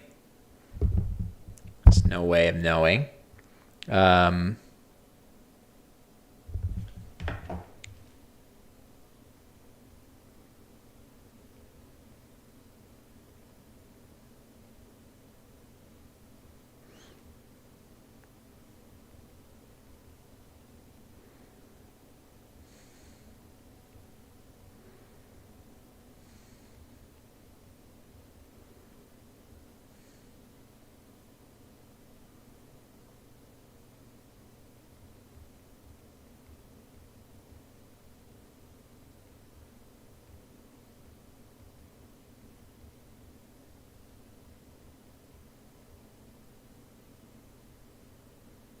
Yeah.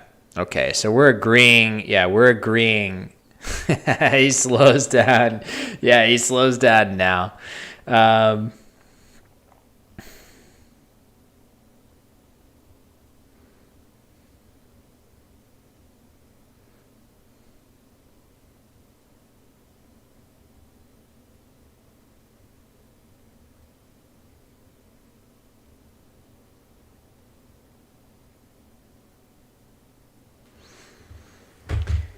All right. Is this going to be a bingo action here? Dulled. Okay, so yeah, the comeback is not going to begin immediately or at any point with that situation. So he plays dulled, kind of throws in the towel. Goel in the top corner. That looks like a nice way to score a bunch more points. So I have the score as, yeah. Okay, so next game, I'm sure next game we're going to have some slower players that would allow us to use this method, but we're going to go back to trying the cams again. I thought that entering in the racks would be more visible, but it's literally, yeah, it's more visible, but then you literally can't ever get a rack before the play is made. So, all right. So rack for Emmanuel here in the end game was, prior to his play of Ono, was a funny situation. His tiles were, oh no. And then obviously UI on the rack. Oh, RAIU. Looks like that did not go out for Oshavire. So it's Ono was played here. RAIU. Yep, correct play down there for 14, and then OO going out alongside. Both upside down. Very nice catch by WTF of that detail. And the final score of this game, 510 to 327. All right. Okay. We're going to do our best for next game. We're just going to go with the original plan. The board is so beautiful. The board is so crystal clear and beautiful. There were round 10 pairing is Godwin v. Ezenor.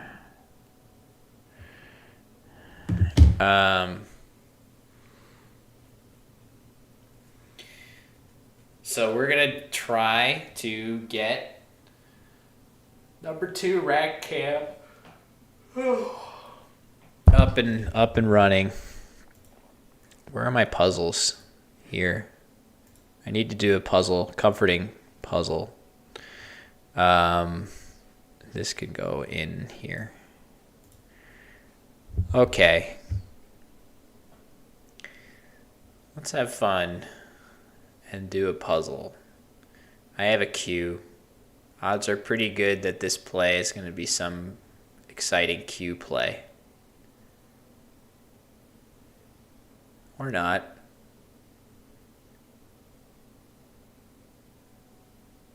I don't know. I'm not actually seeing this.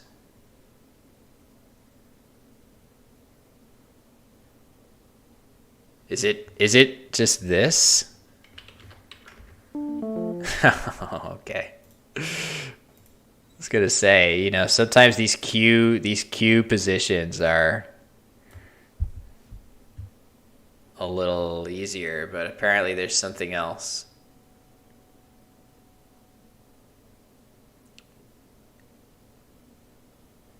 Some long Q play here.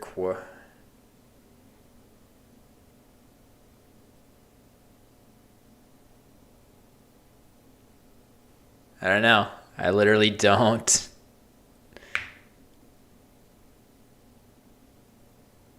See what I'm supposed to do here.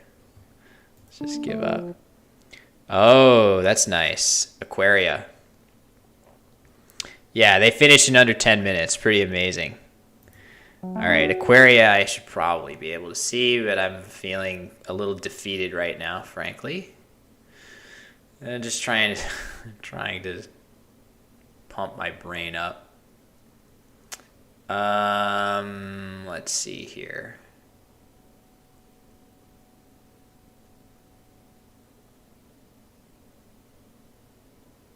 Taxa? I'm going to say taxa. That seems probable. All right, we did it.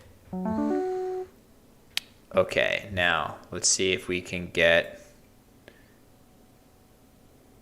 Oh, right, we have this rack cam still. So we don't need the racks here, and we're going to try to get this rack. YEG.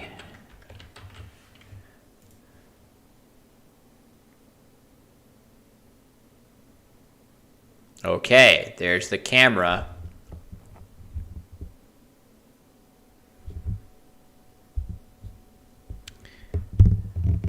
There's the camera. Sheesh, yes, the classic Twitch. I don't know if I have it in me to say sheesh the way that Twitch streamers say sheesh. But I bet there's some good stuff here.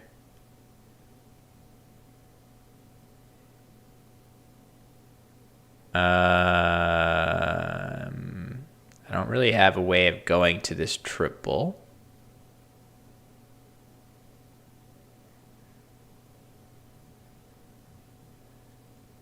Just up here? No. Oh, is it? It's a teenager's thing? Okay. Well, I'm a boomer, so I wouldn't know something like that. At the ripe old age of 37, which I am.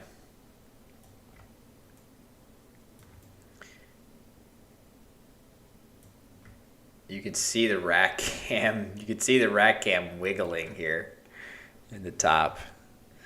Okay, let's see. Can I find the play that I'm supposed to find here? I mean, this can't be right. Okay, it is. Hey, Jake, welcome back. Welcome back. We're going to try our luck here with the cams. We're not going to worry anymore about...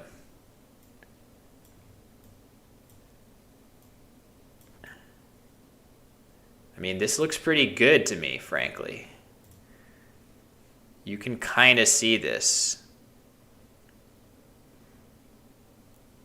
I would zoom in a little further, but obviously it's challenging to get the right angle here. Yeah, they both have 5 tiles, but I can see the full rack on the left-hand side.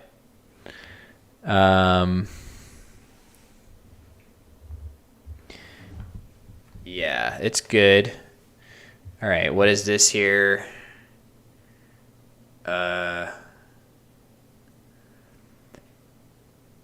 Oh, it's this.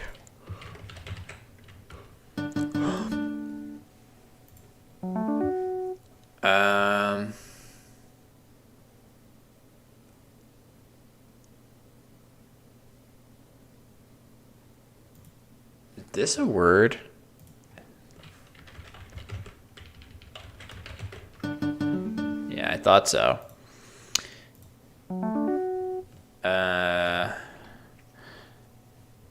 Yeah, yeah, these are Collins puzzles. I could do NWL ones. It would be fine. This is probably it. No, it's a typo. I know it's not exhibutes. Oh, it's not even right. This is not even right after all that. Okay, I get a hint. Oh, this is it. Yeah. Okay. Yeah. All right, that's kind of bad. All right, so the next round, by the way, is going to be between Victor Godwin. I think that was one of the characters in Elden Ring, if I'm not mistaken. And George Ezenor, who is also one of the characters in Elden Ring, probably, for all I know. So let's do this. So, man, look, I just wanna like appreciate right now the board cam, which you can't see because it's behind the puzzles. Board cam looks great. Oh, right, I need to change this rack cam. Where is it? There we go. Copy. Remove. Paste reference. Okay, everything looks so good. Come on, we can do this. We can get through 3 more rounds. Let's get 3 more beautiful rounds of Scrabble coverage. I know we can do this. Yeah, isn't there a Godwin? Isn't there Godwin, I feel like? There must be. Oh, I have not been streaming for 1 hour and 6 minutes. I woke up at 4:15 a.m. today because I was so excited for Scrabble. And I still am, damn it. I still am. I still want to get 3 good games of Scrabble to show you guys and have fun and watch these great players compete. And that's what we're going to do. And then I'm going to have a big-ass lunch 2. I already had lunch. I'm going to have lunch 2. And then I don't even know. Have I played Knotwords? I just saw my first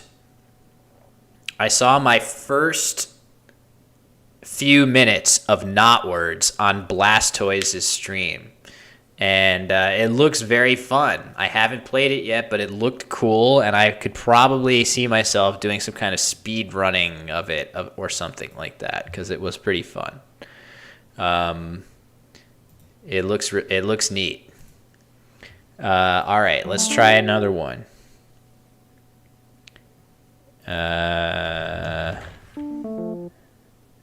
Really? It's not jovial? What was my attempt? Did I mistype that? Oh. Okay, I see. Fine, I admit it. I may have missed that one. All right, let me get the Twitch chat here so I can see if you guys are saying anything. Okay. This is weird looking. What the heck is this? What a strange... Is this a word? Yeah, I thought it was.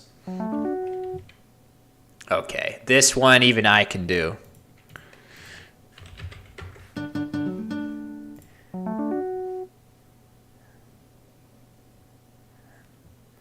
It's another Q. I guess this really depends on whether... Oh, it doesn't depend on anything. Jesus. Depends on whether floutings is a word.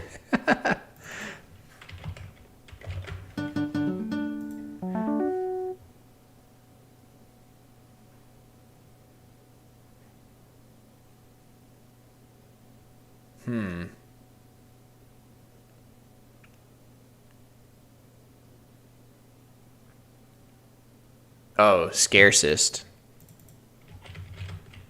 I was gonna say, is there a 7 in here that I'm just not seeing? Ooh, okay. This one is fun because I feel like, oh man. Well, it's not this. Any,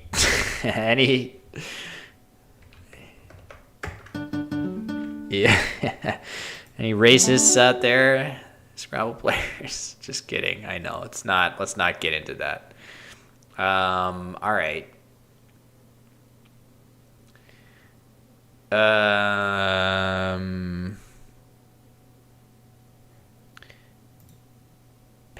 Peyton down low. What the heck is this? Tapenade. Pete Lend. Something through IT maybe?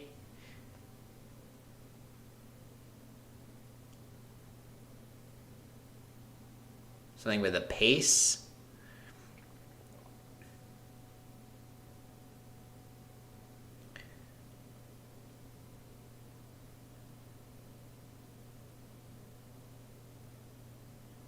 Oh, Tapenade. Oh, this one's amazing. Oh, look how fun that is. I said the word. Like 15 to 20 seconds before seeing the spot. Oh, that's great. What a nice play that is. All right, let's see. What could this one be? Tapenade is tasty for sure.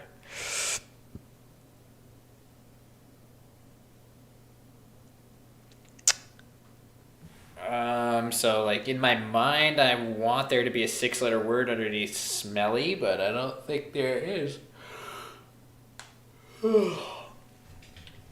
So what is it then?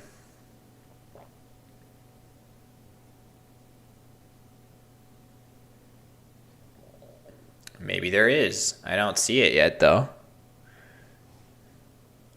Oh my god, is it over smelly? I kind of want to try that now. I so hope that's it.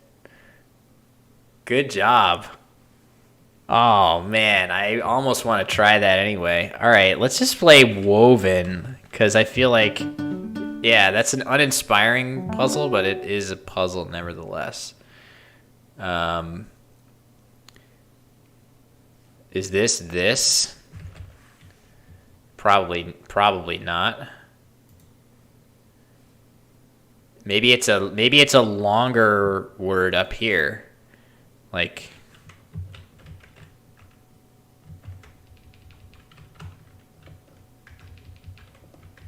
I don't know. Let's look for something else because this is like very good. Yeah, chi could be chi. And when in doubt, why not? Why not? I'm gonna try this because it's fun. Hey, I like that.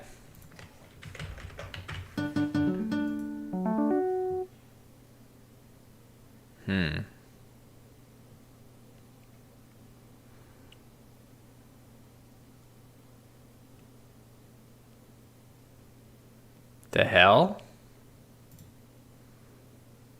Faking. Kif. I don't know. I'm sure there's some. I mean, it can't be this, right? This seems unappealing. So not always, Brian. So like there is a very strong correlation between the answers to these puzzles and the highest scoring move. Strictly speaking, what we're finding with these puzzles on Woogles.io, which is a very, very cool new feature that they've rolled out, what we're looking for is the highest equity play. And that is close but not the same as the highest scoring move. So equity in Scrabble is a very simple formula. It's the addition of the number of points that a play scores. And, the right play here is knife, by the way. It's a combination between the points that a play scores and the quality of the letters that are left over. So obviously points are a very huge part of that equation, but you also have to factor in the caliber of the letters that are left over. So there may be some puzzle solutions where the best play might be, like, the highest scoring play might be an 80-point bingo, but the best play might be a 70-point play that keeps the blank for next turn or something like that. So in all likelihood, the majority of these puzzles are the highest scoring play for sure, but probably not all, if that's helpful. Hopefully I know that's kind of weird, tricky answer. So I must have some, like, Deluvia or something, lit.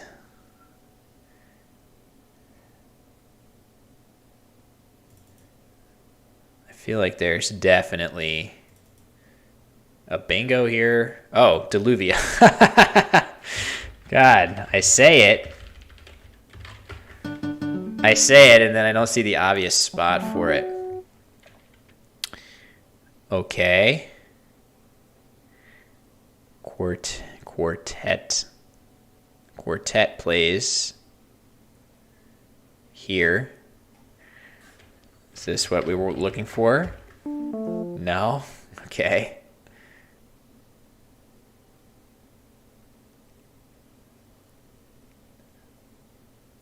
Torquate.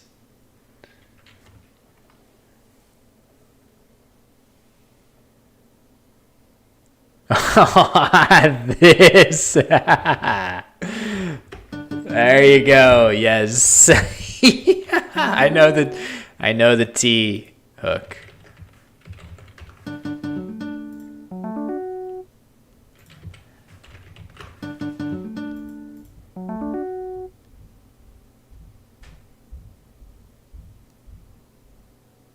COVID. Too soon. Too soon. What is the I assume there's like a bingo here or something.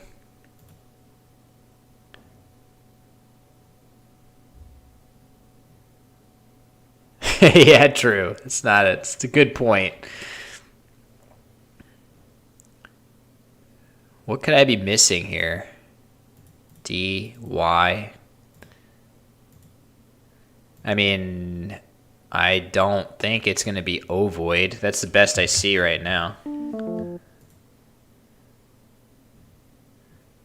So what then? I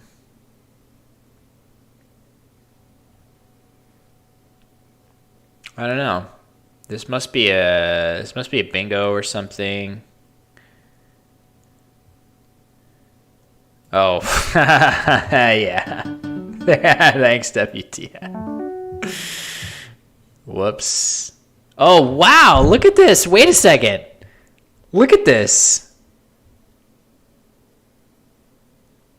This is the same game. That's gotta be very rare. So the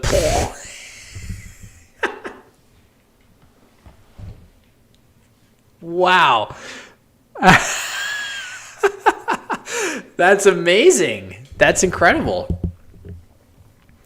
How does that even happen?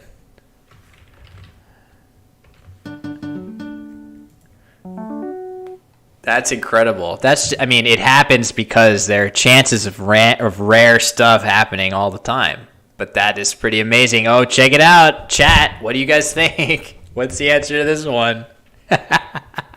Well, it could be something with the Z, frankly. But I'm going to assume that it is chi. Yeah. Yeah. All right, so we have...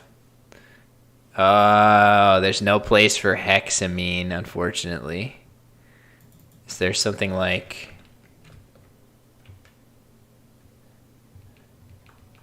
No. I guess it could just be Haji.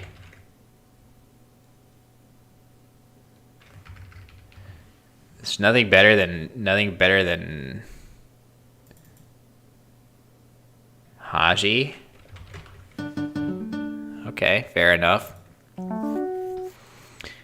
Oh, look at this. Look at this. This should be fun. This could easily be a blank burner, or maybe it's just this. Yes. Okay. Too clear. Too obvious.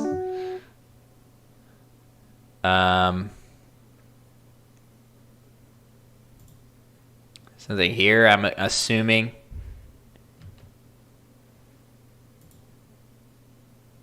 Drown. I mean, I'm gonna assume... I don't love that as the answer. I would assume something must be better.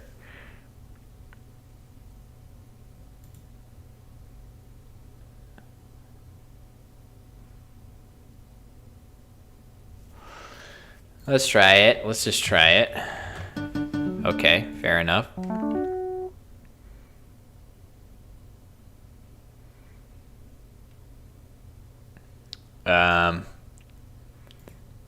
Is it like... Is it like... Something... something like that? I really don't want to just play Vigia here. If this is the answer, I will be disappointed if it's not a ridiculous side extension. Like Agigicide or Agisticide. Oh man, the timer's lost there. Oh, hold on. Let me just get this back.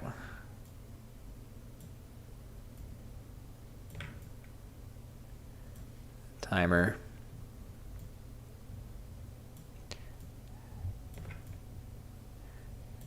All right, and we got this copy.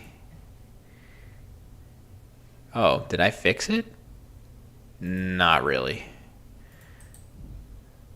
Remove, paste reference. Okay. Okay, very good. All right, now what the hell is this?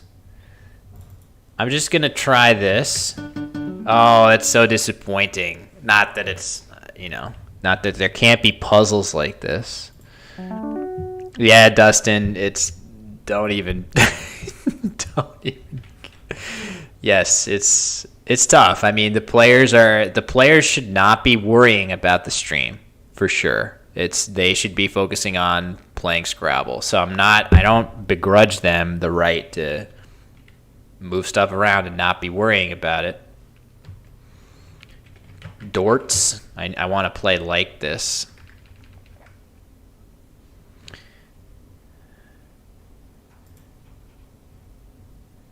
I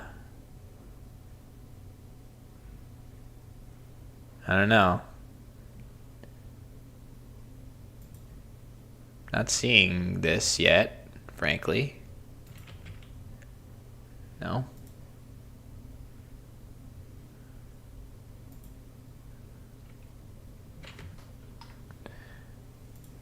Key Chi extension, I don't think so.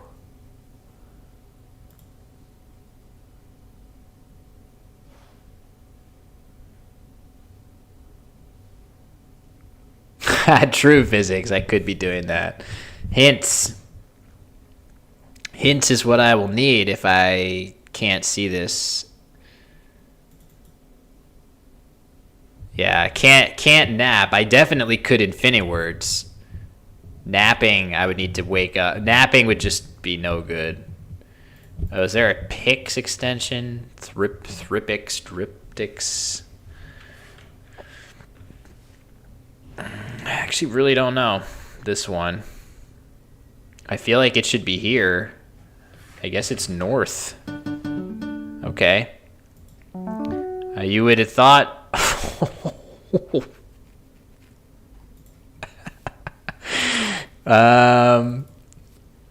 This is an interesting board position for sure.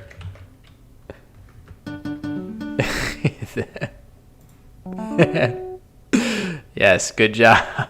Good job, guys. All right, probably this, unless there's a way to use the U.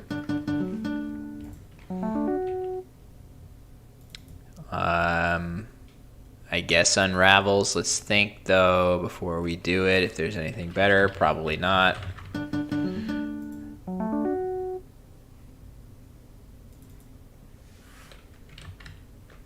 Varan. It's definitely Varan.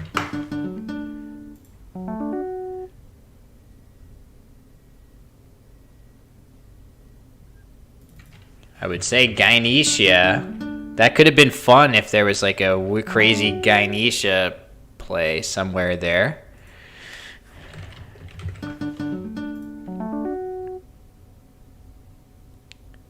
I assume it's this, but let's just... No, it's this.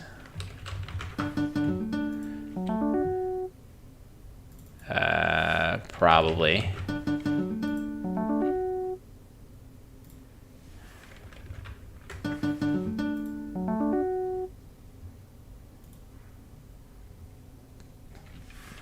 Just speed running this at this point.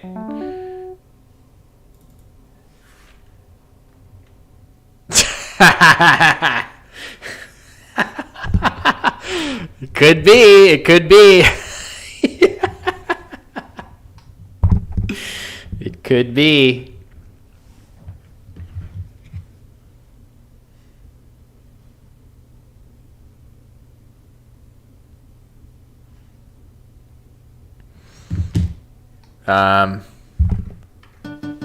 There it is. Oh man, what luck. I feel like this is the best. This is like the best possible argument for why the Q is horrible. Right? Like any puzzle that contains a Q in it. Well, not any. We just had Quiver and we had Quins and stuff like that. But like 90% of any puzzle that has a Q in it is like chi. So I think Q is great. Yeah. Now this could possibly be an X play, right? Like it might be like Ilex or something, but probably not. Waybit says this is one of the 10. Yeah. I don't think the answer here is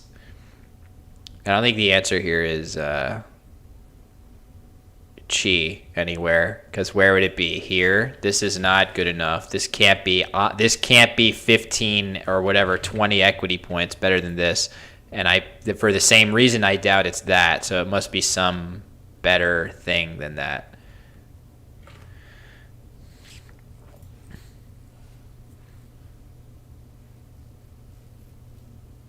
Oh, is it 10? Okay. 10 is a pretty good threshold, so that makes sense to me.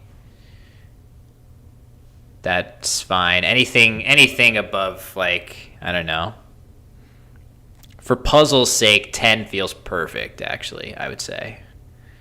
All right, so I don't think it's...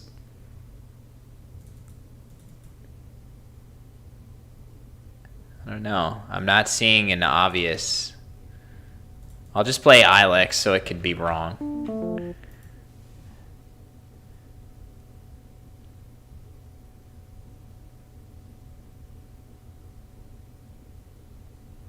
All right, seeing the players here.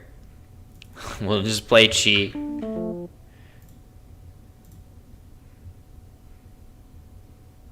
Is it really locks?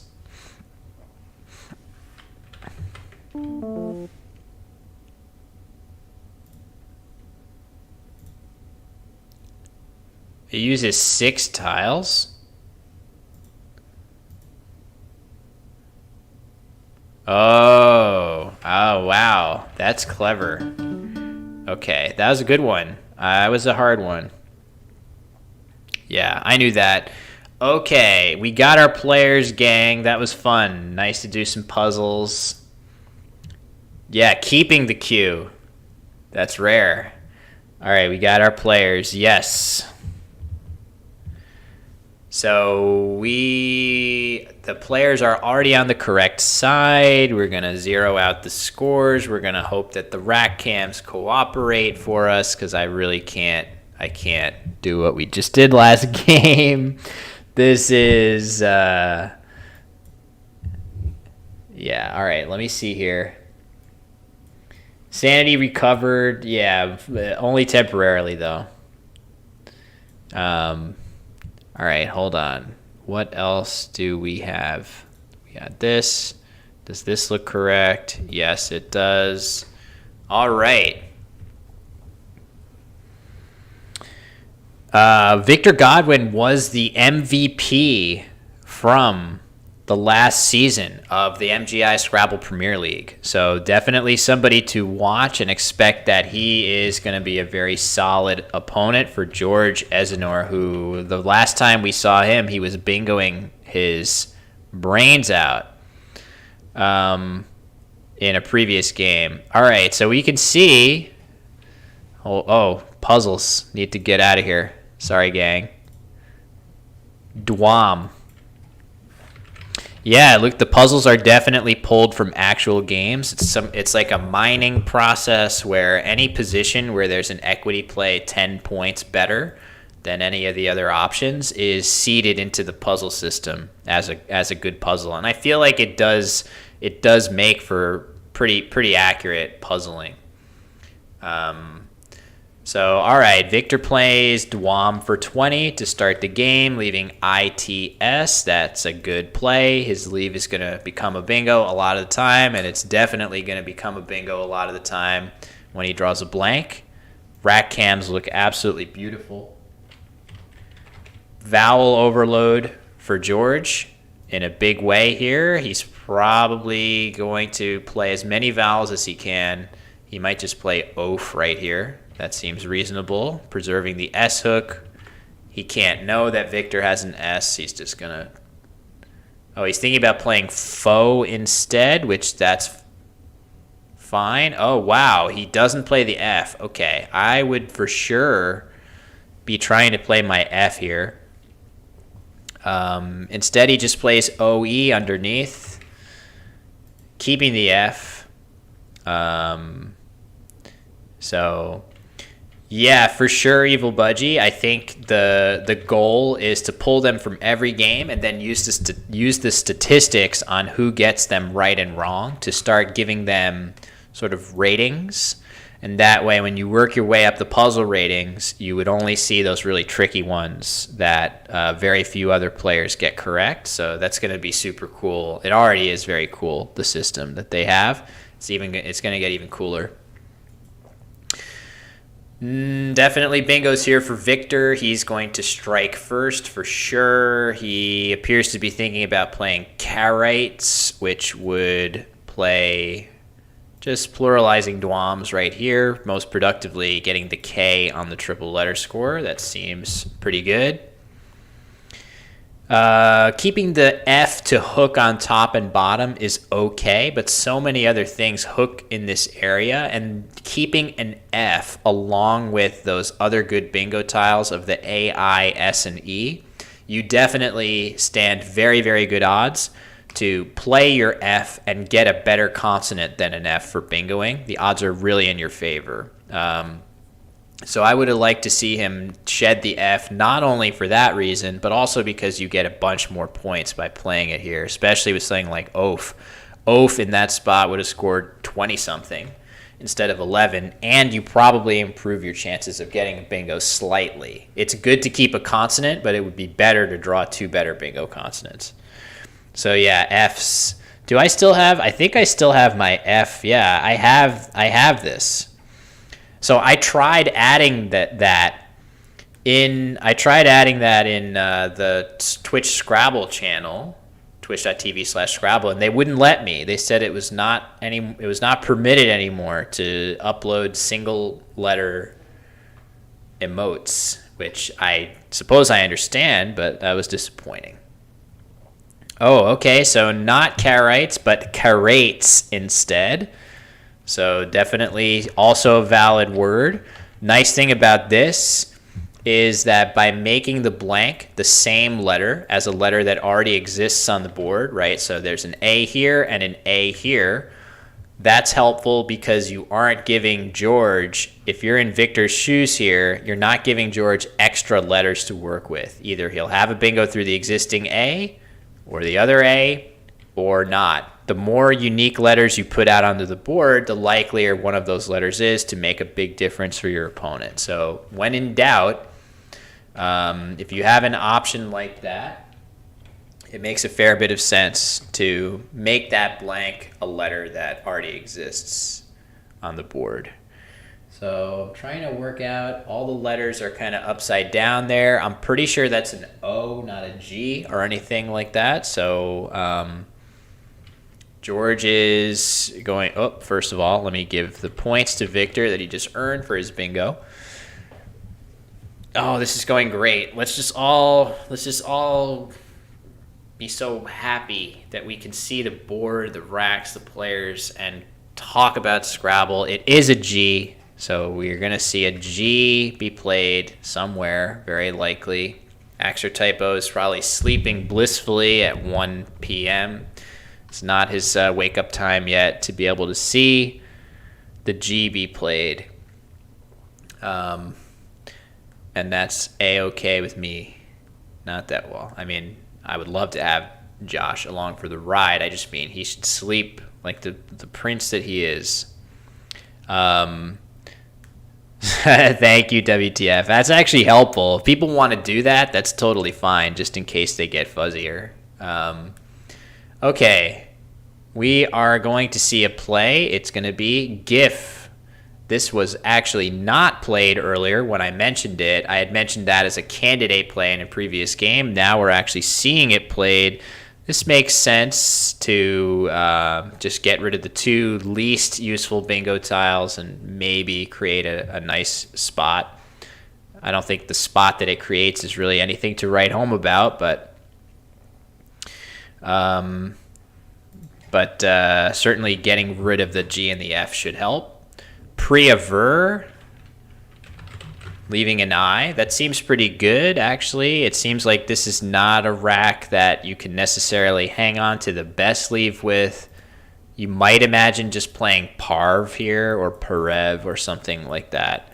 So playing shorter through this R might give you a slight leg up on bingoing in the future, but pre-aver scores more points and is certainly a solid play. I don't have a problem with that play at all. So it's over to George again. That last letter is at the very, very edge of the rack. I kind of want to see what that is. Let's get these. Maybe I could make it, I should be able to make it a little bigger. Whoops, what'd I do there? There. Is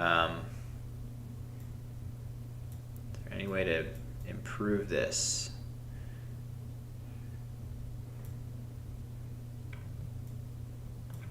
Damn it. Oh my god, this is driving me insane. There. Okay, well now we can't see anything. Hopefully in a minute we'll get to see. He had some stuff. Oh, Wellington is running away with this tourney. So we'll have to check in on the standings at some point. It is an R, yeah. Yep, so Victor has the second blank, so he's definitely in good shape here. And... uh-oh. That is not what we want to see here. Ooh, that is a wires crossed moment. So he has a valid bingo through that P of Septoria. He's just accidentally inverted the position of the A and O. So switching these two letters would have led to a valid bingo. However, even better for George would have been to just play Oriist right here. So he has a pretty solid bingo that scores 15 more points as an underlap right here. So Victor is extremely likely, I would think, to challenge this word. Maybe the only thing he's thinking is like, do I have a J play that it makes sense to leave this on? But that even then, there's just no way. You would have to challenge this. So that is a bit of a boo-boo for George. He is probably likely to get some bad news in a minute when Victor challenges, or if Victor decides not to. Wow, the draw. He's allowed George to draw. So this is very surprising for both players here. Surprised to see that word played, and surprised to not see it challenged. So 61 points for George. I'm going to assume that it's going to stay on the board at this point, given that we've just seen a draw. Maybe he'll still challenge, though. I don't know. That's there's still a chance. Nope, that's it. So the opportunity is gone now for Victor to challenge that word off and really seize control. There's also some stuff you could play with the J down here. Instead, he opts to play Jiao, which that's understandable, I suppose. But yeah, that's a pretty big error by both players, really. And we're going to see Bowish. Wow, so that's like... So much as Septerio was a bit of an error on George's part, he immediately sees the much more obscure bingo of Bowish. This is a valid word, too. So huge swing is right, as the official Gidfather says. That is a huge swing. Great find, frankly. After the mistake by George, he comes back. Obviously, the players don't know it's a mistake right now. Yeah, that's pretty surprising. All right, it's back over to Victor. I just want to say, as far as if anyone out there is rooting for my mental health, I am feeling awesome. This game is going so smoothly. I don't have to enter in nearly as much stuff. The racks are kind of visible for the most part. I mean, they're actually pretty visible. Let me get this. Hold on. I really want to make this a little bigger.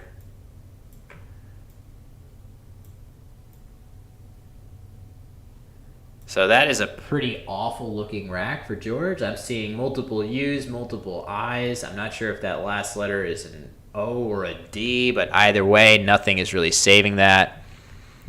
Thank you, physics. I think normally my mental health is quite good. The things that damage it are Battle Royale and struggling with production of Scrabble streams. All right, so there was a bingo here from Victor's rack. Not a super easy one. He had a bingo through the U, a Collins-only bingo of Eurobilin. Eurobilin, however you would say that, like Billy Rubin or something. So anyway, the play of Bairn does use up all of his consonants, so that could end up being an issue. And as you see, Victor has drawn a bunch of vowels, so we'll see if he regrets that. Nice play of Igloo there, using ILU. I think he had something like a T or something as his other letter. So Igloo looks like one of the few plays that you would want to put on the board there. Oh, nice play. Orogenic. Okay, so this is... I thought he actually had one more vowel than he did. But Orogenic is definitely the best bingo here, best play here for Victor. So he gets that down onto the board, and the score is now 261 to 192 in Victor's favor. George is still struggling with unappealing letters. But he's going to be able to hit pretty hard there alongside Bowish with Win. There are some better ideas, though, actually. So one nice thought is to just play Towie right here. Towie. Something in that spot would score really well. Use up the W and the Y and one of the three vowels. It would actually score just as well, 36 to 37. So we'll see if that comes back to be problematic for George, as he has way too many vowels. And he hasn't drawn terribly, but enough that he might wanted to have considered keeping that N. I feel like an N would do a world of good to this rack. Okay. Mangler, is that what that's an N, right? I think. Yeah. So it's back over to Victor. The scores are correct. The racks are visible. All is well. Gideon says he's going to open vertically every game at School Scrabble. Yeah, there was an upside down, double O upside down play. Thank you, WTF. Yep, that's almost Tafudi.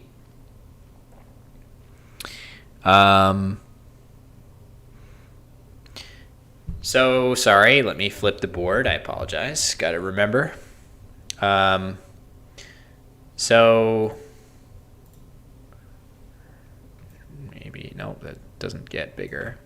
Yeah, I was going to say, I wonder if Victor is going to think to place the G hook onto NU, the Greek letter, to make the bird GNU. Or wait, is it a bird?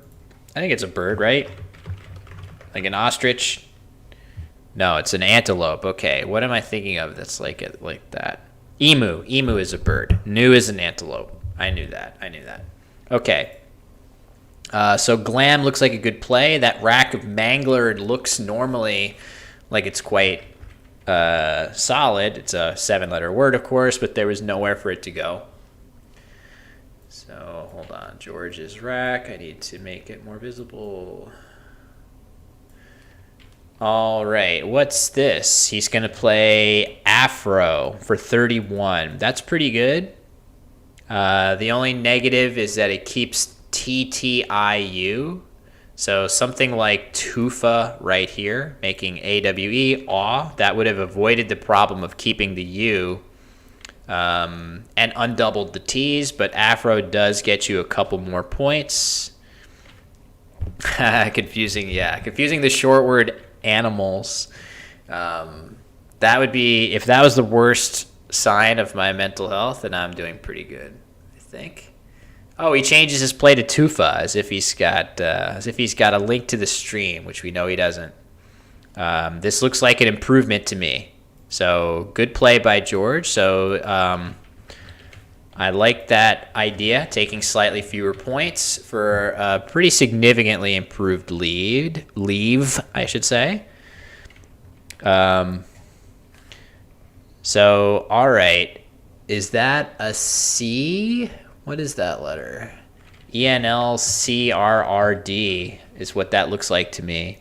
So if that's really the... Oh, yes, it is. Okay, so basically, this is a tough situation for Victor. He's not likely to have a great way to score.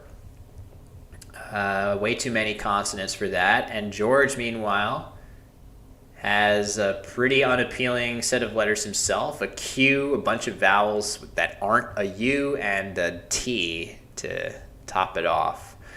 So both players are struggling through different types of problems, and if George, even though George is losing, if he is able to sort of extricate himself from his problem faster than Victor is, right? So Victor makes a nice play, Darg, using only 2 consonants and keeping his lone vowel. That's going to help him, but if he draws 2 more consonants here, he might still be in a kind of annoying situation. He draws VN. That's exactly the sort of draw that George is hoping for him to have. And very, very quickly, we see cheese go down. There it is. Lots of, all right, I could put on the, you know what? I can't put on the glasses because they're downstairs. I'm going to have to refund you there. Anyway, I'm wondering cheese instead of cat for more points, but I think cheese is fine. It is the puzzle answer in this situation, as it so often is, as we know. So George is hot on Victor's trail here. And the VN draw for Victor is going to slow him down here. There's not a great way to do much, and George drew the X, so we're just going to have to see. So this play looks reasonable. Victor being very patient, playing for 16 points at the top of the board, and George is going to do his best to come up with a good X spot. There is a decent one right here. There we go. As we see it go down, he plays Tex. Keeping his T, he could have played his T for 4 more points in that spot, but he wants to keep his lone consonant just so that he has a way to play off a bunch of vowels with that consonant on his next turn. I think that makes sense to me. I wonder if there was some way to set the X up there. Probably not worth doing, but the gap is now much closer here. Oh, are we going to see Holpen? Are we going to see Holpen be played, much to the delight of WTF Jew and his legion of fans in the chat, including Physics is Fun and myself? Yeah, so there is Holpen playable at the base of the board. Clearly the best play, I would say, here for Victor, even though, and there it is, he has it lined up. Nicely spotted. We're going to see Holpen.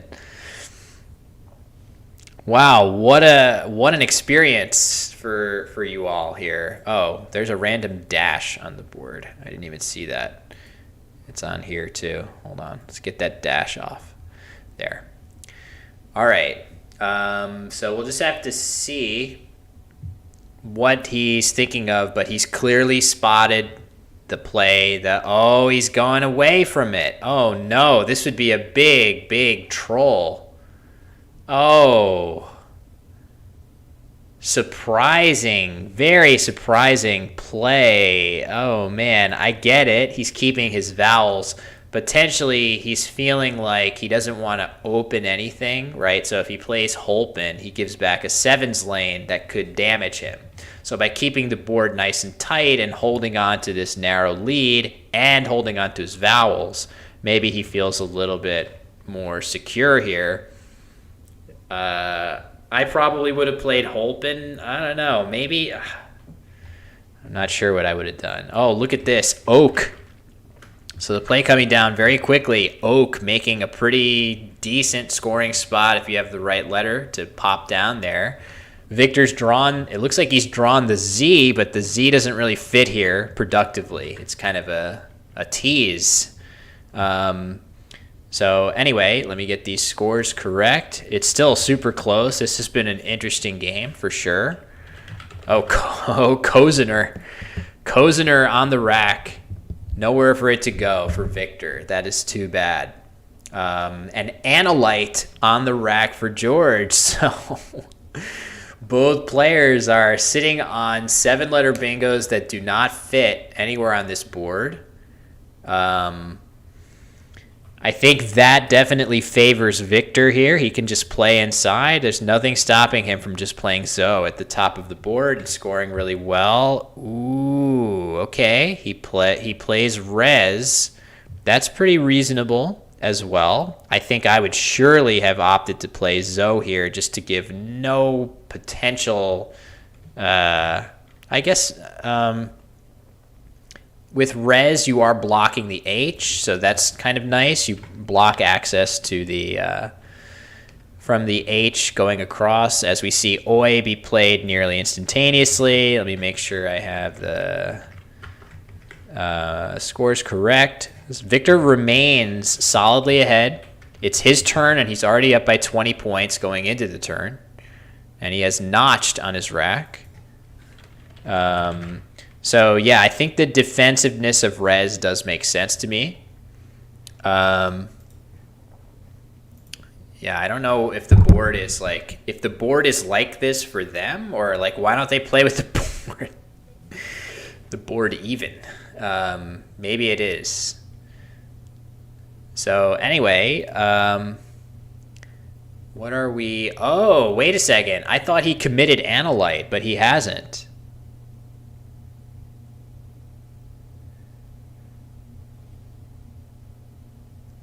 What are you guys saying? Notched? Oh, notched. Okay, I see what you're saying. Notched. You thought for a second notched fit here with CH. I got it. Understood. This blank is an A, and this blank is an N. So those are the two blanks. So George had played OY at the upper part of the board, and now he's picked it up and he's thinking instead. So let's just put his score back down to what it was prior to the play. So you can see he's down by 50. I still think he should eventually play OY here. It's worth noting that, hold on.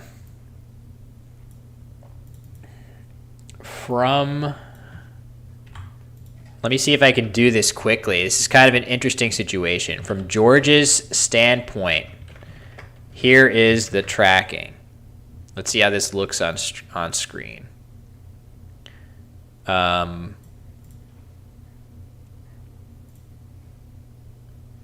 So he has an S, right? That S is still possible.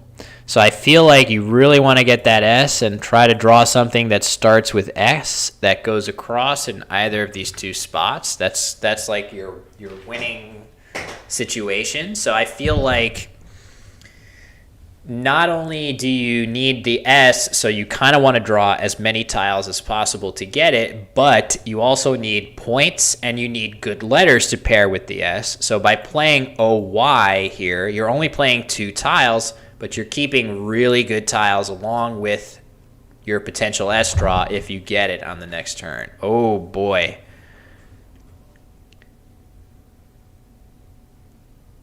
Oh, boy. This is going to backfire. Oh, no, it's not. Oh, is he going to play zonately? Wow, this is a weird... What is he... Yeah, he's clearly thinking about playing zonately. Oh, there it is. Oh, man. Okay, good idea. I can't imagine Victor not challenging this, though. Yeah. Oh, man. All right, he picks him up. If you're not gonna play that, I feel like you can't give your opponent that much information, I would assume. Hey, Josh. Thank you, Scrabble Kenya, for the follow, by the way. Appreciate that.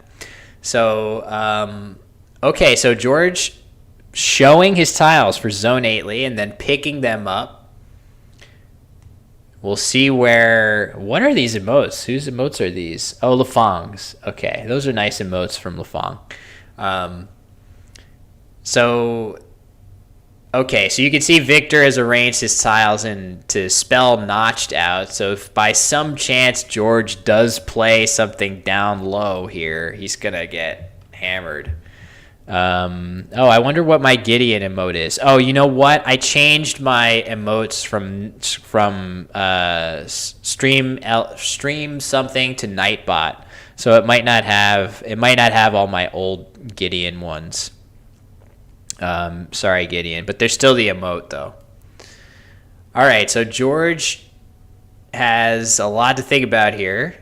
He's thinking about playing this phony bingo, which would basically be game over. If he did that, I can't imagine Victor with a 50-point lead. Not figuring out a way to do something good with that H. The H is such a good tile for him here. He just has to be careful not to give a spot back for Analyte if Zone 8ly is the play that goes down. If not, then I don't know. I think it's still pretty good for Victor, but it's not as clear what to do. I really thought that just OY was the play to expect here. I'm still kind of expecting that to be the play that comes down. But we'll find out. He has Ayant lined up on his rack. Is he thinking that Barney is a word? I wonder if he's thinking about Barney, which, man, if you're going to go for the gold, I would just play Zone 8ly. Like Barney, I think he's thinking about playing Ayant here, if I'm not mistaken. So, yeah, if you're not gonna bingo, then playing, I don't know, maybe the fact that it's not a bingo is likelier that he's gonna get it across. Like we already saw Septario. Septario is, I would never expect that to stay on the board, but yet it did. Okay, so George finally does go back to his original play of OY in the upper corner, and Victor definitely, so we know, right? We know that George began to play Zone 8ly. So we know that Victor knows that George has AELNT, and he has latent here, actually. So if I'm Victor, I have to feel really I got to be super careful about what I open. And it looks like he's thinking about playing Doth here, which will be hit with E-Dental in response. This is the real score, should it not? I think this is the real score. I have the score updated. So this is accurate, at least I hope. Oh, sorry. This isn't a match.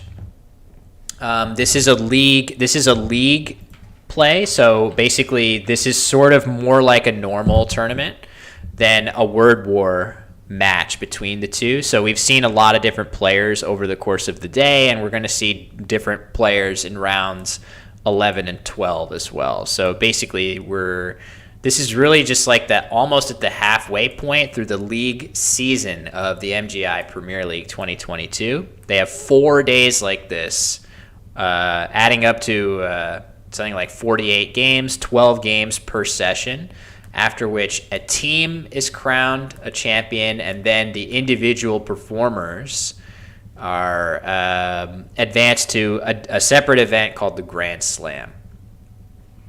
Okay. So, wow.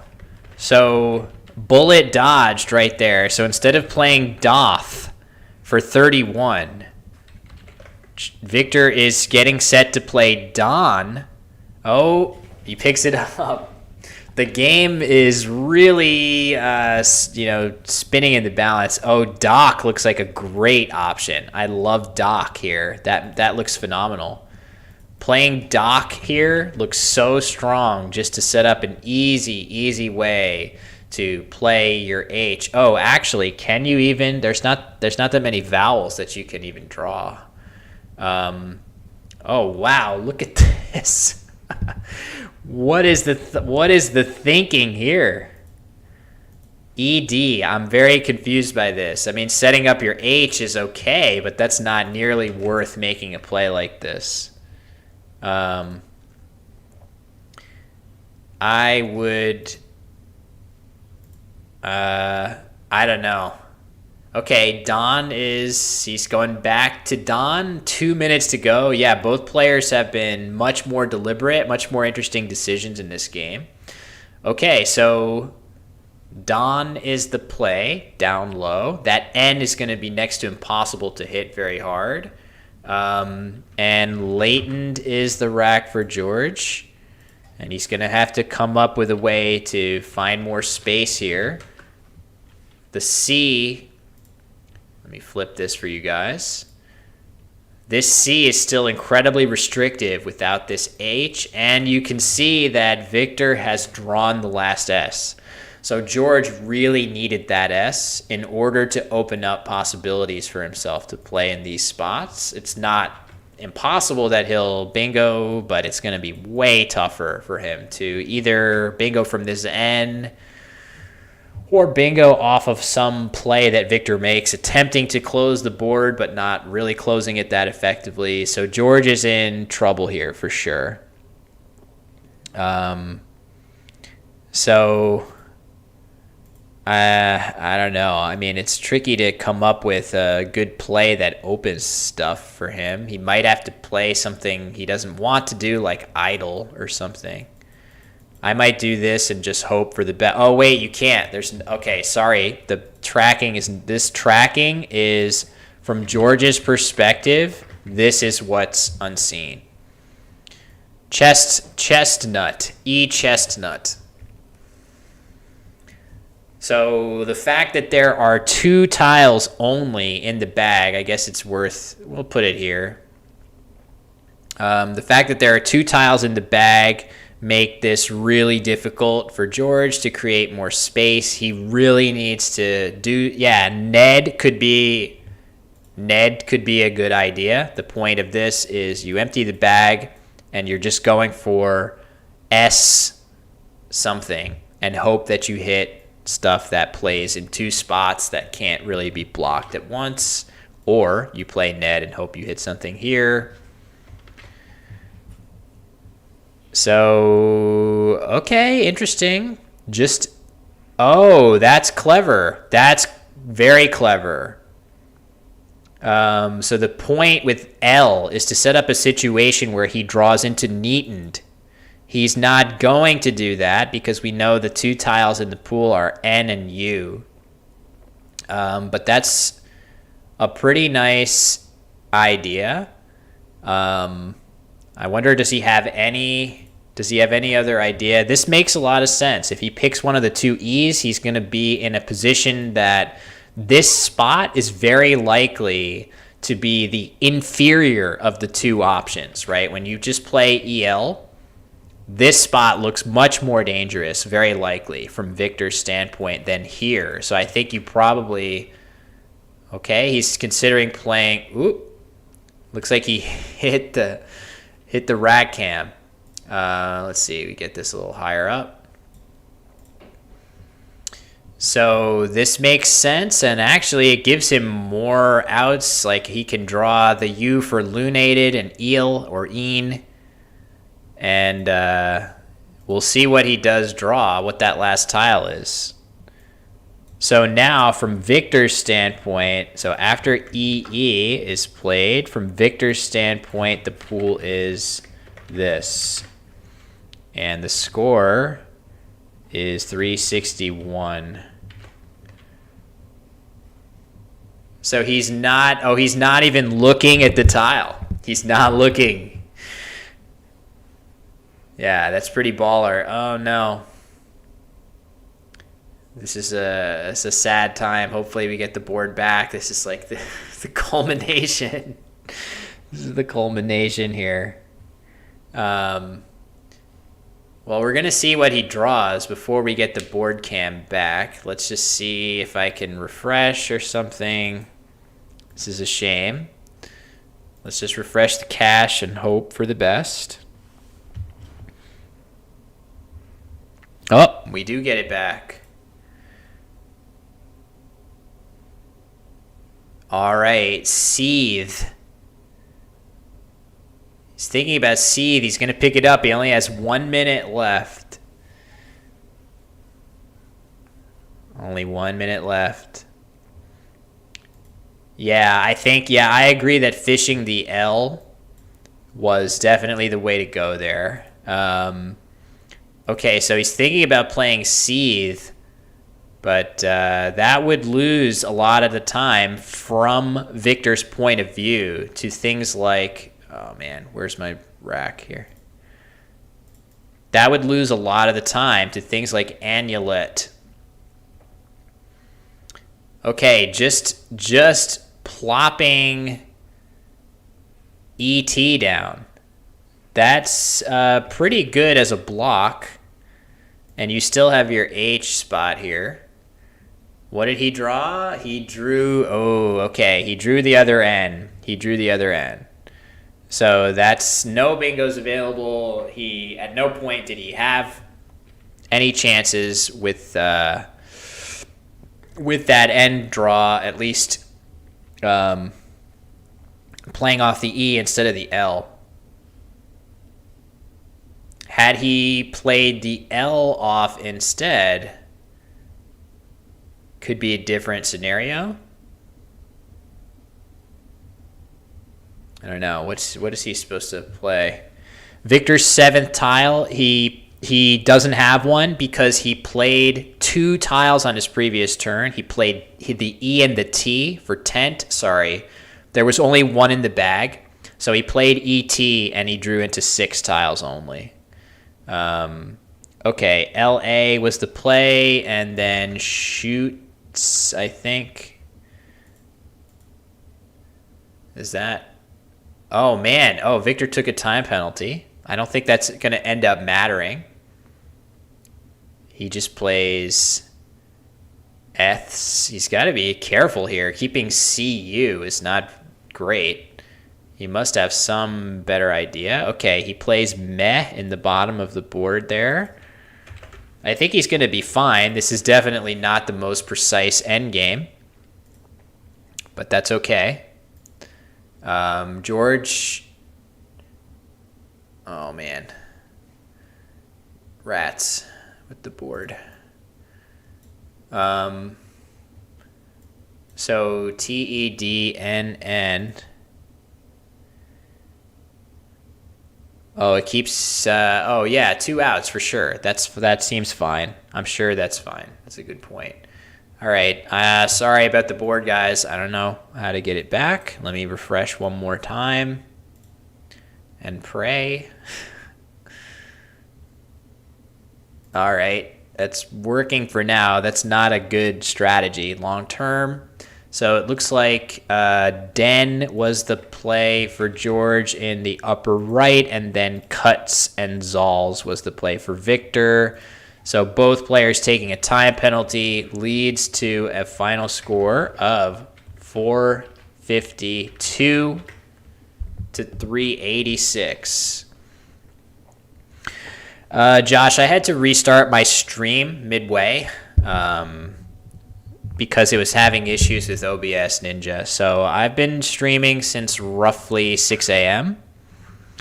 I've been up since 4:30 a.m. So we've gotten most of the coverage, not all. A couple of the games were mostly troubleshooting as opposed to coverage, unfortunately.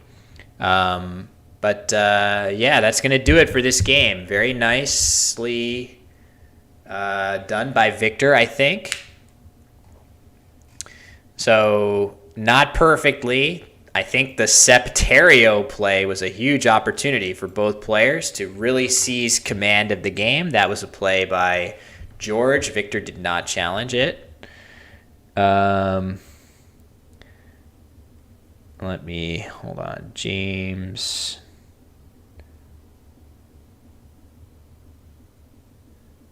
Why can't I do this? I can't type this on my phone. Oh my God. My phone is not liking the names of the players here, wanting to correct them pretty consistently. Stop doing that. Yeah, Babel Scra. Yes, that's another thing to be aware of. So I'm so curious. Are they playing with the board like that, with that slant? Or it seems crazy. I don't know how they're able to do that. I would need it to be much sharper. Okay, so supposedly the next game is going to be between James Irugi versus Sunday Oshodi. Doing it to annoy me. They're doing fine. They're not annoying me that much. All right. I need to take a brief break. So what I'm going to do is I don't know if the players are going to be like immediately back, but I'll just we'll just put it onto this screen so you guys can see when the players are back. You want Infinite Words? Is that what this is about, WTF? Is that what this is about? Or just in general, you don't want me to take a break? I need to... Oh my God. All right, hold on a second, you crazy nutters.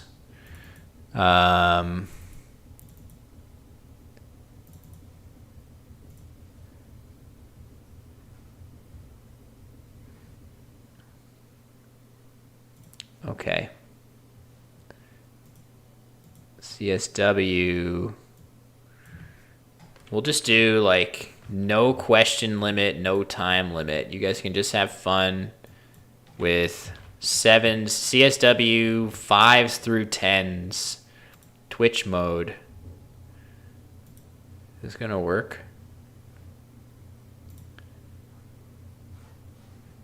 Wait, it's not. It's like freezing.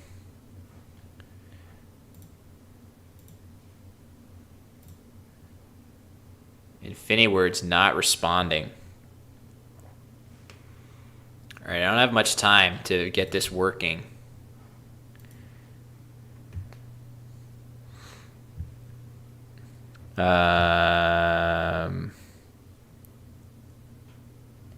It crashed.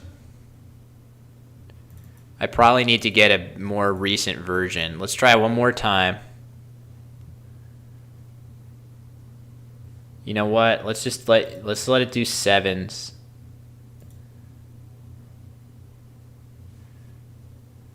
Oh, are the players already here? Okay, hold on.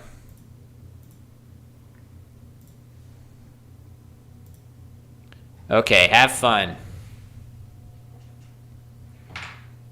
Oh man, wait, it's not working. Wait, what's going on here?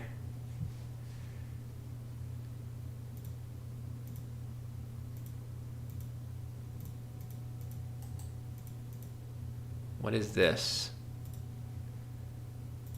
No.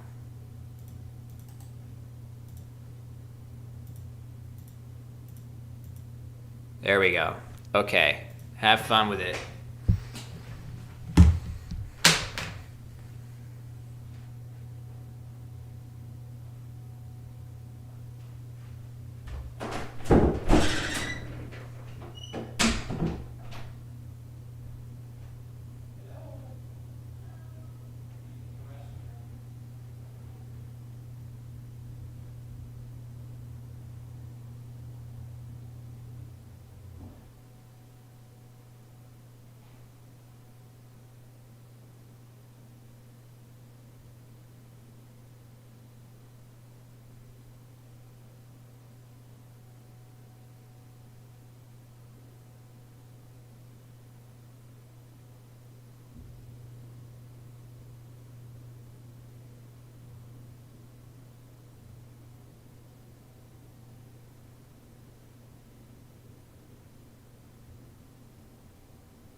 Okay, hold on.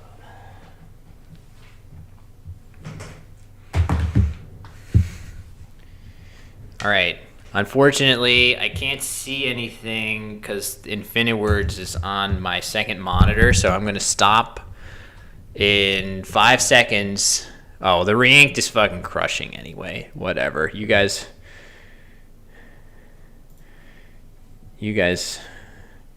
had your chance to beat the re-inked, and it's totally fine. All right, hold on. Where's the... I thought I had some other thing here. Okay. Now,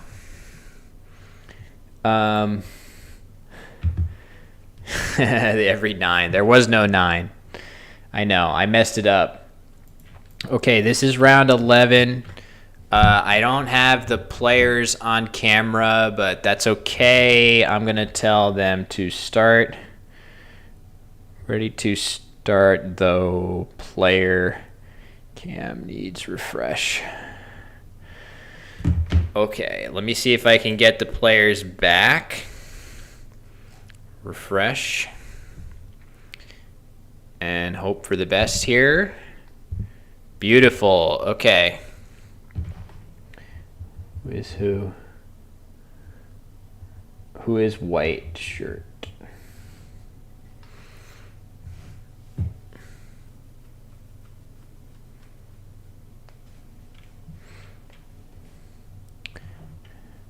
Okay. Got to change the names.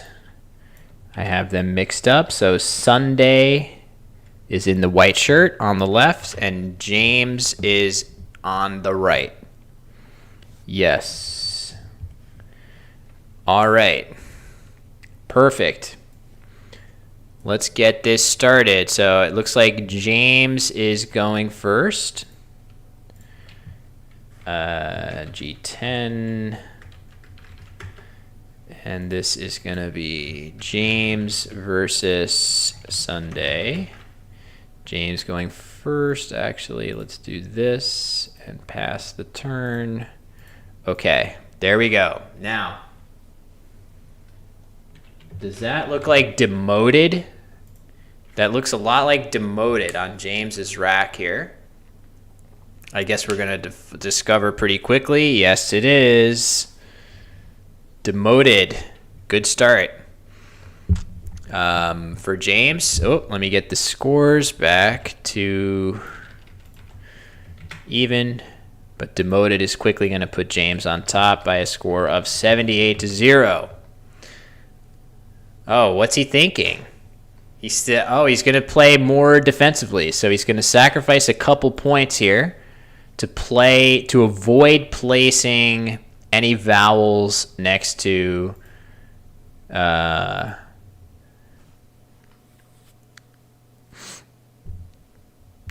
double letter scores. So he's actually sacrificing 4 points to do this. So this is kind of interesting. WTF says this is what I would do. I would take the points probably and just roll with it. I don't know. There are definitely plenty of plays that are going to score more than 4 points more after that spot, but you can see vague. Those letters are not one of those. So vague goes down for Sunday. That's his best play. Yeah, I don't know. It's I feel like if ever... Oh, it looks like James has drawn the first blank along with some other stuff, so we'll just have to see what that stuff is. He is simply contemplating here. Looks like OTR blank. So, sorry, let me get this right side up for you guys. I wonder... the tilt.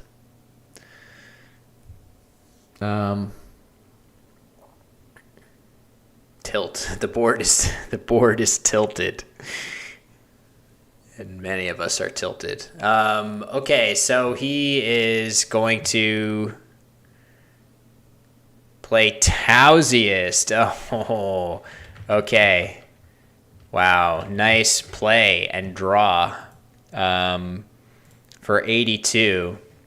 I guess if he were worried at all about this tee, he could have played outsize. Whoops. He could have played outsize right here, ending in IZE, and that would have, on the other hand, made a slightly appealing spot to play to the triple, but Tauziest, hard to really fault that. 82 points. As long as James avoids getting hit particularly hard through the tee at the base of the board, he's going to be just fine here. This tee, Sunday's rack is something like AAABIOL, I think. So I don't think he has two A's and I don't know, too many vowels for sure. James's rack I see is definitely more difficult to read now. And bloat is the play, leaving AIA. Which any babblers out there that yeah, there we go. Axer typo. So bloat, this definitely, you could imagine either spending more vowels there or keeping one of the two consonants. Either of those would have worked pretty nicely. Oh, are we about to see Pemeline be played? Yes, we are. Very nice. So James is flexing that word knowledge here, and he's using the one tile per whatever, one tile at a time method. So this is just through very little fault of Sundays. The score is now 221-39. 3 bingos to start for James in this game. This looks like a hold. Sunday is probably unhappy with the way this game has started, and he has reason to be a little annoyed for sure. Getting hit with 3 bingos, one after the other. Sorry, I keep forgetting to do this.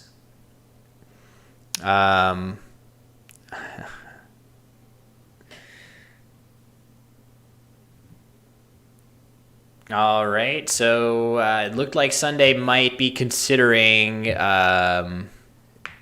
challenging for a second, but instead he plays Aya, so we still have the Aya possibility. That seems like, sadly, an 11-point play. What it feels like when I challenge Will. Yeah, just give it time. Give it time. It will reverse, or that I will at some point have racks like that. Scrabble does require very big sample sizes sometimes for justice to be done. Let me try to get James's rack refreshed.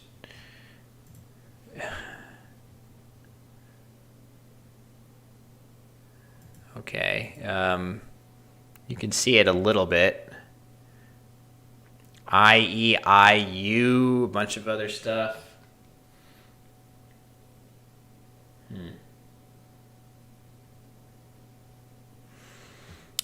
Sunday has his rack into position to bingo. He has Sarah's site at the very least right here. He might have other stuff. There it is. He has arranged it on his rack. Yeah, we did mention demoted. WTF thought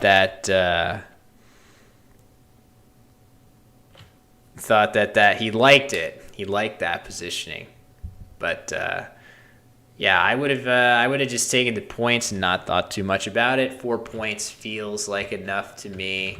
Yeah, I think WTF, that rack is correct, which is that's kind of, if Sunday is going to make a comeback in this game, having James have a rack just like that, where he's either going to exchange or play something for extremely minimal points, and then getting a bingo, it would be the way to do that. The second blank is still lurking. You never know.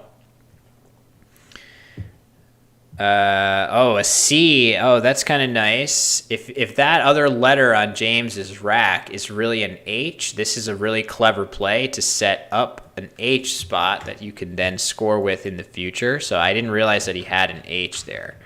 But either way, we will see a bingo of Saracite. Yeah, questioning the rack. There was a C on there, so we'll find out. Okay, so after this bingo, Sunday is still down a lot. He's going to need a huge comeback.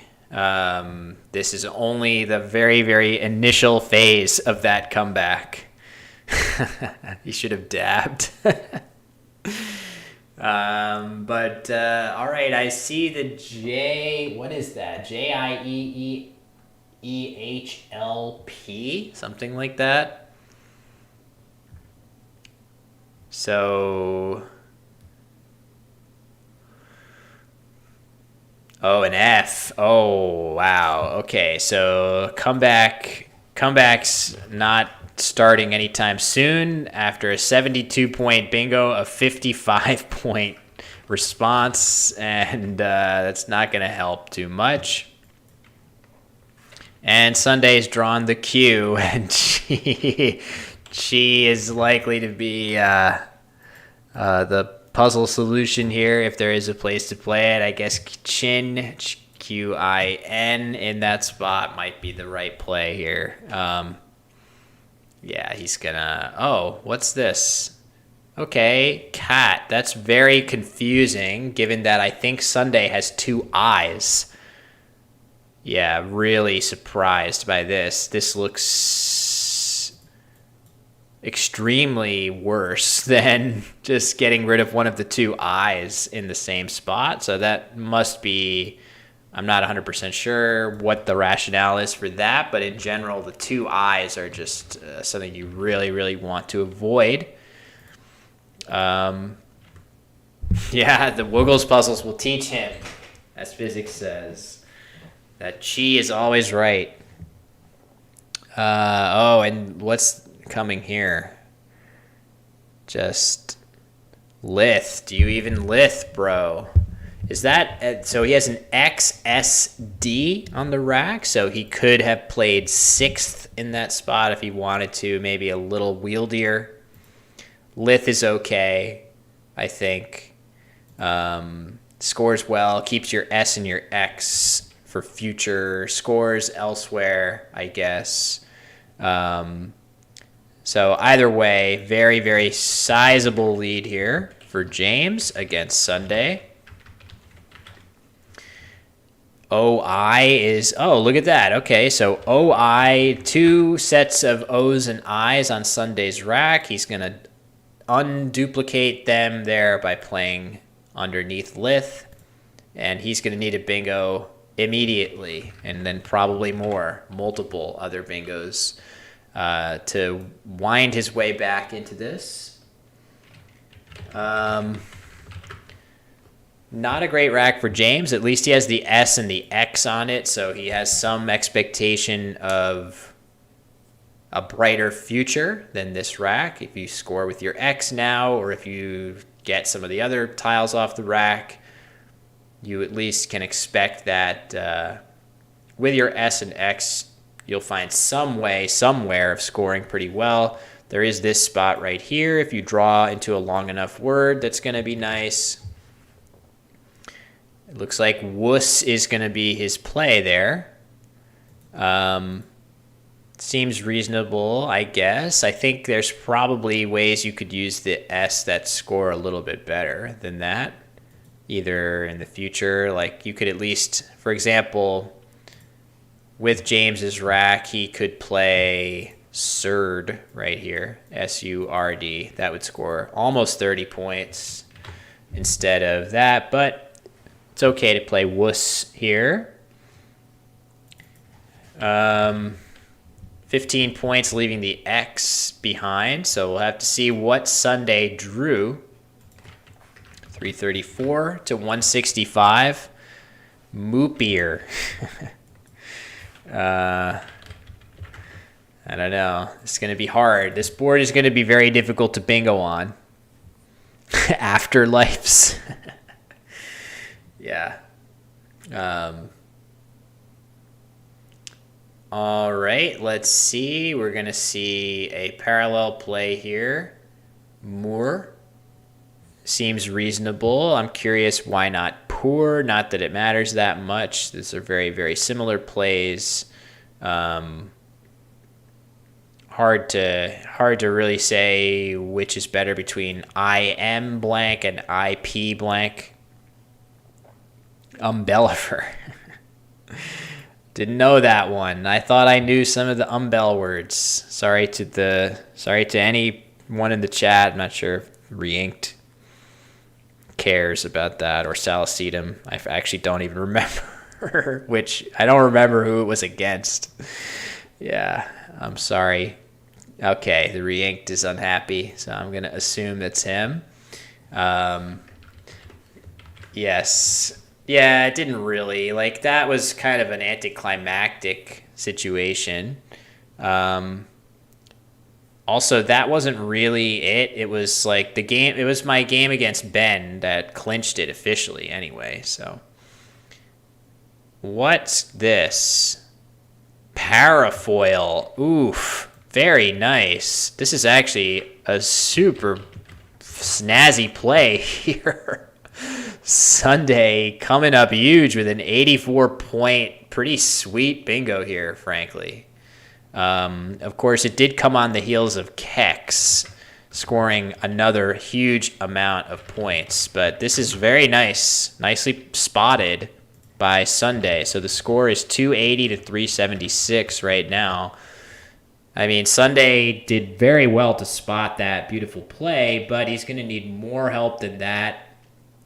And I guess, well, James has a lot of consonants, but he's going to be able to dump those. Whoops. He's going to be able to dump those consonants pretty effectively through this O if he so chooses, or he can play something parallel here that's pretty nice. So he'll have ways of scoring nicely. I guess if his only vowel is an A, he can't. And I can't tell if he has an I or not there, or if that's a T. If he has an I, he will have some possibility of playing parallel. He's a meme lord, yeah. Yeah, there's some definite meme-worthy habits going on here for sure. Oh, look at this. Interesting. Both players with the one at a time approach. So trad is the play down low. That's going to do well to rack up a bunch of points. I guess he keeps the B on his rack if he doesn't care about that. It's not a really big deal. I would certainly be a little wary of leaving that spot open because now Sunday is going to be able to play something like Grovey in this spot, which I fully expect him to do. There it is. Grovey, abounding in groves. And this is also abounding in a lot of points and kind of annoying attributes of this play for James. So the annoying attributes of this play are that it creates multiple annoying places to end bingos in that score a decent number of points. All right, I got to assume the board is so consistently tilted that this is like upright for them. So I don't know how to change this, like rotate it. Maybe I can rotate it. Let me try this. This is like pro. This is like pro rotation. Wow, pro streamer status. Check this out. Hold on. Let's go up to like 210, 200. Sorry for the freak out here. All right, well, now we can't do it on this side. No, this doesn't really help matters. This doesn't help matters. Let's try this again. Transform, rotation, 80.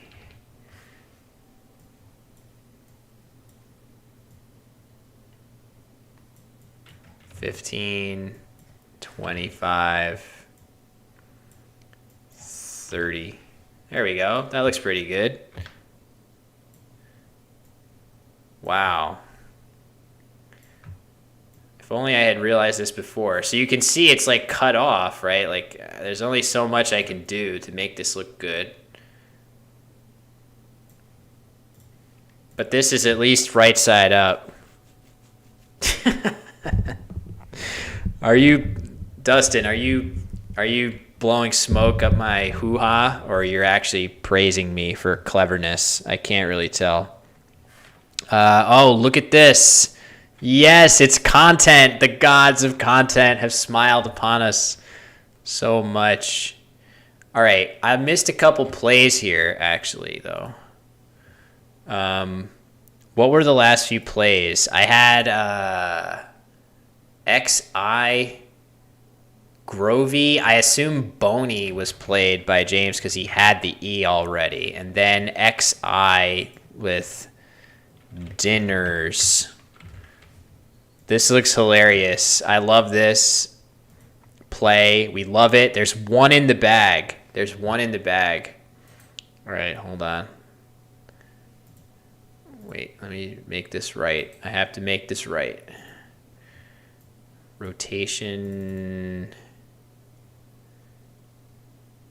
like here, 190. Okay. Get more of the board visible. Oh yeah, the board's visible.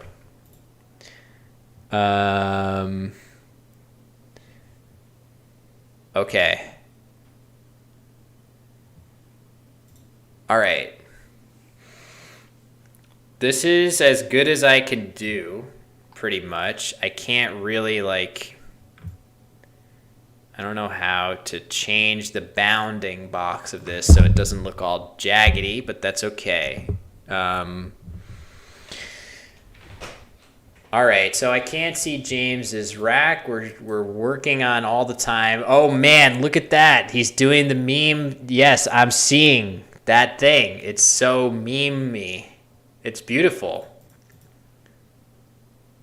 So, hold on though. The score is way off. The score I think is 334 to 461, if I'm not mistaken. Thank you, Chris. Yeah, satisfying for me too. This is driving me insane. Does it count as a blank? Yeah, there is a variant of Scrabble where you can do that. Every turn you can pick one of your tiles and do that. It is enjoyable to play, but of course it is not accepted in serious tournament action. So yeah, if I'm James, I guess I can think about this. I don't see exactly what his tiles are. Let me just see if we can refresh. I don't know. I'm scared to refresh, but let's try.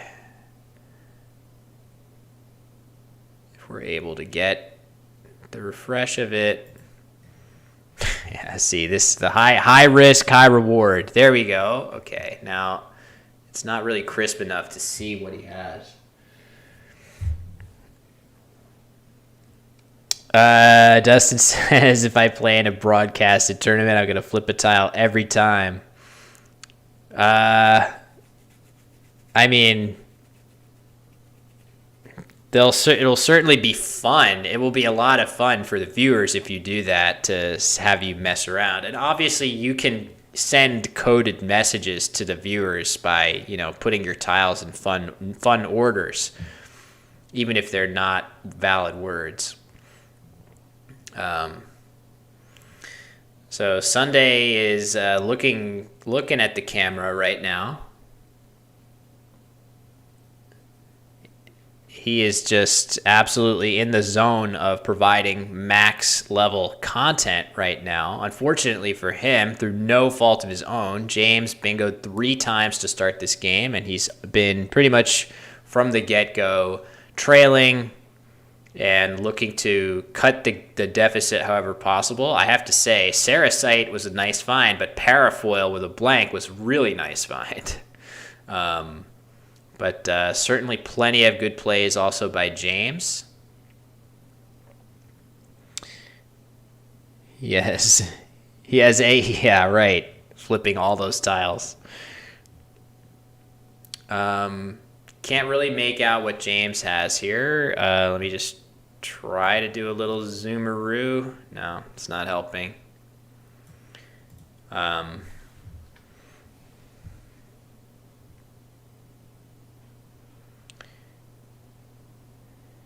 Do you find it easier to find words as a spectator without the pressure of competition? It's a good question. Sometimes I absolutely do feel like there is an omniscience that comes along with not even having to worry about all of the bookkeeping elements of the game, paying attention to tile tracking and drawing the tiles out of the bag and all this other stuff that has to be done when you're playing, as opposed to sitting back and just watching. You definitely feel that, that ease. In addition to the pressure, right? There is a pressure element of it too, where you're sitting there under pressure. I would say typically for me, it's the finding words part is really never the hard part. I don't usually struggle with that. So it's a weird backwards thing where I almost find it easier to come up with strategic ideas when I'm just sitting here and watching, as opposed to the word part. But I'm sure it's both ways. For different people. I'm sure there are people who find words more easily when they're sitting back and watching, people that find end game sequences more easily as opposed to when you're actually playing. When he misses words as a commentator, he has to go do 500 push-ups. No, I don't do push-ups. I only do pull-ups. Push-ups they hurt my elbow. So I don't do push-ups as much. I used to before I got all my current set of workout equipment that's in my basement. Now I don't do push-ups anymore. But thank you for assuming I could do 100. Still, yeah, healer's elbow has never gone away. It's never gone away, unfortunately. Yeah, the healer's elbow is gonna be probably with me forever, but I treat it as a badge of honor. Elismo says, "What's James thinking?" So basically, I think he is assessing: do I have a play that blocks this S hook that is worth making for me, given the size of my lead? Right. So he plays Thu parallel to Parafoil for a really, really nice score. 50 points, 49 points.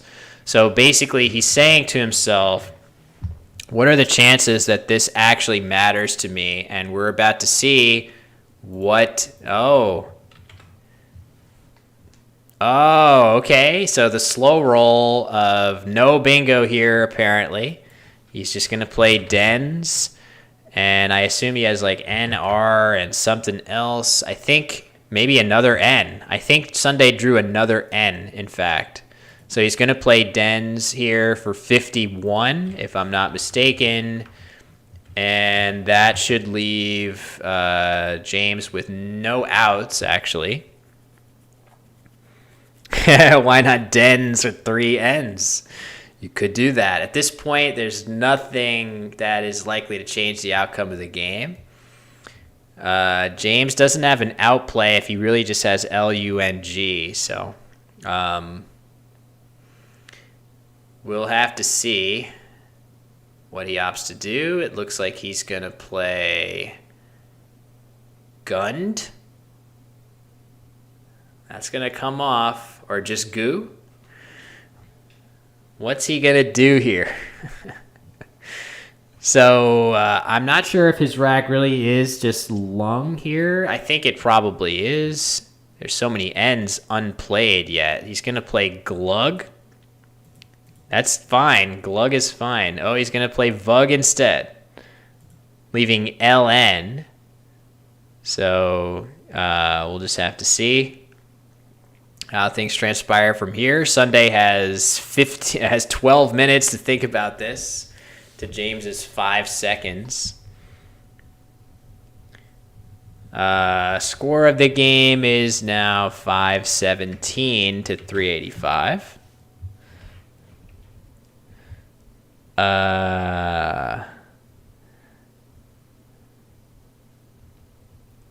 All right.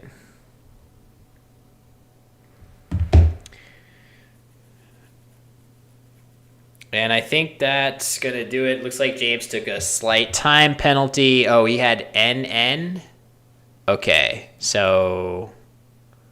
Or no, NN was what Sunday had, so he played none, and then James played what? Yawn. And Sunday is going to go out and end the game with an R here. Okay, yes. Question of, is there a statistical advantage to who goes first? Only if they play vertically, only if they play Janny. Yes, good. Yes, Janny is an instant win. Yeah, the only R spots are Raya, and I'm not sure. I think Josh means just rest.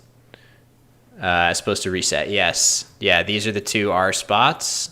He's going to find one of those for 4 points. The actual answer to your question, Butter, is that there is a small advantage to going first for sure. I think, if I'm not mistaken, the player that goes first wins. In between 2 equal strength players, the player that goes first wins between 53 and 54% of the time. So 50-50 normally, going first, getting that first get that first play on the board gives you a small chunk of winning percentage, which of course is why we do our best to equalize the players that go first and second over the course of a tournament.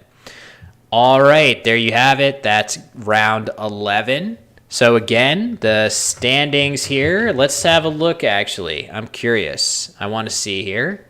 How have we been doing? So through round 10, oh man, Wellington having a good go of it today. So hold on, let me just, where would I do this? The test? Yeah, there we go. So, oh, what's happening here? This players window capture, there we go. So we have this. Pardon me for seeing my tabs. Okay. So here are the, whoops, you want to see my scroll bar. So the standings from today so far, you can see Wellington doing very well. We've seen George a couple times. We haven't seen Olawale or Hakeem play. We saw Etta play once, but there are a lot of very strong players here that we haven't even seen. It's pretty amazing, actually. So in the final game, we are going to see, we're going to see a team versus Wellington play on the top board. So we're going to see if Wellington, first of all, we don't know yet whether he has won his last round versus Preya Okorodas. But if he has, we're going to see if he can finish with an 11-1 record today, which is obviously extremely impressive. So that's what's coming up in the final game. Oh, man. My board rotations are pointless now. All right, so the final play of this game was rest, and that's going to be game 11. And game 12 is going to be between a team and Wellington. Okay, so we'll be ready for that. At some point, I will, once I get everything all set with the names and stuff.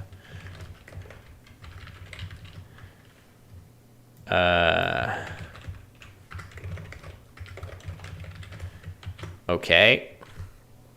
There's the names. The scores are reset. It's going to be round 12. If the board, if they could be dynamic, that would indeed be amazing. I don't know if that's coming anytime soon. Yeah, machine learning, optical character recognition, or whatever that is, OCR, right? OCR. Am I streaming tomorrow? Should I be? I mean, I could stream. Nitz, I need to send an email out to all the school Scrabble people and just help them understand what's going on. Nitz, do you want to commentate with me, or do you want to interview kids? Or do both? So I feel like we have to figure that out. I don't know. Or just have we just not interview the kids and just have the three of us all in the booth. I got to decide that, because I think we want to minimize. I should be emailing you this. All right, so the both, nice. All right, let me see if I can do the board shot rotation again. So how did I do this? No, it has to be more rotated. This is like visual relaxation, watching the board as it suddenly becomes perpendicular to the window. All right, now how does this work here?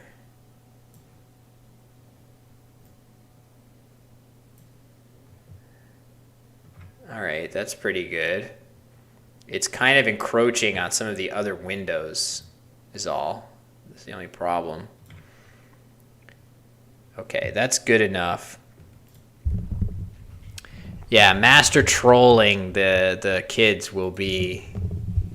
I mean, you got to be careful to troll too hard. All right, now what about this one? This one I need to see when they actually flip it upside down. So, all right, anyway, this is it, gang. We got one more game until the stream is complete. Again, we saw the standings for match 2. It's technically week 2, but I wasn't able to broadcast the first one. There are standings. Hey, Austin. Nope. Yes, there we go. So the standings are just for today. I don't unfortunately have the full season standings available. At some point, we will try to dig those up, certainly for future instances of this. But the format for the MGI Scrabble League is, I believe there are 4 sessions just like this. This is number 2. So there's already been 1. This is number 2. Then there's going to be 3 and 4 at some point later in the year.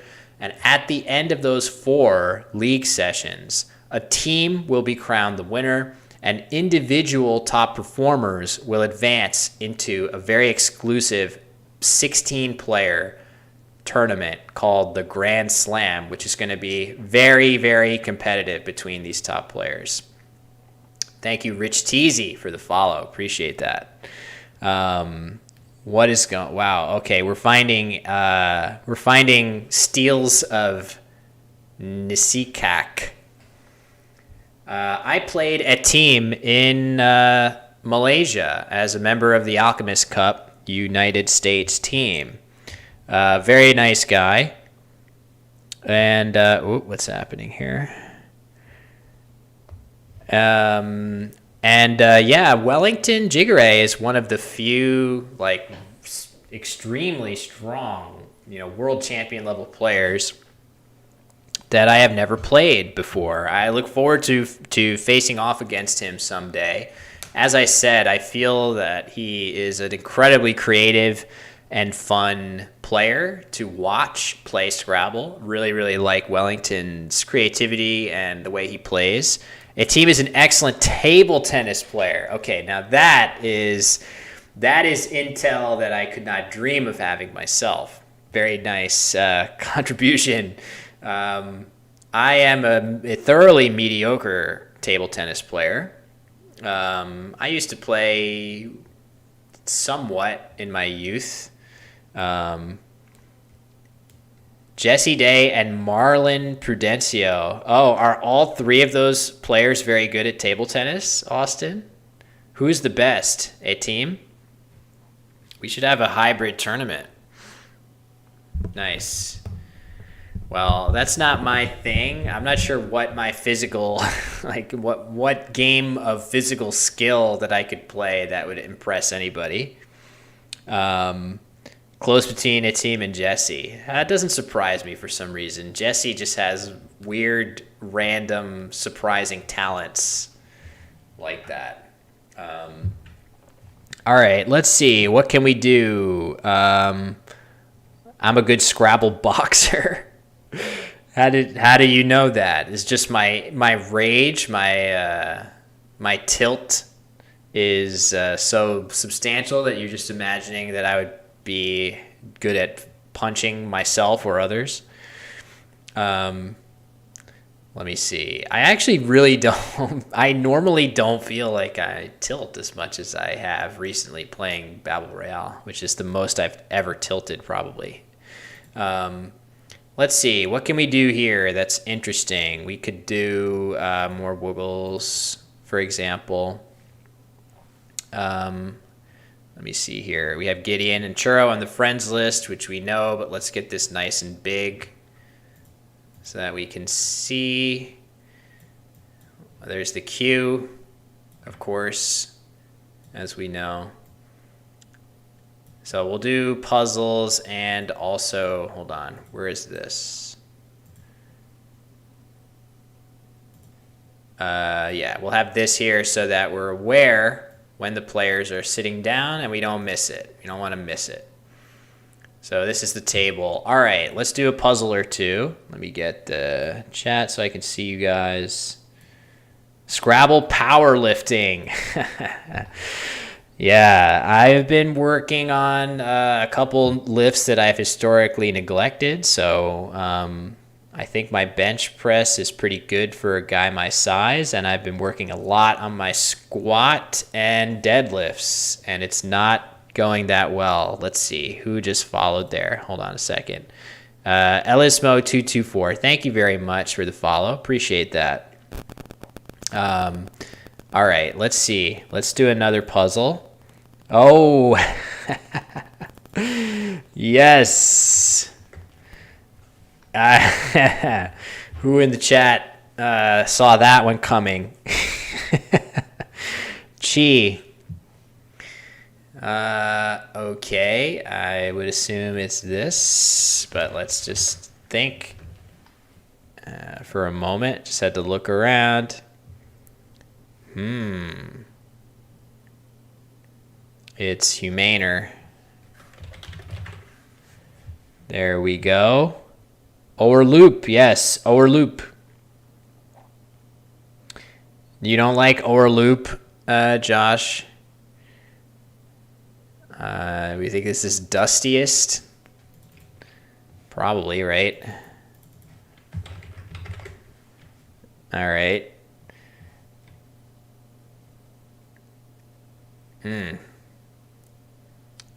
What could this be?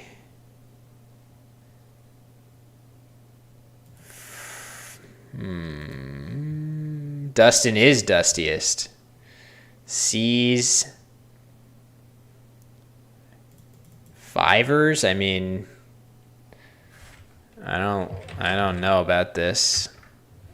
Okay, I guess it is. Okay. I could be Patentor. Is this the only... I guess that's the only spot. Isn't there like... I feel like there's a word there. Oh, acanthi. That's not a word? Oh, man. Must be something else. Oh, ethanol. Yeah, all right. Austin got it before I did. Too bad. That was a word? Oh, okay. All right, let me see. This replunge? I assume there's something better. Replunge is a word. Let's just see what happens. Okay, yeah, they're just going quick. Oh, they tell you if your word is invalid. I see, got it. That doesn't seem like... Oh, yes! Anyone? Anyone? Who can spot it? Key. Yes, it's key. Oh, look at this. This is kind of fun. All right, we have at least one player coming to the board, so we're going to have to stop with this. That's a team on the right-hand side.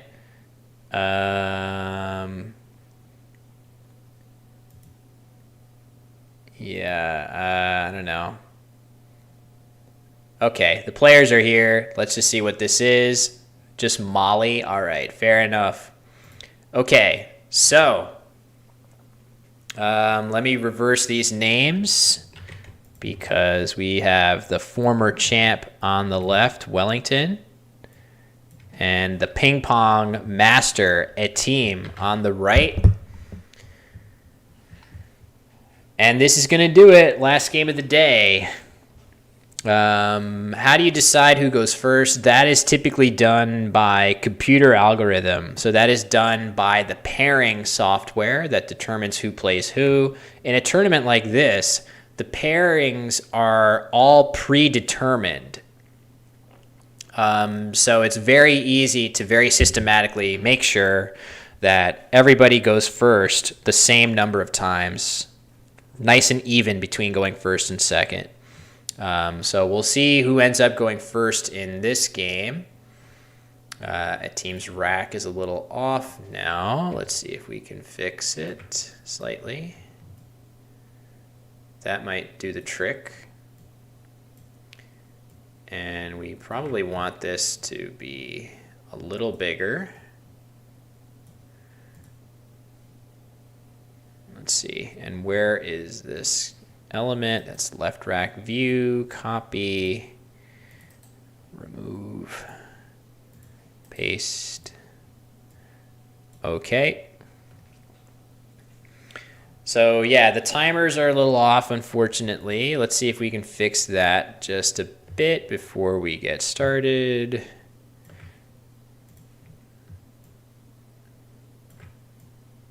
Is that going to carry over to this?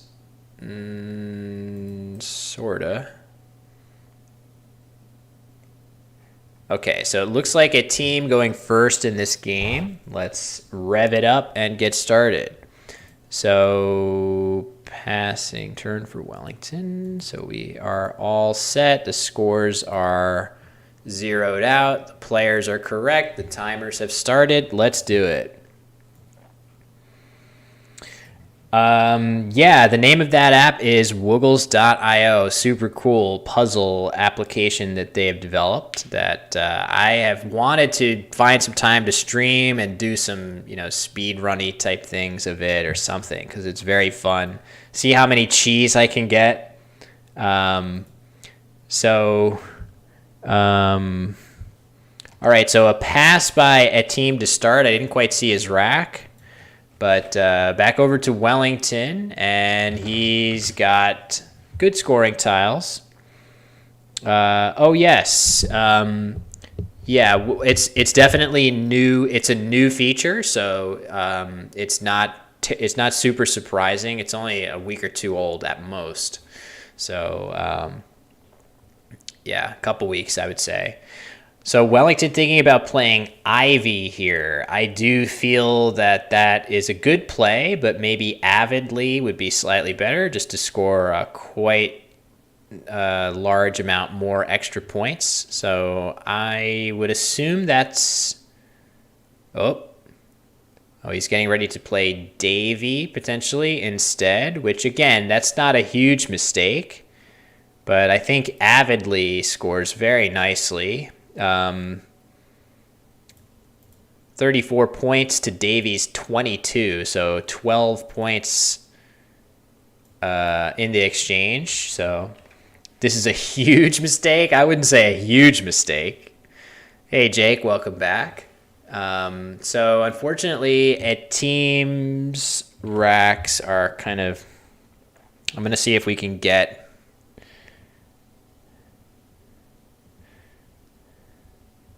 those racks.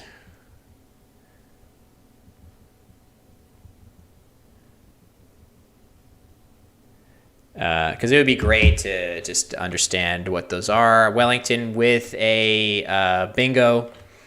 The problem with mistakes is that Jiggeray doesn't realize he should resign. Yes, as we all should the moment we realize we've made a mistake of any type. So yeah, not sure exactly what a team has. I've asked to try to get some updates on the letters that he has.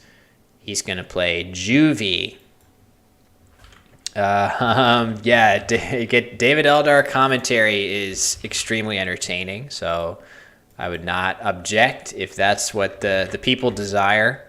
We could definitely make that happen. So anyway, actually, it was not clear to me whether Wellington had a good... I mean, he had Neroli's under Davy, but this positioning of a bingo is clearly most defensive for him. So he's going to be able to bingo in a way that doesn't give much back to a team here. So 74 points in the hopper for Wellington brings him up to 96. Wellington very helpfully plays his game upside down, which is just amazing for me. Just so good. We love him for that. In fact, we can probably get a little more right-angled.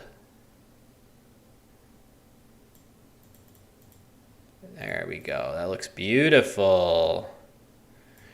Okay. So I have asked to see if we can get a team rack updates just because Welly's racks are so clear by comparison, and we'll see if that ends up happening. I can always refresh. I'll do my best to refresh this. It's great that there's so many of our cameras now that are extremely clear. The board camera in particular has been great. Thank goodness for that. Yeah, physics, phys kids. I didn't mean to say something wrong there. I almost did. I kind of did. Okay, that's meme. Does he have a meme? No.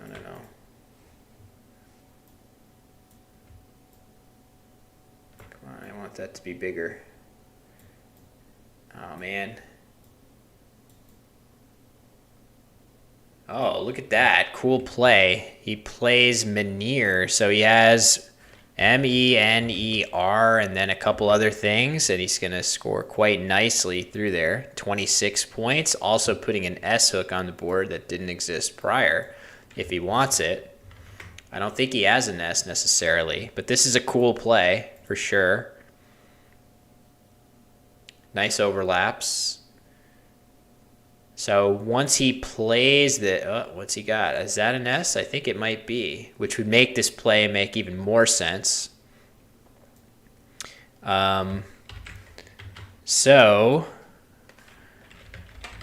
let's see here. So Wellington with very good scoring tiles for sure. The Z, the S, F, K. I mean, the F and the K are not super exciting. Apologies to the official Gidfather for me saying that. But certainly a lot of the rest of those tiles are going to help Wellington score well. now and in the future. So I think he's getting ready to play Keith's through the E of Neroli's right here, which makes a decent amount of sense. Get rid of the K and the F in one go and keep the Z, which we know often matures into really nice scores, especially with this spot right here. So clever, right? So you could play F-E-Z as a follow-up. All he has to do is draw an E, and he's going to have a massive play in that spot. So a lot of E's still to come, even though a team just played 3 of them and won, 2 of them on his last turn. Won the turn before, but there's still plenty lurking for Wellington, and he does not draw one, but that's okay. That is all right. So it was definitely a very clever play by him to set up that really nice spot for his Z, even harder than like he could have. He might have had the ability to play something else and keep FZ and go for that spot, but Keith's looks like it's clearly best here. Bloke in response by a team very quickly. That seems like a great idea to play through the K to the triple as quickly as possible, just so that Wellington cannot. Score now 130 to 75. So let's see. That Z is still there. And I think we're going to see Zila. Yeah, that makes a good deal of sense. ZIA goes onto the board. Looks good to me. That has a bunch of good things going for it. The Z on the triple letter, of course, is good. Undoubling the I's is, of course, good. And blocking some of the open lanes on the board doesn't hurt either. So Welly up to 163. Dustin says. All right. So at Team's Rack, here's what we're going to do for this. We're going to get it on the board. Let's see what we can do here. So his rack is going to be here. We'll put it underneath, in case we're able to get a good look at it. But that way we at least have it on screen. And just pardon me for just a moment while I flip the board. I know we're not likely to flip the board, but let me just quickly do this. Okay, there we go.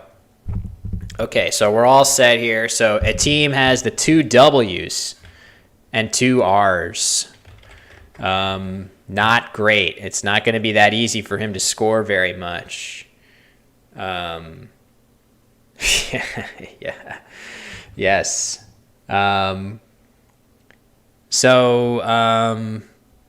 Wellington got that Z off for a pretty good score, and now he continues to have pretty good scoring tiles, whereas a team needs to bingo quickly and does not have very good tiles to achieve that goal.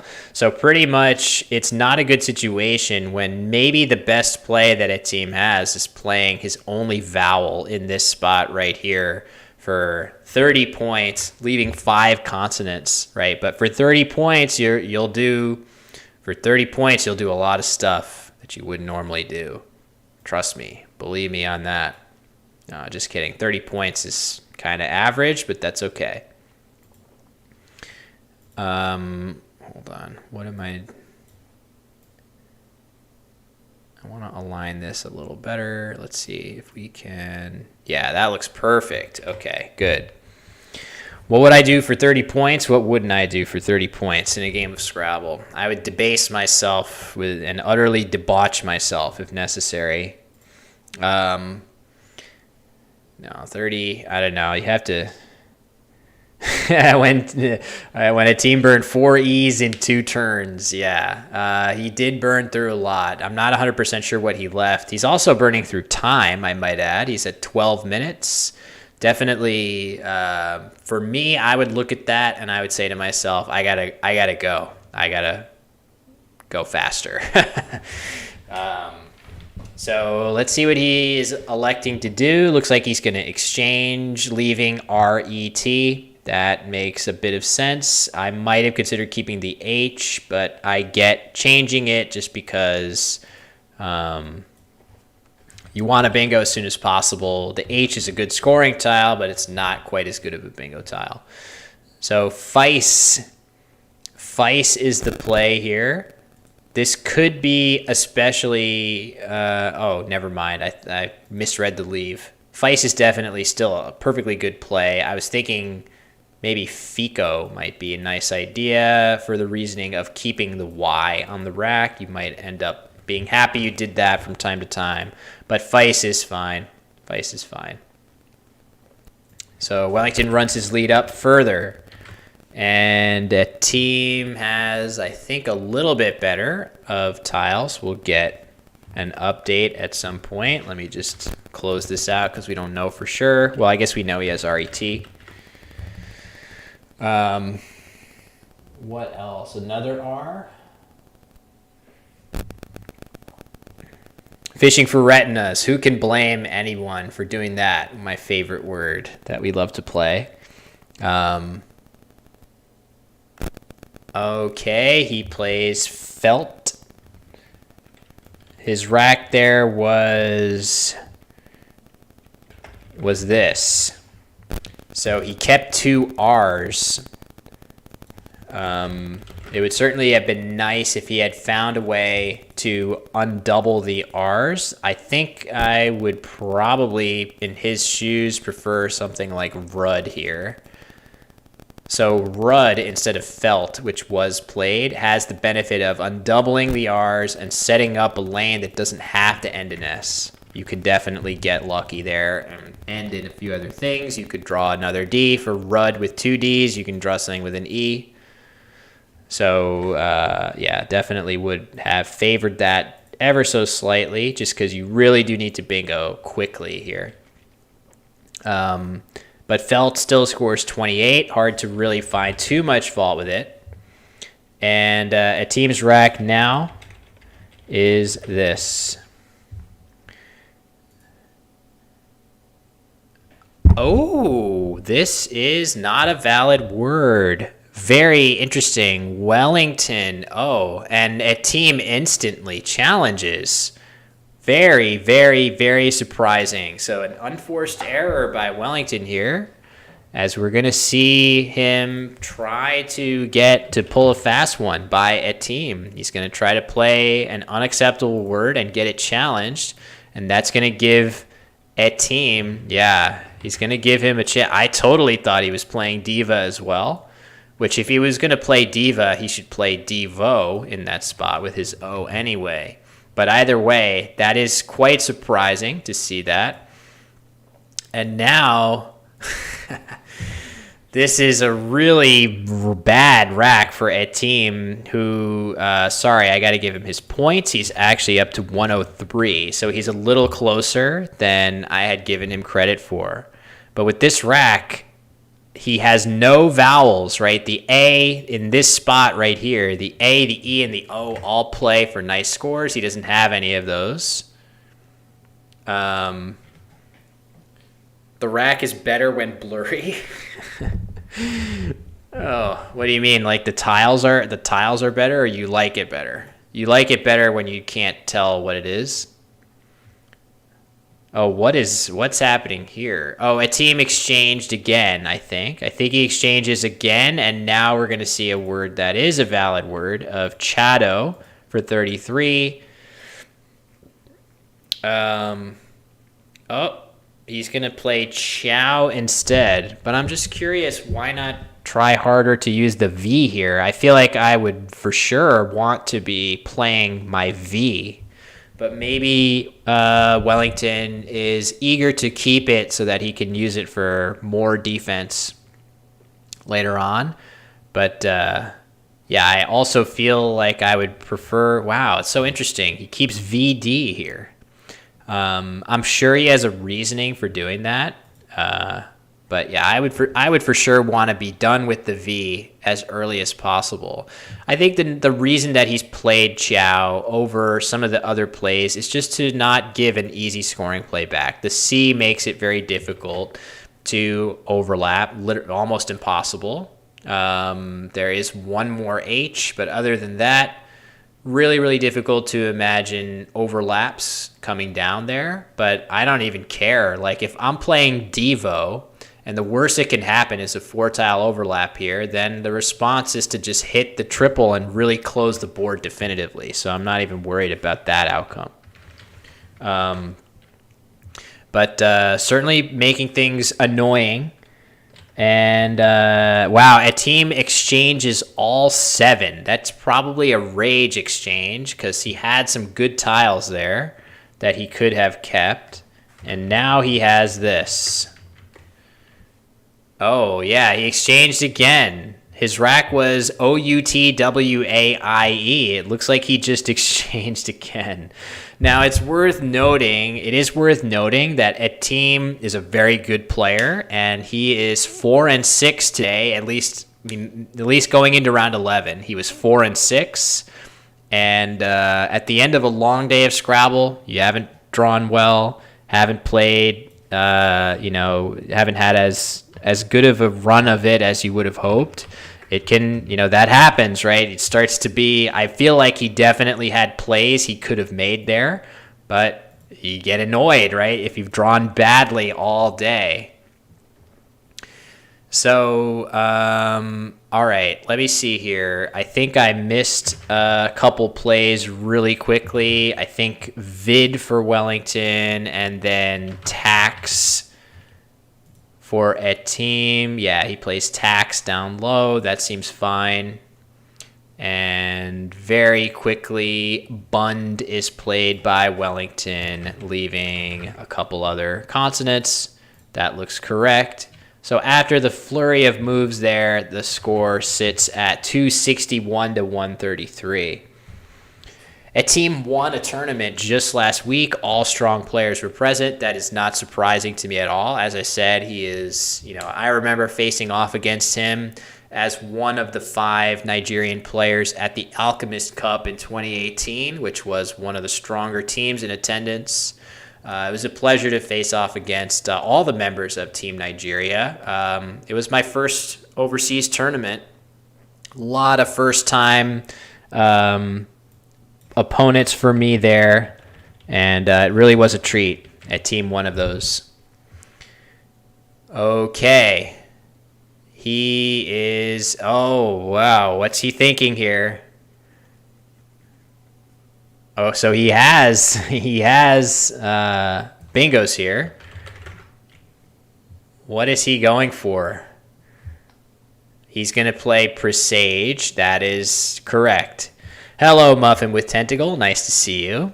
Thanks for stopping by. We are at the tail end of today's games here, round 12. I've been here since roughly round, I think we attempted to start providing coverage in round 3. So I woke up at 4:30 a.m. So it's been at times challenging, but finally now at the tail end here, we're just rounding into form here. With pretty nice, crisp board shot. Wellington's rack is pretty good, and getting updates on Etim's rack. So pre-Sads, that's right. So sorry, Etim just got a boatload of points. That's going to get him way closer. Of course, this hook here is going to get used for a pretty large amount. The question is, does Wellington have the risk tolerance to leave this area of the board open when something like Dupe will score 40, right? Dupe is going to score 41 points here. It looks like he's about to play Pupa. That would be much more defensive, and it would, oh my God, look at this. Look at this rack. Etim has 4 blanks.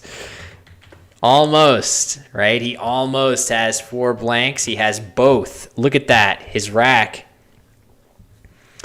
EGIOR blank blank. So certainly imagining that somewhere up there with these 2 blanks, there should be something. Is there some ING word? over ping or something. Groupies, there you go. So groupies would fit here. So if Wellington is tempted to play down here and get a few extra points, he's going to pay the price here and get tripled on. So his instincts are telling him that rather than take a few extra points here, closing things off, and he keeps his D for later, right? So it's okay not to hook this now. You block off this area, keep a hook, and play here. That being said, I would probably play dupe here, to be honest. I don't know. Maybe in the actual game scenario, I would have the discipline that Wellington is showing to play pupa, as he's going to do. And that's going to save him a world of hurt here, as a team, if he... Oh, man. Is he going to play napped? As long as he plays a valid word here. But what if he plays something weird here? What is he going to do? I hope he places some more letters on the board than just this. All right. Pupa looks like it's going to be the choice here, but we will find out. All right, there it is. Pupa is the play. Wellington is indeed at 285. And a team with blank blank is going to have to consider where he would like to play. And he's going to play Signore. That makes plenty of sense to me. The only other option he could have maybe done is play Bloggier down here, which is not particularly easy to know that that's a word. Signore scores 81 points. That's the only other play that scores in the 80s. And wouldn't you know it, all of a sudden, after this entire game being down by a ton of points, a team is now winning by 13 after that. So we'll have to find out what he draws. And Wellington has decent tiles, and he can, Warned, at least in the upper corner, unless he has something better, is going to score pretty huge, right? Dia also with presaged. So there's a couple different ideas. You could play Dia and use up this hook and score huge. You can play Warned here, or even a Warned if you want, when he's going to play a Warned. Yeah, so very interesting decision here to play the A, right? He doesn't want to keep two vowels if he can just keep one. However, we'll see. This A makes it much more likely that a team might have something good in that spot, which we're going to tell you. Pwned Noob, it was this play right here. An 80-point bingo for a team got him right back into it, but a Warned is going to vault Wellington right back into the lead. It's going to be, and check this out. Oh, man. Brutal rack post-bingo draw for a team. His rack is ooies, apparently. Not what he's wanting to see here. So that's going to set a team back. It would be like one more good draw for him, and he would be okay, right? If he had a good, 40 or 50-point play, he would be in good shape here. But instead, he is potentially looking at a fourth exchange unless he can find something nice and rain out on the rack. Rain out on the rack for Wellington. Not sure if that fits anywhere. OOOIIES. Oh, my God. I guess you got to consider playing Uri here. That's really unappealing. I was cheering an Extra Typo stream chat of oi last night because I thought that was pretty funny. A team's clock running low,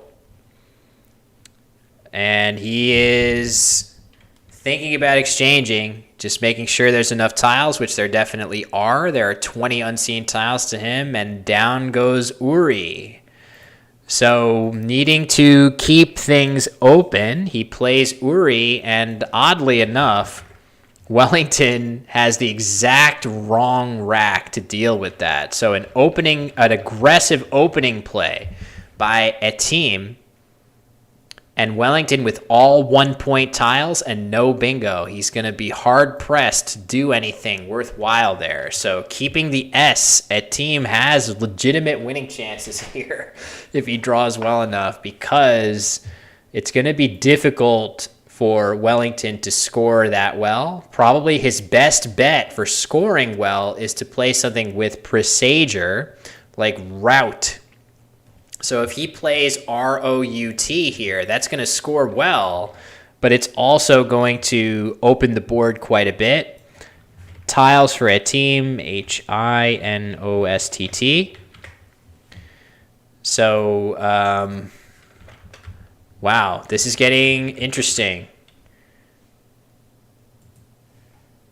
So this is a very difficult decision here for Wellington. He is thinking about playing Ruinate. Hopefully you guys are able to see the board just enough to make out what's happening. I can definitely try. I'm scared. Oh, there we go. It's sharpening a bit. So he's thinking about playing Ruinate or something here. Oh, he's going to go with Nutria. Wow. So this is interesting to me because I feel like this spot up here is potentially the least dangerous. Well, it's pretty dangerous, but like this spot is scary. And then you have this spot just sitting here that if the score is getting tight, a play here could be pretty damaging too. So this is an interesting choice. What do people think about Nutria here? It scores 23. I feel like it's an odd choice. Okay, so now we're seeing the classic. This is the classic move here. So Ruinate down low potentially will be the play, although I don't want to say anything until it's finalized. I wonder why this over Routine. Is there a particular reason why the O would be more valuable than usual, do people think? I would say Routine, swapping the A for the O. You call Welly on this, using the board as a workspace. Yeah, I don't know if I would care that much one way or another, but I do feel like if you had a valid, it is a valid objection. Anyway, Wellington's not committed his play. You can see his clock is still running in that top part of the screen. In case anybody is unaware, the player whose clock is ticking down is obviously the player who is on move. Physics. Oh, wow. Shots fired. Shots fired. I guess it's to each his or her own. Okay, there it is. The play officially coming in. It's Ruinate, leaving an O. I'm very curious about that. The unseen tiles are, I will show you guys. Not those. But from a team's point of view, and he doesn't have a ton of time left, here is what he is looking at. There's a Q lurking. So here is the situation. Wellington up 357 to 310. Oh, he has Molter on his rack as well. So got to be careful of how... Got to be careful of how aggressively to open if you're a team, because you might get hit with a bingo if you make a hook, like an R hook or something here. Boy, I don't know. What is the best way to try to make something here? QWG in the bag. That's true. Yeah. Molter. All these tiles are from a team's point of view. So QWG is waiting. Otherwise, I would say that something like Honest might be a really good try here and try to catch Wellington with junk. This play here would score in the 50s and put you up narrowly and empty the bag. If you were just able to draw slightly well enough, that probably doesn't actually win. I think that's always getting outrun by pretty much anything on here. So maybe you have to go for broke for a bingo here. I think going for the score just won't work unless you're really lucky and draw some nice thing here. I don't know. I think maybe that only wins if you catch Wellington with a Q and not a U on his rack, which is not impossible. Anyway, this is a tricky situation for a team. He does not have a ton of time to work on it at all. He's got... And Wellington doesn't have a ton of time.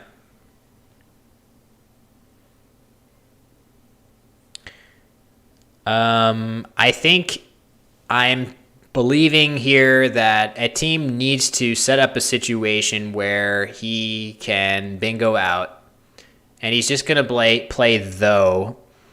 I guess that makes sense. Let's see what he gets. I mean, the Q is lurking, and it's probably going to be very disappointing. Maybe he'll dodge it. Play of though is a solid one, but I think it's going to be... I think Wellington is going to take one look at this pool and realize that he doesn't have that much to worry about. So if this is indeed the play, Wellington has Molter, and basically he just has to... Oh, you know what? This is kind of scary. If a team manages to leave the Q in the bag, look at this, actually. Look at this. So the unseen tiles is this. When it goes back to Wellington, assuming he plays though, which I see he picked it up. Okay, it looks like he's going to play it. He does play it. 1:31 left on the rack, and the unseen tiles to Wellington are Towing's Q. So this is definitely kind of scary. You have to at least imagine what would happen if the Q is in the bag, and we're going to find out momentarily what a team has drawn, assuming he doesn't slow roll the way we might. I'm getting this word here. Bunder? Oh my God. Bunder is not a word.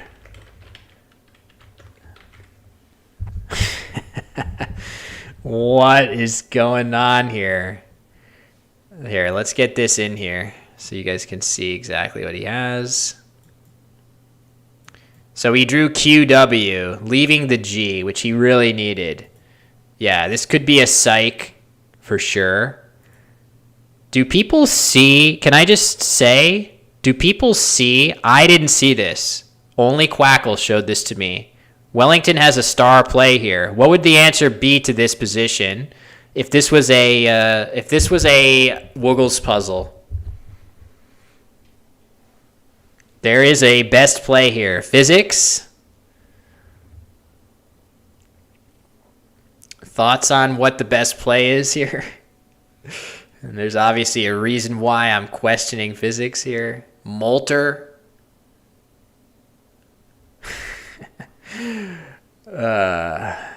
I'm happy to point this out. Yeah, I'll wait a minute. This is incredible. If we were to see this, there it is, Austin with the best play here. Molter actually fits right here as an extension. So petroleum, those same letters play right here, right? Molter. Moulter. So petroleum Yeah, it might not actually be the winningest play here. As Josh says, you probably are at least in a little bit of trouble. Oh my God, but look at this. Bunder. Is this a mind game or what? Bunder is going to come off. Oh, what is going on here? I mean, Bund, I don't even think Bund takes an S if he's going to go, or he doesn't have the S. What is this? What is he going to do? Oh, he's just gonna, okay, so he doesn't have to worry if he's just gonna play Loam instead. That will block and leave himself the U for the Q draw. So that makes sense. This is a good play, I think. I think he definitely could get away with other plays here, but this will work just fine, I think. And he's picking it up again. Oh my God. And now he's just conceding defeat to a Q draw. Right? I think. Right? I'm pretty sure.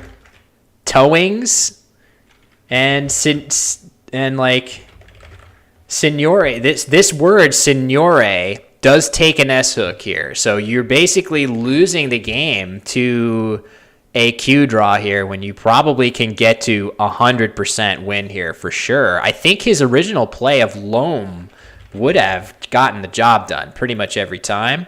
But it is a moot point because the G in the bag is easily a winning draw for Wellington.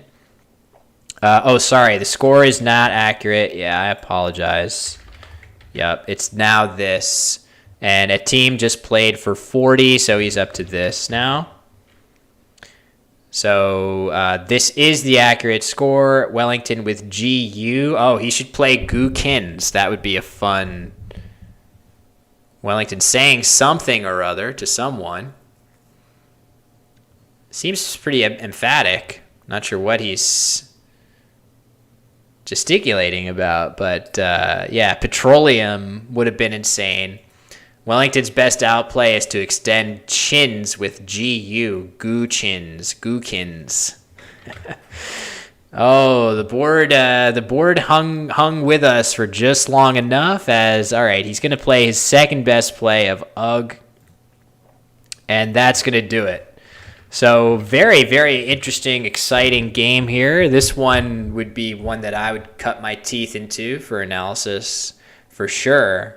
But in any case, a nice win for Wellington against a tough opponent. Tough day for a team, obviously, finishing with another loss. But this day was certainly all Wellington, as if I'm able to pull up the standings again. Actually, I should be able to do that by just bringing it up myself. So, enhanced scoreboard. Oh, let me see. Ratings. See, enhanced scoreboard not updated. I think I probably have to refresh. No, it's still not there. Anyway, the ratings going into this round were here. So you could see Wellington was 10-1. So he was doing very, very, very well. And he's won his last game, so this is definitely Wellington's win here today. We saw a bunch of these other top performers on stream at least one time. But then there's still many, many other strong players here that we didn't even get to see compete today. So very, very exciting final game. And that was fun as the players are going to be cleaning up here. Wait, I wasn't even watching. Why did WTF get modded here? Oh, he's He's copy pastaing. Yeah. That's normal. That's normal behavior. So, all right, we did it. We got to the end of the stream today. Thank you very much to everybody for watching and hanging out. Obviously, some challenges from a technical standpoint, but I think we got it to a pretty watchable product by the end. I do play Collins, yes, pretty much exclusively now. I have won a couple of Collins events now, including the Niagara Falls event as well as the Blitz Champs event that were both Collins. So I've sort of transitioned to Collins a bit. This is it. There's no extra coverage coming tomorrow. I don't know when the third event is in the schedule, but I'm sure that all of that can be found by going to the MGI website as well, which I really should have been prepared to link, but unfortunately I don't have it handy. It should be findable by just Googling MGI Scrabble. Everyone should transition to Common Word List. Let me see here if I can find it.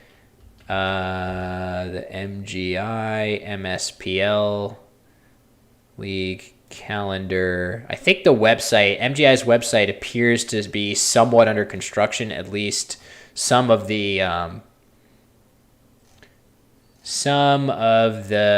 links in the header are not active yet. So like when I click on League, it doesn't show the schedule here. But at some point, that website will probably have more information. But Lukeman's told me when it is. And I have it blocked off on my calendar. I just don't know when it is now. It's going to be some months ahead from now. So anyway, that's going to do it for us today. I'll go to this comm screen that Lukeman gave me, which is kind of nice. We like this little design. Thank you very much for the kind words to Elismo. Appreciate that. It's been a lot of fun. And who knows? Maybe I'll try to stream tomorrow. It was quite the marathon today, but I'm trying to get back into it as much as I can. So anyway, let's see who, if anybody, is streaming right now that we could send a nice little word game raid to.